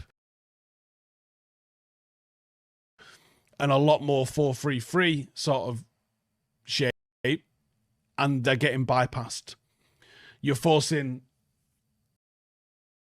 Kanate and Van Dijk into 30% more defensive actions than they've had in previous seasons.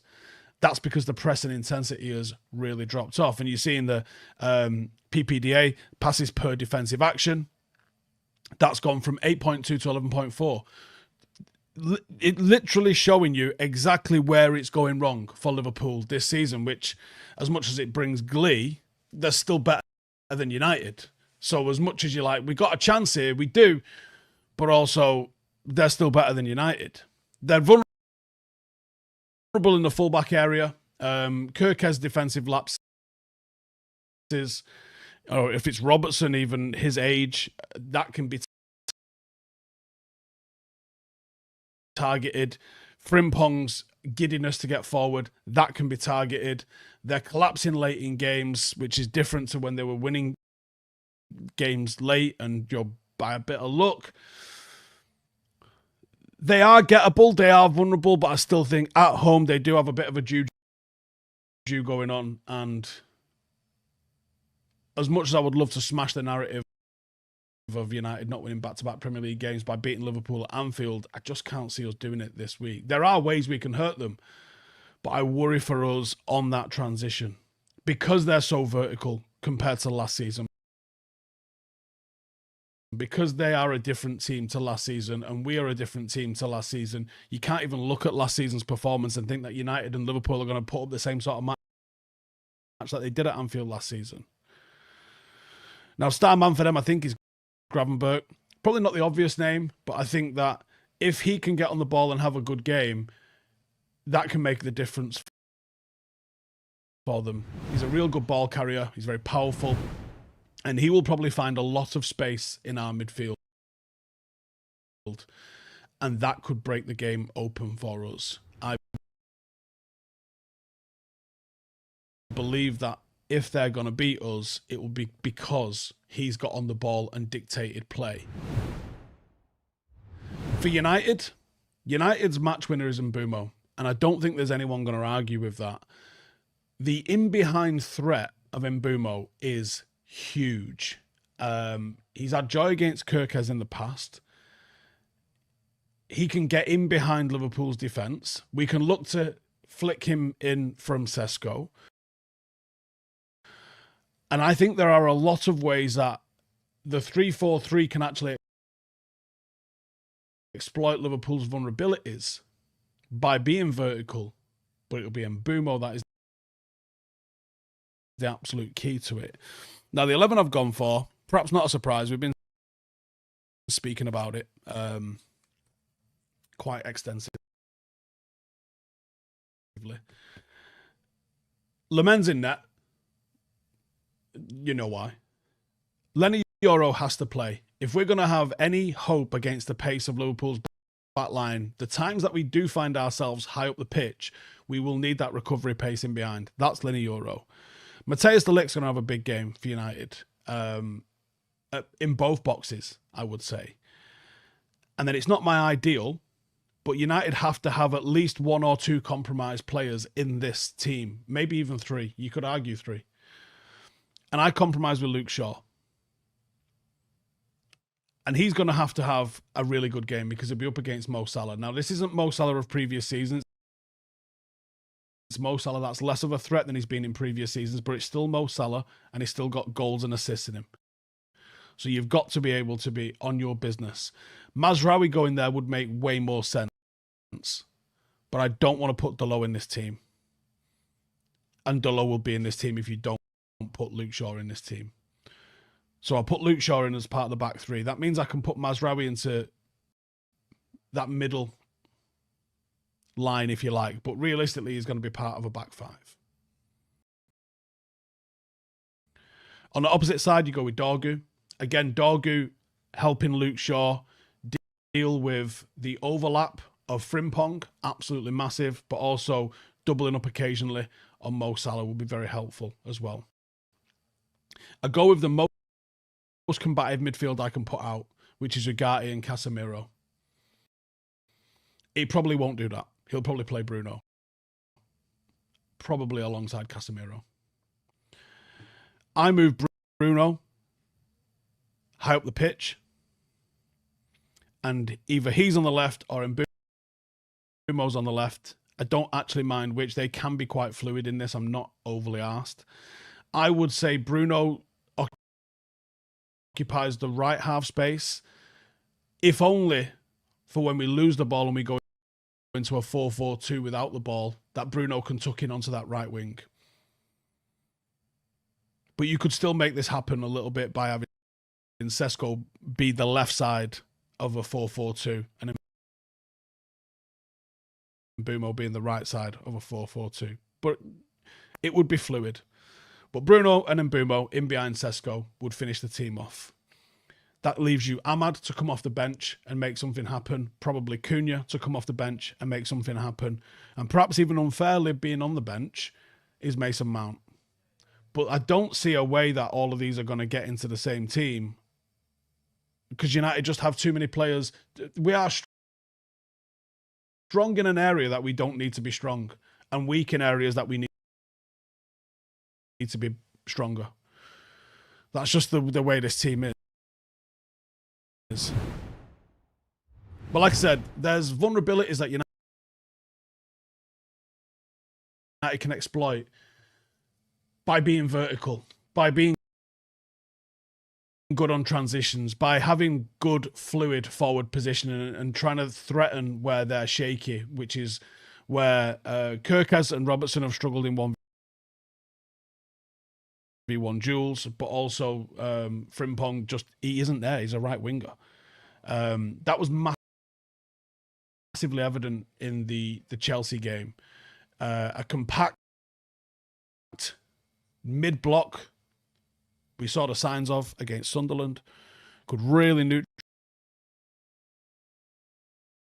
neutralise where Liverpool will try and overload centrally, force them to play out wide where you can see Mazraoui locking down probably Gakpo, where Dorgu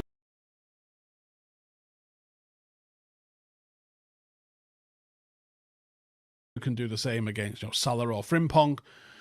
And I think a key tactic would be quite narrow in our build-up. Allow whoever it is in those number 10 positions, whether that's Cunha, whether that's Mount, whether that's Mbeumo, whether that's Bruno, really sort of have them in and around Liverpool's double pivot. Have 3 or 4 against their 2 and make them move around, because Wirtz gets caught out high. Wirtz does not track back. And Wirtz is a player that, on the ball, is magic. Off the ball, he's a weakness. Let Bruno go high up the pitch and operate as a roaming 10. Let him go and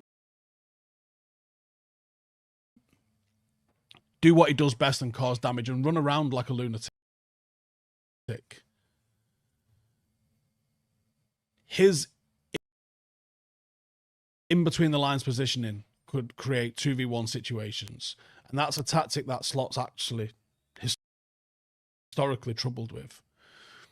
Salah disengages defensively because he's allowed to. Isak's integration hasn't really happened just yet. That's another area that United can exploit. Liverpool are out of sorts without the ball. United can exploit that. But you've got to have to do it at Anfield, where United historically have not been very good. You know, and you've got a manager trying to win back-to-back games. It's going to be tough. It is going to be tough. But we go with hope. I'm predicting a draw, and I'd probably take a draw if you offered it me, to be honest with you, right now. But yeah, let me know your thoughts in the comments below, and I'll see you in the next one. Laters. Hey, thank you for watching the video. If you are new around these parts, then don't forget to subscribe. My channel is proudly supported by my community on Patreon. If you'd like to get a little bit of extra content, a Discord group, meetups, five-a-side games, weekly podcasts, behind the scenes, and even an occasional bit of transfer news as and when I get it, then for the price of a pint, you can show your appreciation for the content that we make and get some goodies for doing so as well. Check the link in the description or click the button right here. You'll also find all of my socials here too if you want to follow me on any of those platforms. Nice one.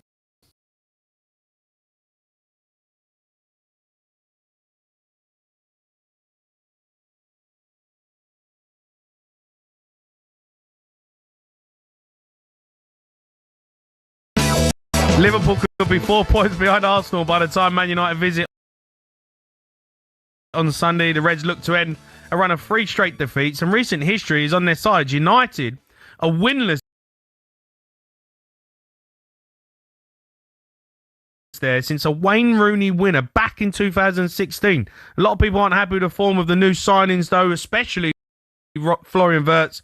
But would I get it right? Let's speak to Liverpool legend John Barnes joins us now. Morning, John. Good morning, John. Hi, guys. How you doing? I'm good. I'm good. Yeah, John, before we get into Liverpool, just tell us about this new... No, Jamie, no, they've made a new signing. Free transfer. Look, I've got the kit. You've got the kit. Oh, you still look good, John. You're looking well, John. You're looking well, mate. I'm breathing in. That's why it's a hurry up. John, what is this new project you're working on? Oh, trying to lose a bit of weight. No, I'm here with I'm here at Sports Direct. It's the new store, which is gonna, it's a 3-story store here in Sports Direct in Liverpool. I remember the old one in Liverpool 1. This is now moved around the corner, and they've got a gym on the top floor, which is what I'm going to go to. A coffee shop, 3 floors is fantastic. So.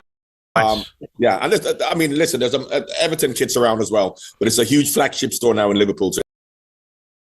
It's great, amazing, lovely, amazing. Yeah, you're looking well, John. You could probably play better than Florian Wirtz right now. Listen, that's the answer. You're giving me the sympathy votes. I know you're laughing at me. John, let's get into Liverpool, mate. Look, because they started the season well, winning games, 7 on the bounce. And it looked like it champions what champions do, and all of a sudden it's gone a bit south. Well, when you say gone a bit south, we're 1 point off Arsenal, who are flying and doing really well. I don't see how we can be 1 point off a team that's flying and doing well and not doing well. It's really because of the expectations, first and foremostly, and secondly, because of the signings we've made. But of course, when you make new signings, I heard Dean Sonos talking earlier about, when you make 4 or 5 signings, it's going to take time for them to gel, to get the balance right. So last year we won the league comfortably by 8-9 points with no signings. So we automatically assume this is going to work out. Now, I still feel we're favorites to win the league, but it's going to take time for everybody to find their feet. So any new team, we've got some good young players. We've made some great signings. So it'll take time for us to fire on all cylinders. But I suppose that's the expectations of Liverpool, that it seems to be all doom and gloom for the fact that we're 1 point off the top. John, when you look at the attacking options that you've got, I mean, Gakpo on his day is a very good player. You've got 2 top strikers, Ekitike and Isak. They will gel eventually, won't they? But you look at Arsenal conceded 3 goals out of 7 games. Liverpool conceded 9. Kanate injured, I think, on international break. Leone obviously out for the season. Do you worry about Liverpool defensively this season? Well, when you say defensively, he's defending as a team, not defensively, because, you know, you're talking about a back four, but you're talking about midfield players. If you remember when Jurgen was there and you had obviously Henderson, Milner, Fabinho, those defensive midfield players who weren't getting forward to score goals, but the balance was right. Here we now got lots of attacking players, even in midfield where we have Curtis Jones and Gravenberch, who are attacking midfield players. We have to get the balance right between when we haven't got the ball, working harder, maybe the front three working harder to get back into these positions. Yeah. So it's not necessarily the defense, it's just the way we're defending as a team. I use the Bournemouth goal as an example, where they ran from the edge of their box all the way into our back four. It's really about not, because we have so many attacking players, the crowd, everybody said, let's get forward with these attacking players. Yeah. But of course, two sides to the game. So we have to get the balance right of out of possession, everybody getting back and working defensively to get back in behind the ball. Yeah. Have you been convinced with, you know, the two fullback Frimpong's come in and Kirkes from Bournemouth? It's a big step up, isn't it, John? You know, from Bournemouth to Liverpool, the scrutiny's on you. I'm not sure, you know, whether Kirkes needs to play every week. Robertson, for me, is still a top player. Once again, it depends on what you want, because of course, remember Robertson and Trent in terms of what they did, and I don't want these fullbacks to come to replace them to say this is what we're going to do, because first and foremostly, I mean, I'm a bit older than you, but I'm sure you feel the same way, that you're there to defend. Yeah, you know, we have so many attacking players, so many attacking midfield players that maybe they're trying to do too much in terms of getting forward to play like Trent did or to play like Andy used to do. So really, I think they just have to get back to the stage where we've got so many attacking players up front and attacking midfield players that maybe they say we don't necessarily have to prove that we're going to replace Trent in that way or replace Andy and defend a bit more. But I think it's more to do with the midfield also getting back and defending, because they're good players, but they're young players. So I suppose, you know, with youth comes in experience and time will come, but I have no fears that they'll get it right. John, it's hard to criticise Mo Salah, but he hasn't been at his best with the standards that he's set since he's been at Liverpool. But one thing I've noticed in recent games is maybe he's tracking back. Like you said earlier, getting back into position and helping your right back, following the left back yourself, Mo Salah. He's not really doing as much this season. Well, if you look at the way when he was on fire and he was playing really well, that's because everything went through him. Because if you look at the makeup of the team, the person in the team meant that everything was going to be for Mo to score, yes. Mo to create, for Mo to be the star player. When you talk about Wirtz and Ekitike and then you got Isak, then Mo is not going to stand out as much because you have other players who are going to be doing certain things. So Mo is still valuable to the team. He's still doing as well. I don't think he's necessarily going to score as many goals as he did or have that much of an impact. But if you're going to win the league with more scoring less goals, when being part of a team, that's fine. Because if Mo is going to do what Mo's done in the last 3 years, you're not going to see Wirtz. You're not going to see Ekitike. So you can't have all of them, you know, being the main player. So I suppose that's probably worked a little bit against Mo, but he's still valuable and worth his weight in gold to the team. John, when I watch Ekitike play, he looks to me like he wants to be the star man. He's got the attributes to be that player. Isak's come in and eventually he is going to be the star man, right? That's why you've paid the money for him. Do you think Ekitike will handle being second fiddle? But then you got Wirtz as well. You know, I know it's a different position, but the star man doesn't have to be the centre forward. So if Ekitike says he's going to be the star centre forward, but Isak does, but Wirtz as a number 10 is going to be the one who gets the ball to pass to Salah and pass to Gakpo and do other things. How much are they going to shine? And I think it's important for all those players to understand we're going to be part of a team rather than me wanting to be the star man. Yeah. Isak could have been the star man at Newcastle because he is the star man. Ekitike could have been a star man where he was before. However, in this Liverpool team now, I don't think you're going to look to any one player to be the star man, and getting that balance right for them just to play in their position to be part of the team is the most important thing. I think Kirkes and Frimpong will come good. You got Conor Bradley as well on that right-hand side. But we have, a lot of people forget what Trent done for Liverpool, for Mo Salah. The amount of balls he put through in behind for Mo Salah and other players. He's a big miss at the moment, isn't he, on that assists? Well, I don't think Liverpool are going to have a problem scoring goals. If you talk about Trent from an assist point of view and the goals we scored, we've scored a lot of goals this year, so I don't think we're going to miss Trent from that point of view. Yes, we're going to miss Trent in terms of his quality, in terms of his long passing, whatever he gives us. But I think with the attacking threat we have, as we have scored goals and created lots of chances, it's more to do with defending. And I suppose that's what label of Trent, and I like my fullbacks to defend. So we're not going to miss Trent from an attacking point of view in terms of scoring goals and being creative, because we have enough players like that. So I think that more importantly, if we can then tighten up at the back and defend better as a team, and even if the fullbacks feel I don't have to go forward as much because of the attacking So play. do you not think Mo Salah will miss Trent though? Because the partnership they had together, I mean, was phenomenal. Surely Mo Salah will be missing that service from that right-hand side. It's not necessarily Trent and Mo Salah, because of course, as I said, Mo Salah was the focal point for everything from an attacking perspective. That was Trent. But if Trent was playing now and he had Wirtz and Ekitike and he had Trent and he had Isak, Trent would just be passing to Mo. He'd be doing different things as well. So I don't think it's as simple as saying without Trent, because Trent now, all Trent did was look for Mo, and all Mo did was look to get off. Whereas even if Trent Alexander was here now, Mo wouldn't have that impact, because of course, you still have Ekitike and Wirtz and Isak and Gakpo, who Trent would be interacting with as well. So it's a combination of everything. John, Arne Slot has just been speaking to the press. Let's hear from him now. What we can say is, if we compare ourselves to last season, we don't create as many chances as we did last season, in the start of last season. But we are still the team that from open play creates the most XG chances, most shots on target. But we've conceded too many goals. We've conceded too many goals, that's for sure. And we've conceded 9, where 4 of them are from set pieces. That is what was and still is, by the way, a strength of us, which sounds weird if you concede 4. But that's not a reflection of the chances we've conceded. Yeah, you've just heard Arne Slot there, John. He's look, not happy with the set pieces and the goals you conceded. I guess in that sense, going into the game at the weekend against Manchester United, they're going to create chances. We know that. You've got top players. You've got to keep clean sheets. But once again, it depends on which Manchester United turns up, as we've seen. You know, of course, over the years, Liverpool have had the upper hand over them, but on any given occasion, as you've seen with Manchester United beating Man City in the cup final, playing well on the odd occasion,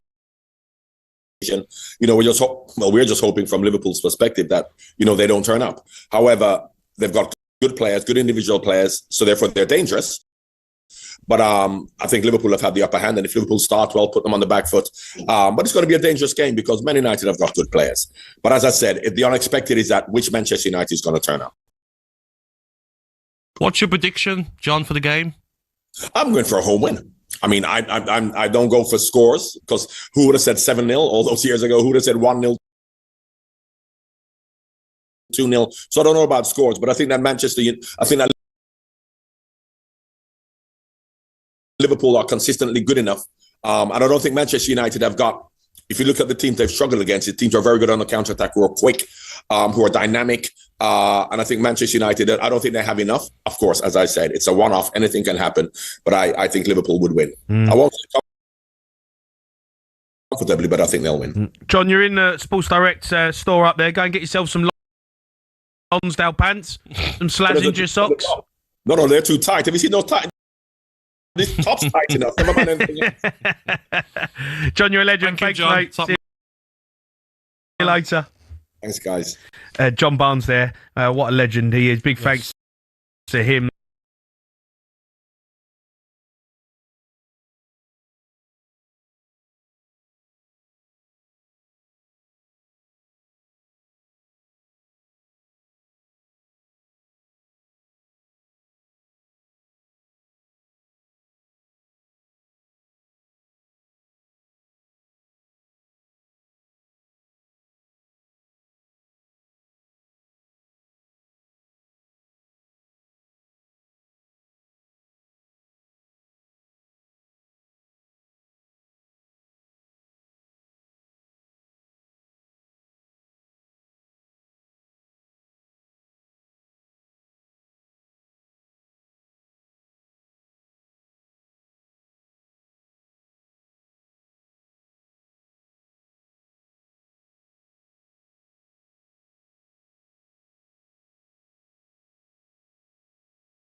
We made it 2-1, 2-1. Light work, light work. Yeah, they couldn't handle us. They couldn't, you know.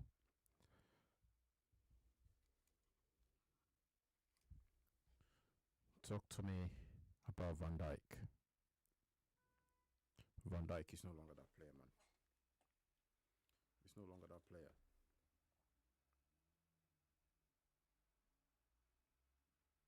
He's no longer that player.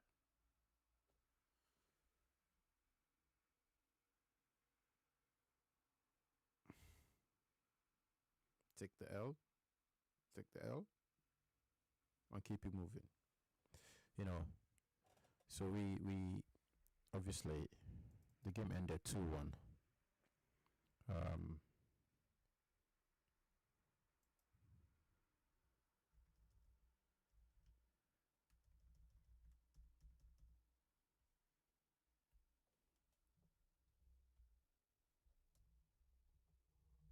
Liverpool 2.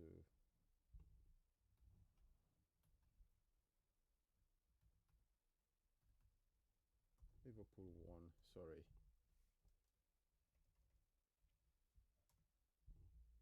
The mighty Manchester United.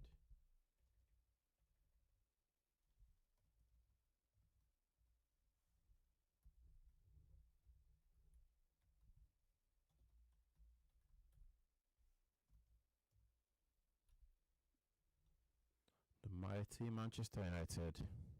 Pool 1. I mean, I did call it like yesterday. I did say I would take a last minute goal, a smash and grab. And that's exactly what we got. You know, slabhead, frigid, whatever you want to call him. You know, he pulled one again out of the bag to make Amorim looks good again. Send him up top. At this rate, he should be our main striker. Max should be our main striker at this rate because he's been turning up, he's been doing his thing whenever I called up. I can't lie, when I saw the team sheet today, I was thinking, why is Euro not playing? Why is Euro not on? You know, why is Sesko not on? But they grind it out, they dealt with the pressure,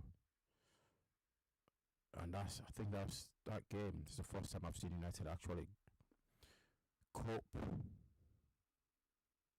with the second half pressure we were under from Liverpool. Just before their goal came on, just before they scored, the pressure was relentless, was everywhere, everyone, you know. I thought, you know, we've lost our heads, the players lost their heads. But clearly, we dealt with it. Bruno was garbage though, I can't lie. He got the assist, start padding again, you know. Throughout the game, Bruno was absolutely shite. Bruno was shit, bro. Throughout the game. And he managed to pull one out of the bag. And that's what makes the difference between Bruno and some of these other players we've got, or other players out there. You know, Bruno can pull one like that, even when he's having a bad game. You know? But how long are we going to keep doing that? How long are we going to keep dealing with that? Because we wrote our luck today, but we could have buried the game first half. We could have buried that game first half. I'm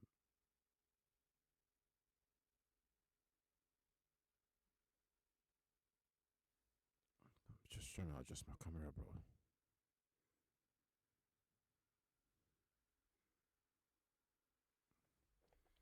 My camera is not adjusting, man. Look like an absolute twat doing this.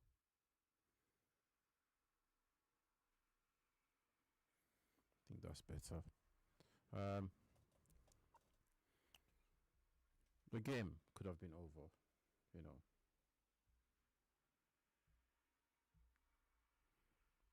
First half, we could have had it. But we also rode our luck because Liverpool hit the post 3 times. 3-4 times, bro.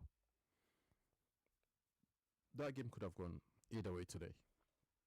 It could have gone either way, you know. The post 3 times. I mean, yesterday somebody called it, said 1-1. But I said, I'll take 1-1. I'll take a draw. But I don't mind a last minute goal. The cup end. And we got that last minute goal. I'm over the moon, man. 2 weeks of mental health restoration. 2 weeks, back-to-back wins. Finally, we got a back-to-back wins. What more can you say? United have we locked it up. Amorim. Games like this, I landed one on Liverpool in. Games like this, I expect the team to play like that. Liverpool United win at Anfield for the first time in nigh. Let me pause that. 400 days.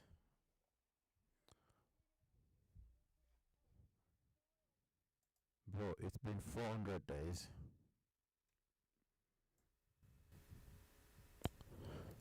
It's been 400 days since we last got a back-to-back win. 400 days. It finally happened. After 400 days. I'll take that for now. But one bad result can twist everything again.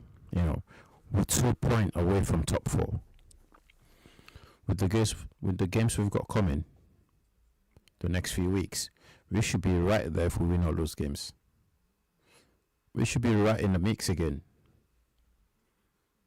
These players cannot give up. These players cannot, hide again, because you can't be playing like this against Liverpool and then not turn up against the smaller teams.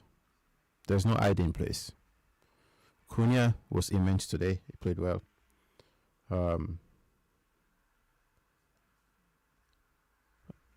Bruno, that guy should have come off ages ago.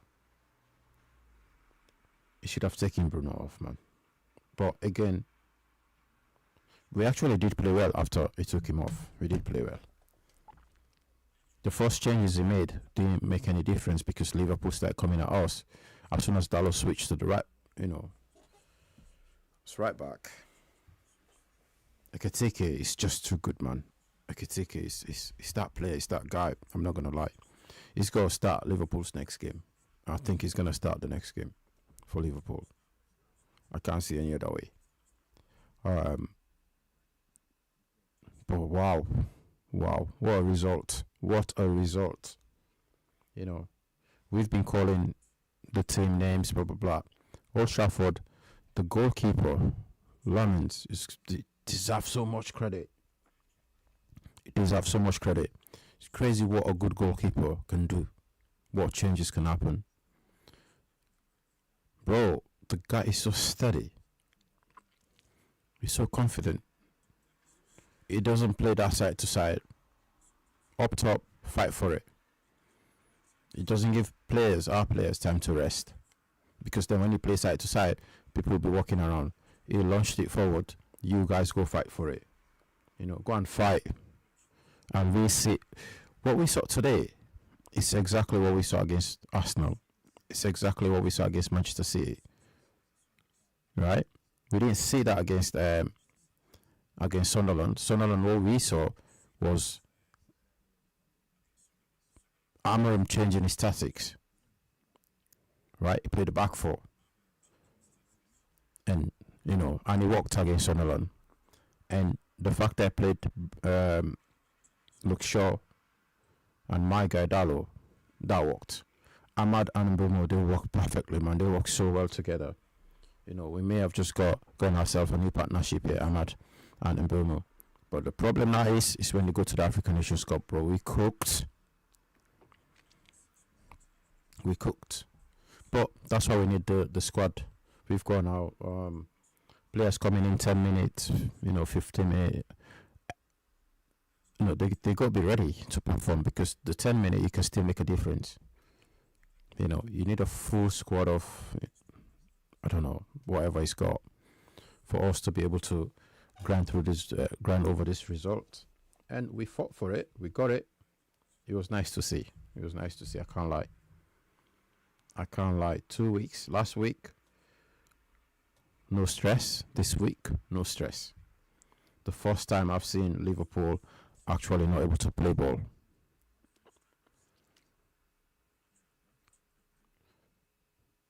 Liverpool couldn't play ball until the second half. Until second half when they came on, that's when they started playing ball. And then we stuck to our guns, we stuck to our tactics, we stuck to our formation, and fight for every ball. The late was immense. Marks was immense. Euro came on, made a difference.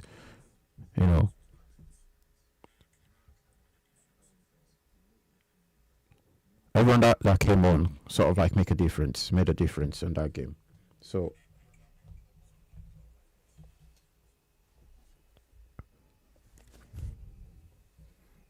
what next for us? Anyway, let me come back shortly. I need to go do something quick upstairs. I'll be back. I'll continue this conversation. Be right back.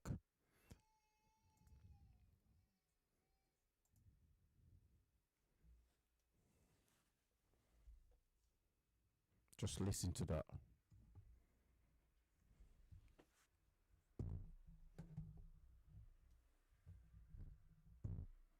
On a decade.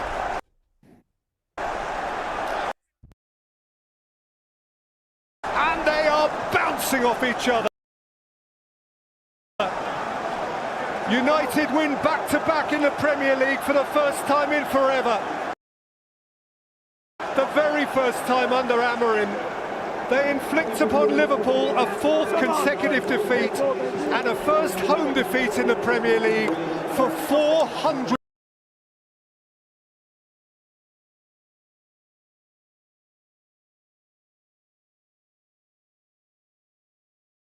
days, beyond all of which, how much in the moment this means to those players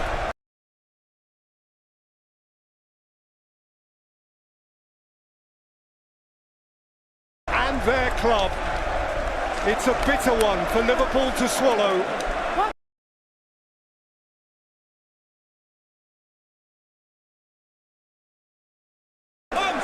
But this is a day that United folk will prize. Well, it's the greatest place for Manchester United to win a game of football. Arne Slot walking around the pitch dejected with his players, but those Manchester United players, they fought so hard today. They needed something. This big period coming up, that manager under pressure, and they pulled something out of the bag. Harry Maguire and his teammates can be proud tonight, and they've got to make sure now this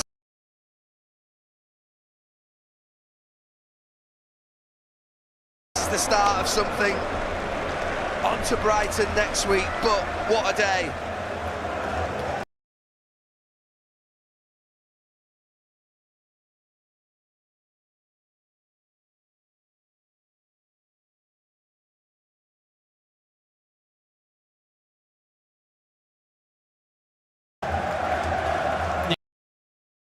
Yeah, big result for Manchester United.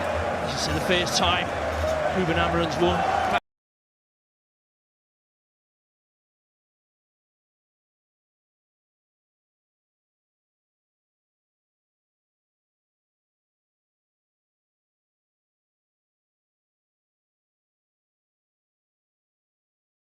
Back-to-back Premier League games, and it will feel huge for him.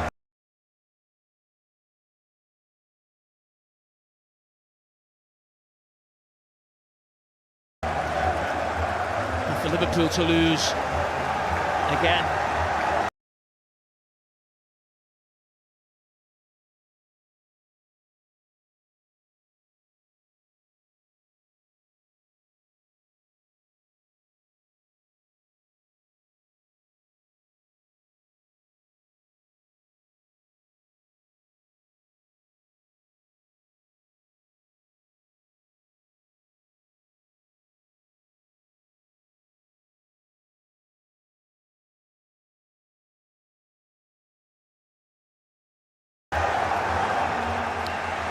And Bobo after a minute. Gakpo 1-1, 12 minutes before 90. And then Harry Maguire and his famous forehead came to the fore, and Manchester United have won it. A result which will reverberate for days to come. Liverpool stuck 4 points off the lead.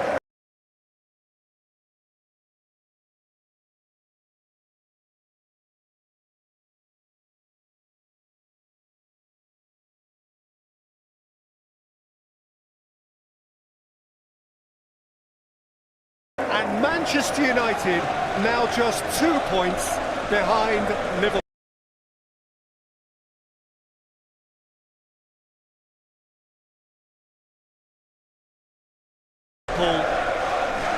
It's their day.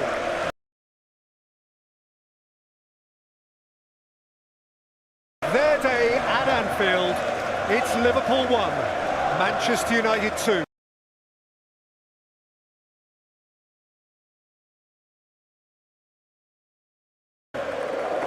And looking at those players, this is a victory that means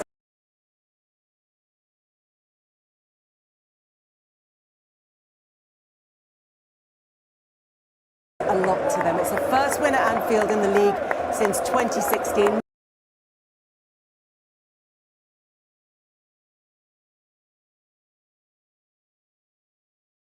Manchester United move up into the top half of the table. It's the first time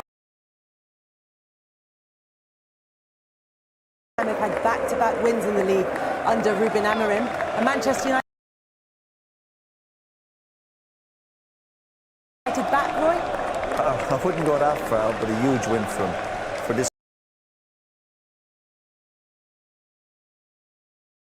group of players. Listen, we've all been critical of them over the last year or two, including myself.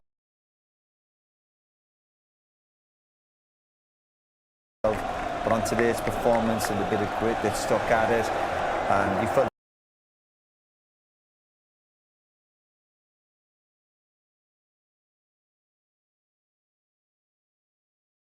they did goals in them today to score 2 goals away. They did as well last year. Maguire obviously nearly scored.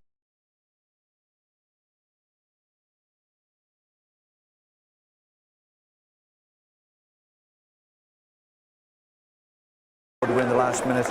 So big moments for these players, and why not? They've got to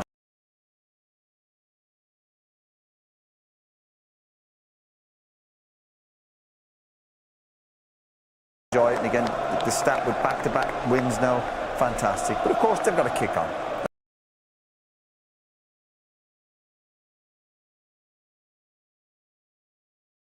That's the key for this group of players. Jamie, does it feel like a pivotal win for Manchester United? Does it feel like a win that can turn things around for them? Kelly, time will tell, but what it does feel like a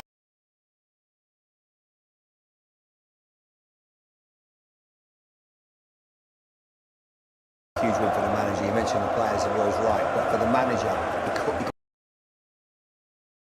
got every call right today. I question whether Harry Maguire was the right man to play. He was a character. He showed his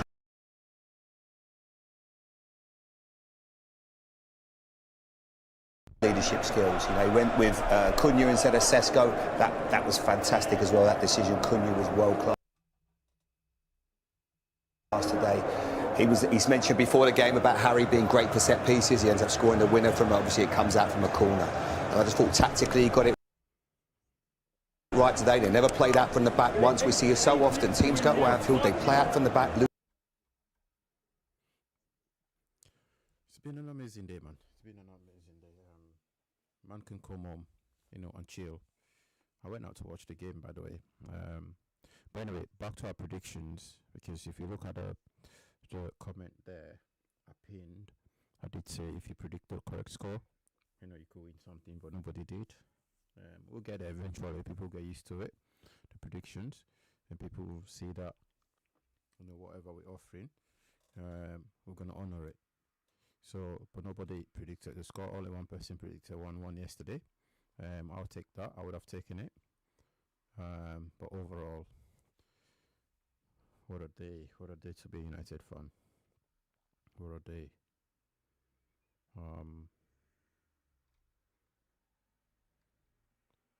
still got a long way to go, man, because watch us now play Brighton next game. Lose the ball.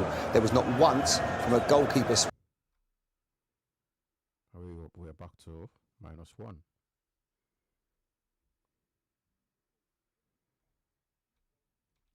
We can't afford to be losing to teams like Brighton and winning against teams like Liverpool and Arsenal, or we know these games what they mean to players. We know these games, the huge games for players as individuals, because they're all friends. They don't want to lose against each other. They all talk to each other. They all chill with each other. They all go out and cook and eat with each other. So, to me, this win, for me, it's not a surprise that we won today, because Liverpool, it almost like reminded me the win we got last season against Manchester City, when they were playing really poorly and they were having a bad 3 months or so, and we beat them. So this is almost like that win, but Liverpool, they show signs of champions again, even though they didn't win the game. A restart. Did they play it from the back? But they did for I can invite that press from Liverpool. Especially Ekitike came on and changed the game for them. Right, that guy is just too good, man. So nobody won the challenge, not the prediction. We go again next week against Brighton, when next we play them. So the prize will still be there. If you predict the correct score for Brighton against Brighton, somebody will win the prize.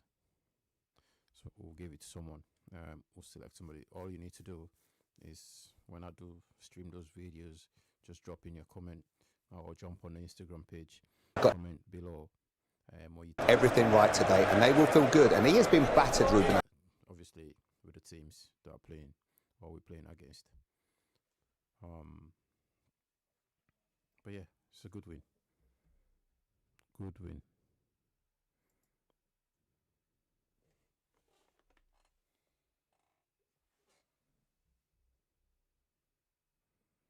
$400 days it took us to win a game, a back-to-back game. 400 days, bro. By everybody, so he can enjoy today. Is it a breakthrough moment? Only time will tell, but it's a huge win. Anytime you come to Anfield and get a win like they have, they'll be delighted. So Jim Ratcliffe said in the build-up to this game that Ruben Amorim needs 3 years to prove whether or not he's a good manager, and obviously they'll want to see improvement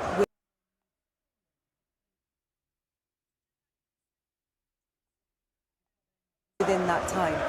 When Mikel Arteta was under pressure at the start of his Arsenal career, and this is what Ratcliffe mentioned specifically, it took a while for him to get going. It was the 35th game.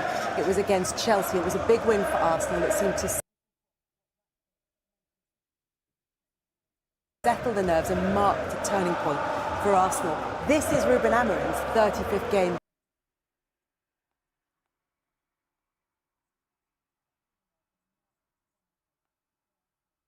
In charge of Manchester United. Can it be a similar turning point? Let's hope this is a big turning point for him, of course, and we don't have to get bogged down after the game by tactics and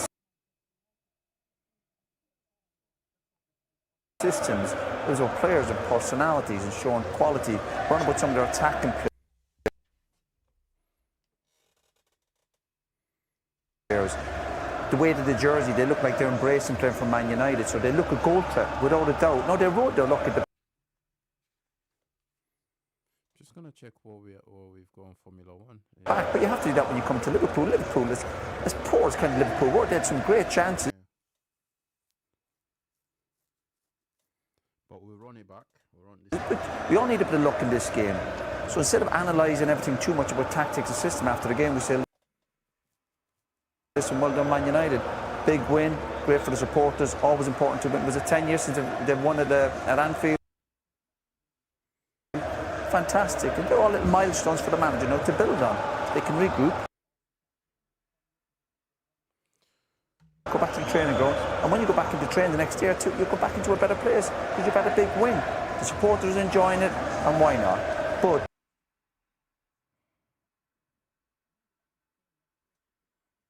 they've got to use this now. It's a springboard. Make sure they kick on. I was going to keep this stream. If we didn't win today, I was going to keep it as long as we could have. You know, it would take us to have won back-to-back games. So it would have been the next Brighton game, Everton game, you name it. But you know, we'll have another opportunity to go again. But it's a good win, man. We've got to take it. We've got to celebrate it.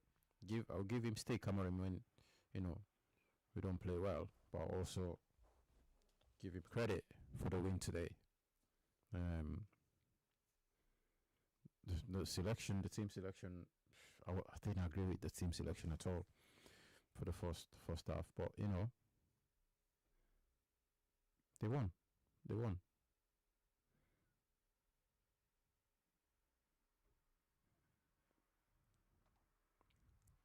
They won, and it's good to see that they're winning there, bro. This team, well, like I said before, they're capable of winning. I just don't see how they are not capable of winning. I just can't see how people keep telling us these players are shit, these players are rubbish, these players are the worst players we've ever seen. You know, these are the worst players ever. I just don't. You can't convince me these players are shit. You know, they just need someone to guide them through. Because when they go elsewhere, once they get a good manager, bro, they're smashing it.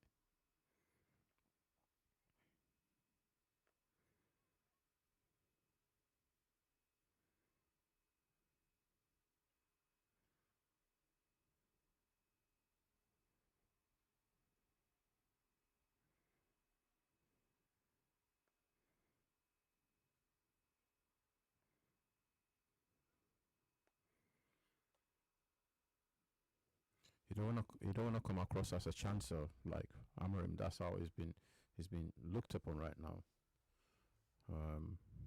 But let's run this back quickly before I move on to F1. I've not seen his interview. I hope he talk less this time as well. Stop talking too much, man. But the goalkeeper is massive, bro. Massive, huge difference. Formula One in America is almost like a war zone, bro. Look at them. They've got Apache helicopters flying over.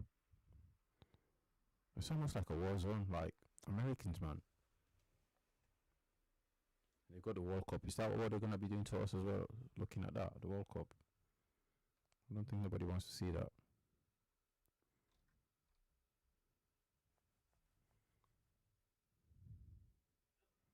The race is about to start soon. They've done the national anthem. It's about to begin. Will begin soon.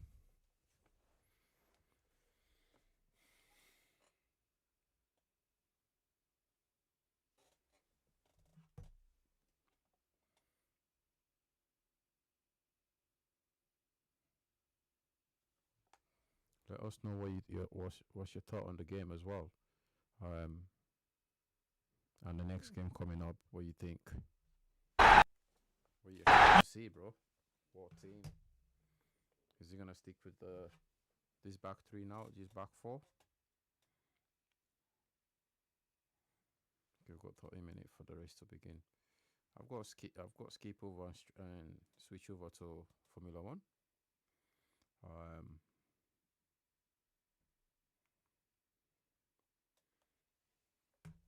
But yeah, let me end this stream because this is not going anywhere now. But anyway, thanks for watching. Thanks for dropping by, even if you dropped by for a minute or two. But it's a win. Let's go, Manchester United. Let's go. We can, you know, top four is for the taking. You know, I did say we'll finish 8th, but looking at the table right now, why not? 2 points behind Liverpool. 2 points behind Liverpool. So with 2 games, if we win back-to-back 2 games again, or 3 games, we could be right up there. We could go 3rd if we win our next game, as long as those other guys don't win. But you know, if we level up on points, you know, somebody's gonna panic. Somebody's gonna give in before everybody else. You know, we can do it. We can do it. It's gonna happen at some point. It's gonna happen. Somebody's gonna panic, and if we carry this momentum now forward onto the Brighton game, we should be able to win Brighton game, Everton game, and wherever else come. They should be able to. We need to have teams to look at us and go, we can't play this United team from the tunnel. Scare the shit out of them. Cunha was immense. Bruno was shit. Max was immense. Son Elements, give him a 10 out of 10. Everybody else on the pitch was pretty well, apart from Bruno today. And Amorim, I don't even know why he took him off. We thought he was never going to take him off, but he did. He did. But he gave us the assist for the goal, and you got to give him that. That's Bruno. Start padding for you. Start padding. He played so shit today, but he pulled that one out of his locker. He's got them in his locker, and he pulled that one out, passed that ball, and we got a goal. We got a winner. Max is at the right place at the right time, smashing. It was nice to see that goal. Happy days, Reds. With that being said, we'll run it back tomorrow. All the interviews, all the pundit analysis, all the ex-footballers, Rio Ferdinand was there cheering, shouting, screaming. It was stressful, man, watching United play. Every single game is just stressful. Even when we're playing well, as soon as we concede one goal, everyone just start panicking. Everybody just start panicking. But anyway, 2-1, Liverpool 1, Manchester United 2, away from home, 2 back-to-back wins. That's dead and buried after 400 days. 4 fucking 100 days before we managed to win a back-to-back game. Can you believe it? Name one club that's ever been in our position. 400 days. And we've not won at Anfield, I think, since 2016. And we managed to pull this one out of the bag. So fair play to Amorim. Fair play to the boys. They're not shit players. They're not rubbish players at all. They can win you games, they can lose you games, but they're not shit players. But here we are. I wish you guys all the best. Hopefully jump again. Please don't forget to subscribe. Don't forget to click on the notification button for when I come back live. When we upload. I've got a few stuff to upload. We went golfing yesterday, me and Harry, so that'll be coming up soon. But yeah, take care. Take care, family. We out.